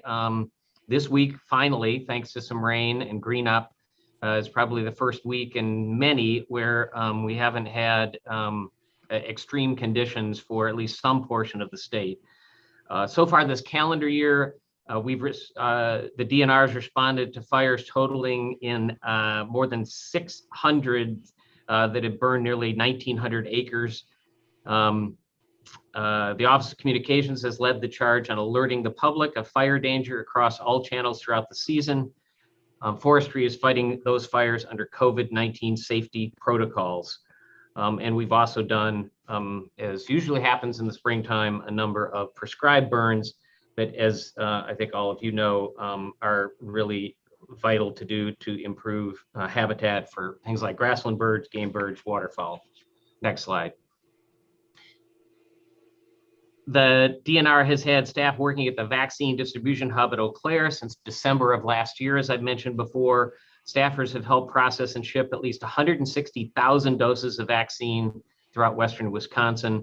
They are nearing the end of this deployment, and we thank them for their service to the state in the fight against the virus. Next slide. Just a couple of other examples of really important work that we've been doing despite the COVID challenges. An update on the city of La Crosse's PFAS investigation on French Island. That's been ongoing since 2019. In response to local requests for assistance, DNR has worked with DHS to issue an interim area-wide drinking water advisory for PFAS in private wells on French Island to allow the DNR to provide temporary emergency water to everyone on the island. As of May 11th, DNR has provided bottled water delivery service to 1,016 residents to address immediate drinking water concerns. In addition to providing bottled water, DNR's environmental consultant have sampled 200 private wells across the island for PFAS, where the city sampling or private owner sampling has left data gaps. The first round of results is expected soon. DNR staff have worked closely with town officials, including bi-weekly check-ins, coordination of outreach efforts, and joint media appearances, all while continuing to work remotely under COVID protocols. Next slide. So despite staff working mostly remotely, we continue to meet high productivity standards, and our waste and materials management program is a prime example. They successfully completed recycling annual reporting for 2020, working closely with dozens of local governments to ensure they met the deadline. And the specific thing I wanted to call out is that the program also reduced incomplete hazardous waste generator reports from 325 this time last year to 32 this year, a 90% improvement through technical assistance from our regional program associates and hazardous waste compliance staff. Next slide.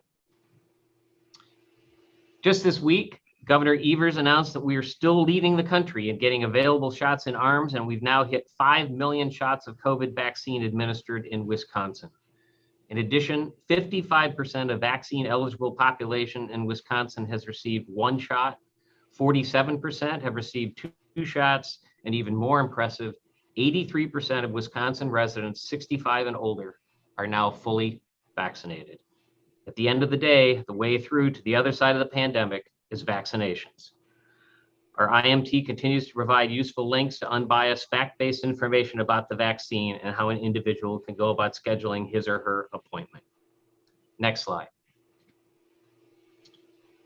You've heard this from me consistently over the months. Our DNR leadership's top priority is the health and safety of our staff, and to make sure that we know that they know that we in management genuinely appreciate and care about them.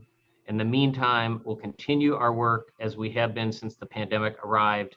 Staff have never shirked their mission or duties, and I couldn't be prouder of those accomplishments. Thank you for your time. Video back. All right, Todd and Mr. Secretary, on behalf of the board, it's been 14, 15 months since this crisis hit the world. And the first 30 days was really quite something. We didn't know what we were up against. We didn't know what we were going to do. We knew that, we had citizens that wanted to utilize our state parks. You guys stepped up the challenge in record time. We found out that not only did they want to use our state parks and outdoors, they wanted to use it in record numbers we haven't seen in years, which put increased pressure on our facilities. From all accounts, from IT, from meetings to your staff adapting to the new protocol has been extraordinary and stellar. We had some people calling in the beginning about, well, now what's going to happen to state employees? Well, I can tell you, speaking as the chair of this NRB, our state employees put out work product and continue to put out work product well above and beyond what other private people have done during their lockdown. Even though we were locked down and we were home a lot, it seems like the department staff really wasn't. They were doing business above and beyond what was expected from them to do. We pounded the state parks last year, and we continue to pound the state parks. We increased it, and hunting and fishing was off the charts, and yet you wouldn't even know that we had a pandemic when it came to our organization.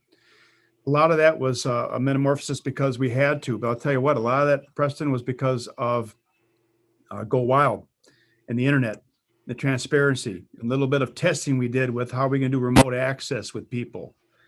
Well, I'll tell you, we stepped up in record time with this board, getting public input and transparency of conducting our business. And you guys, you two, and all your staff members should be commended. I mean, it's really a phenomenal feat that you guys pulled off.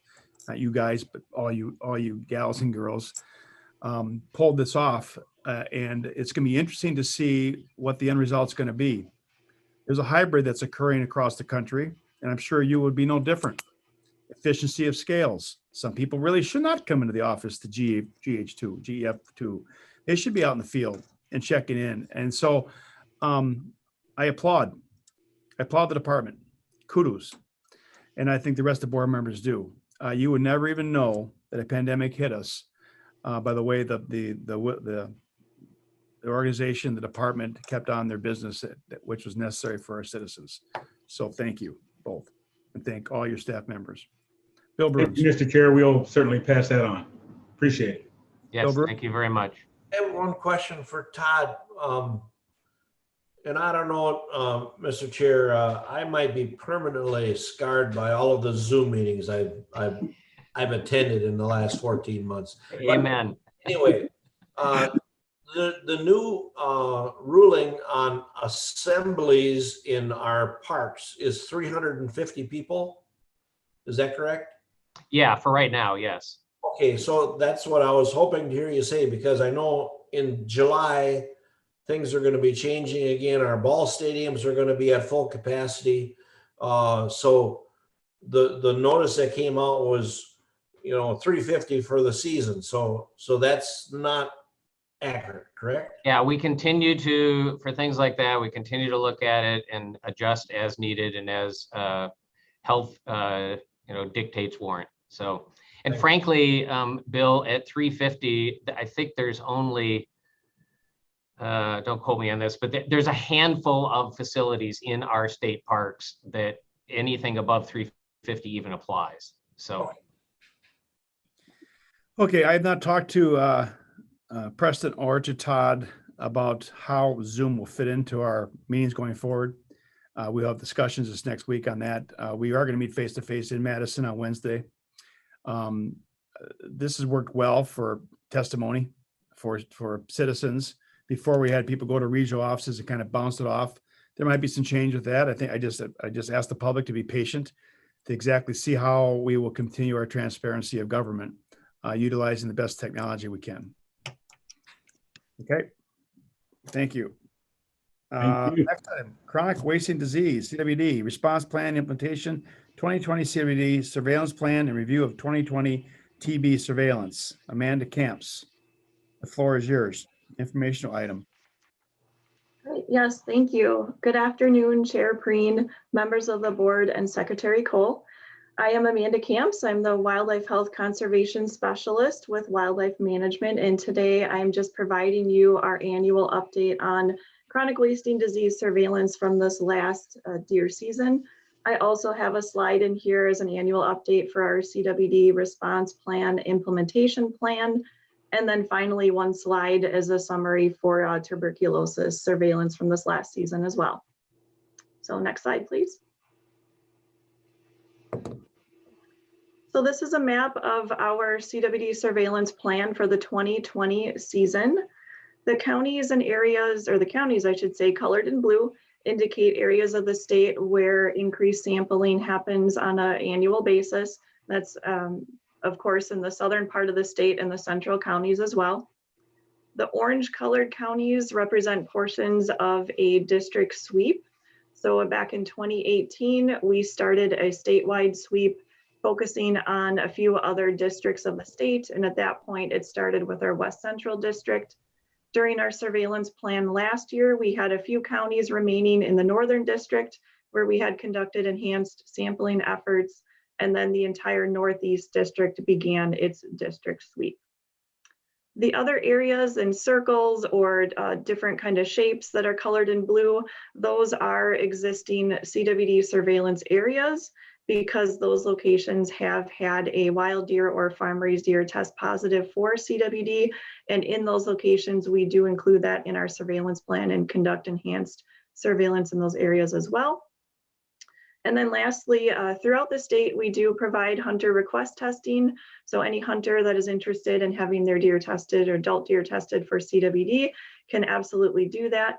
And during the 2020 CWD year, we did have CWD samples collected from every county in the state. Next slide, please. So this slide provides a summary of the CWD test results. You can see how many samples were collected and tested statewide and how many positives were detected. This year, we had 3 counties that had their first wild deer test positive, and that was Washington, Wood, and Shawano counties. The average statewide testing turnaround time from when a hunter drops off a CWD sample at one of the locations to when they receive the test results was right around 9 days for this last season. Of the 72 counties that we have in the state, there are currently 57 that are considered CWD affected or are CWD watch counties. And during this last season, Ozaukee County changed to be considered a CWD watch county because of the wild deer that tested positive in Washington County, and it was within 10 miles of the county line. And lastly, during this last season, there were no counties that had their baiting and feeding bans lifted. Next slide, please. So this is another map to indicate our CWD affected counties and our CWD watch counties. This shows which of the 57 counties these are. And of that 57, 40 of those counties have had a wild deer or a farm raised deer test positive for CWD, and 17 are within 10 miles of a county that has had a positive detection. Next slide, please. So this is our one slide that I have as an update for our CWD response plan implementation plan. And one other item that was provided with the green sheet was a PDF that goes through all of the action items that are part of this response plan. So of the 115 action items as part of this plan, there are 106 that are completed or that they're completed and they're items that we review annually for any updates. And this means that we're making significant progress on all of the action items in this plan. And we have more than 90% of the implementation steps designated as either completed or ones that we review annually. Next slide, please. So this slide and the next slide, I'll have a couple updates on carcass disposal and sampling locations and our partnerships or participation with our Adopt a Dumpster and Adopt a Kiosk participants. So in 2020, we expanded the Adopt a Dumpster cost share option as well as the availability of department hosted dumpsters specifically for deer carcass waste disposal. And one of the reasons why we're able to do this is that we received a grant from USDA that provided additional funding in order to increase these disposal options that we had. So in the 2020 season, the Adopt a Dumpster cost share option was available for all counties in the state. In previous years, this was available as an option in select counties based on their status of whether they were considered CWD affected or watch counties or a non-affected county, and also if they already had an existing deer carcass waste disposal option. But for this past year, we expanded this cost share option to every county statewide, regardless of their classification or if they had a disposal option already. And we also look to expand the areas or counties where we had DNR hosted dumpsters. So this last year, in total, we had 105 deer carcass waste disposal dumpsters available at some point out on the landscape and available for hunter use. And you can see the breakdown for how many were Adopt a Dumpster participants, how many were also in the cost share option, how many were DNR hosted, and then we had a few others that were public or private dumpsters as well. In total, the department spent around $64,000 on deer carcass waste disposal, and this included the funds from our USDA grant, in addition to funding that we spent above the amount of the grant that we had received. Next slide, please. So this slide will show you how many participants we had in the Adopt a Kiosk program. So this year we had 15, and 10 of those 15 partners, is what I like to call them, is that they were participating at the entry level or level 1. So they had signed on to assist us with monitoring a CWD location or a kiosk and letting department staff know if there was a need to replenish supplies or pick up samples that we needed to bring in for testing. There were 4 partners at the level 2 or the intermediate level, and their responsibilities were all of the level 1, in addition to checking the data sheets that went along with every CWD sample at that kiosk and making sure that the data sheets were complete and accurate. So we had the full information needed for every sample. And then we had 1 partner at level 3 or the advanced level. So they were doing all of the requirements of level 1 and 2, in addition to collecting CWD samples from the deer heads that were dropped off at their kiosk location. And overall, there were just over 1,000 samples collected at these 15 locations with these their partners, with the partners' help. Next slide, please. So this is a map, again, to show you visually where all of our CWD sampling locations and deer carcass disposal locations were located. So this map was created during the 9-day gun deer season. This is the time of the season when we have the most sampling locations and disposal options available to hunters and to partners. So by the table next to the map here, you can see we had 255 sampling locations out and available and 129 disposal locations available. And based on the map, we covered the state really well, pretty evenly distributed, and had a lot of these locations out and available for use by hunters and partners. And the different colors or symbols on the map just indicate what type of location it was, whether it was adopt a dumpster or landfill or a transfer station, and then what type of sampling location that was as well. Next slide, please. So moving on to some of our CWD communications. The second USDA grant that we received this last year was specifically to increase our communications during the season. So we had received this grant and also had some matching funds to go along with it. With this grant, we were able to expand our statewide messaging for CWD sampling and also deer carcass waste disposal. We also had specific messages that were specific to the Northern District and the Northeast District, because these were the 2 districts where we were either continuing or beginning that district sweep and those enhanced sampling efforts. We were able to create some radio ads that were picked up by 92 stations and played for 3.5 weeks. And this time frame included that a couple of weeks right around the 9-day gun deer season. And finally, we expanded our presence on social media. We were able to create some additional ads and boost those ads so they were visible longer and to more individuals. And 2 of those ads that were created are the ones that are pictured here on this slide. Next slide, please. So a year in review. We pulled out a couple of the more significant items that we had accomplished this last season.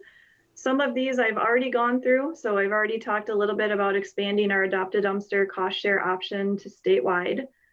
We touched a little bit on our expanded communication efforts and then beginning that district sweep in the Northeast District. But one of the other new items that we had available right before the start of this last deer season was the Go Wild CWD automation process. So we worked with the developers of Go Wild to create the option for hunters to submit all of the information and data necessary for their CWD sample electronically, instead of filling out the paper data sheet, which we have traditionally had. We still have the regular data kits available. Hunters can still use that data sheet, but now they also have the option to go into their Go Wild account, submit all of that same information electronically, and it's much easier for them to do it that way most often than filling out the paper data sheet. And then they just still need to submit their sample at one of the CWD sampling locations. Leading up to and during the deer season, we had developed 6 different COVID-19 operational protocols by working with our department safety staff. And we developed these in mind just so that we were ensuring that our staff and our cooperators and hunters and anybody visiting any of those sampling locations or disposal locations, we were keeping their safety in mind to make sure that they could still have a deer sampled if they wanted to and dispose of that deer carcass waste appropriately. And then lastly, I mentioned a couple of our USDA grants already, but we had received 3 last year. One of them again was specific to providing funds for deer carcass waste disposal. The second one was for CWD communications. And then a third one was received from our Office of Applied Science staff. And that was for a research project that was focused on chemical inactivation of soil-bound CWD prions. Next slide, please. And lastly, this is the last slide I have for you is just a quick update on bovine tuberculosis. So in 2018, there was a dairy cattle farm that had tested positive for tuberculosis in the herd. And since that year, we have been working cooperatively with our partners at DATCP to conduct surveillance in the wild deer herd surrounding this farm. The location of where we're conducting the surveillance is those 9 townships on the map highlighted in orange. So this was our 3rd year of conducting the surveillance. 80 samples were collected from deer harvested in these 9 townships around the farm, and results that we have received back so far this year, they're all negative. And we're currently discussing any options about continuing surveillance this coming season, as initially it was a 3-year effort, but we're working with DATCP just to see if additional efforts are needed this season as well. So next slide, please. But this is all that I have for you today for an update on our CWD surveillance efforts from last year, our CWD response plan, implementation plan, and then a little bit on that tuberculosis surveillance. Great. Amanda, everybody hear me okay? Yes, I can. I lost my feet for a second. Thank you, Amanda. Any questions for Amanda? Yes, Doc. Yes, sir. Terry, go ahead. Yeah, Amanda, on that PDF, I think I printed it out right. I'm looking at pages 5, 8, and 9 where the big red X's are. And the big red X's have to do with stuff that supposedly we can't do anything about because it's statutory. So my question, and maybe this gets punted to my good friend Preston, is the department in a position to go to the legislature and ask for changes that we find that are causing problems? Or can the NRB also join in that effort?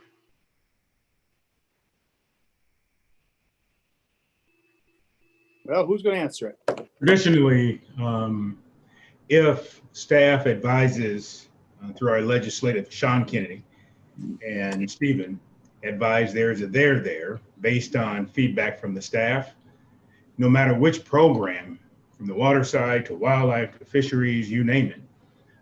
Now that the legislature's in session, we will open the file if it's in the best interest of our work. And if that's the case, if we want to move on any of those, again, I need to get advised as to that's what we should do.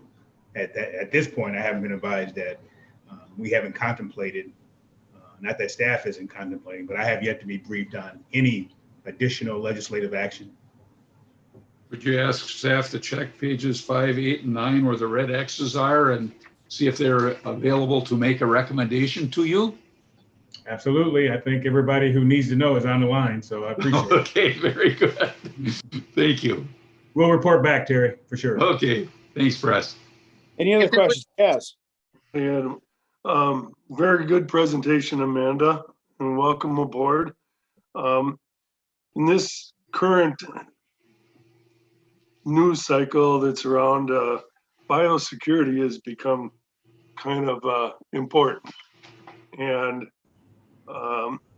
when the board put together the CWD subcommittee, that was one of the areas that we recognized needed a little bit of effort to maybe a review on biosecurity.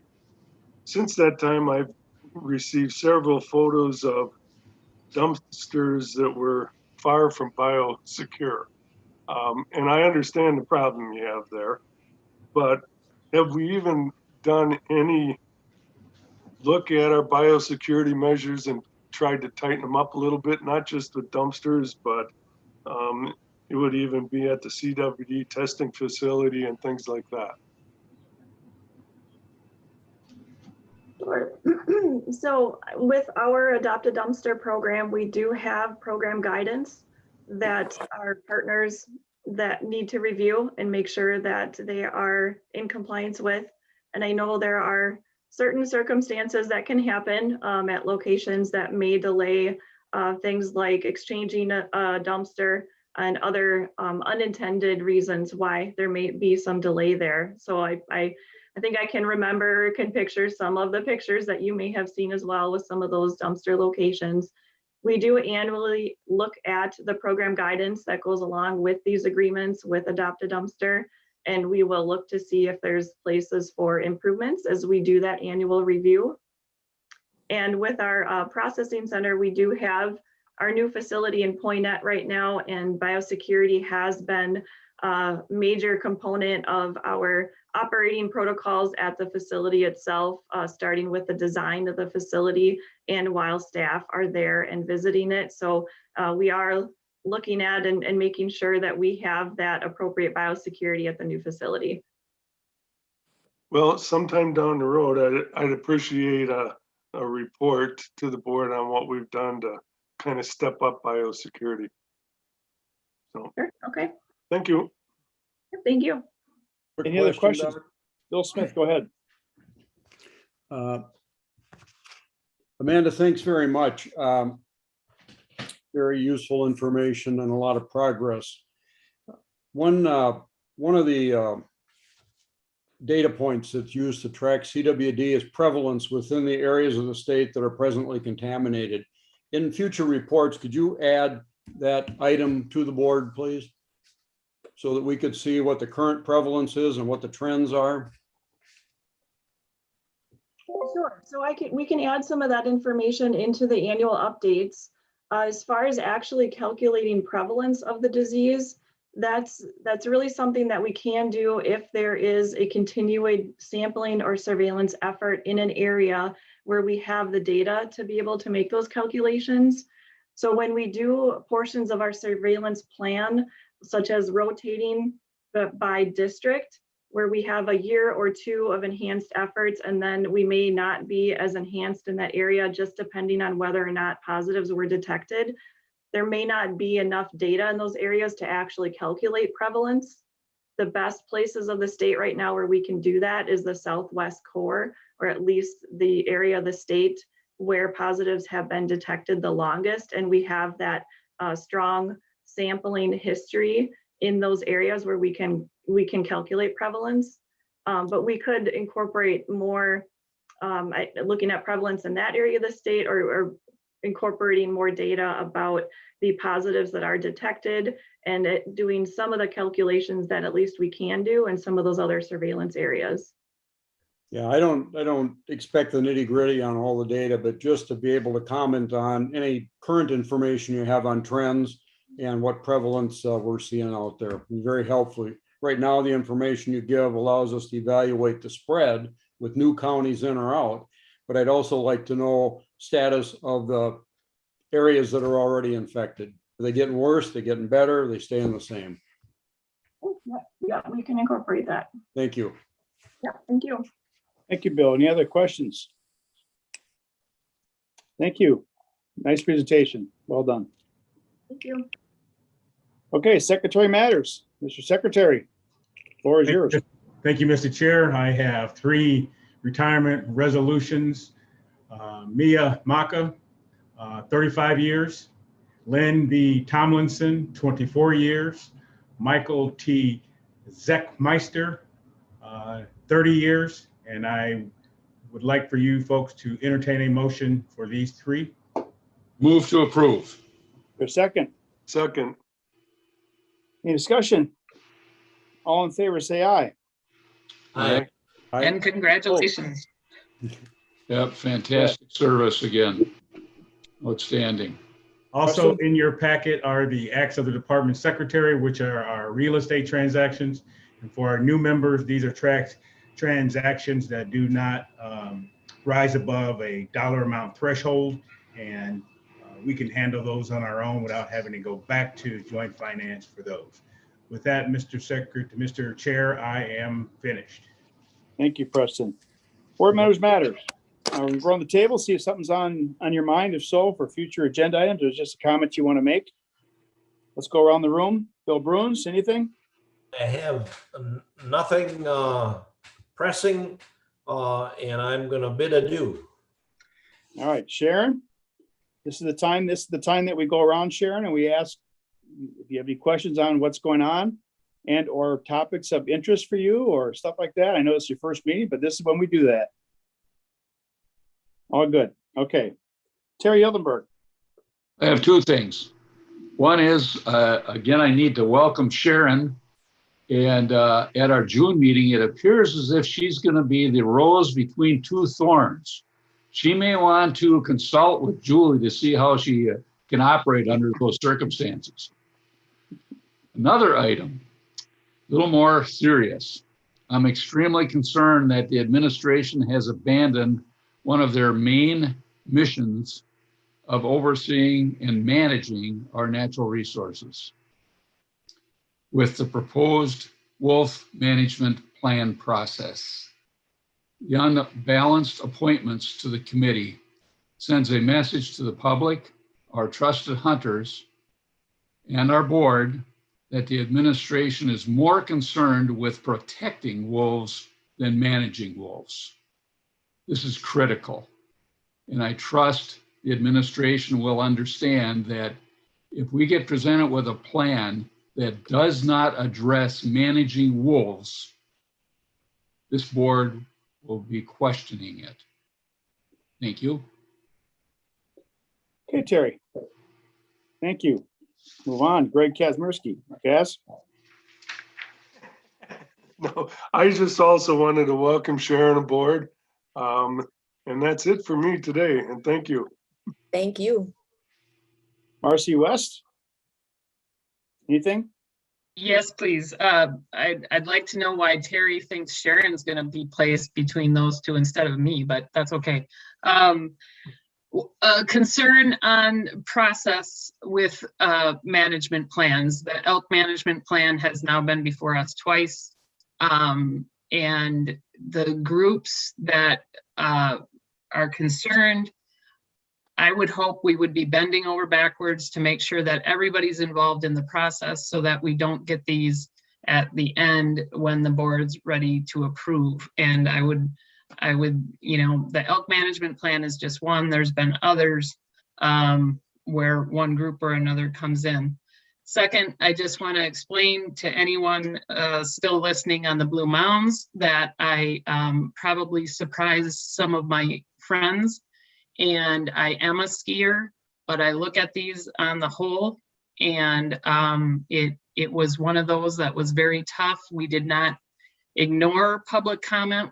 I read every comment, but I think, again, there's this balance on shared resources and where we identify protection and things like that. So very tough decisions.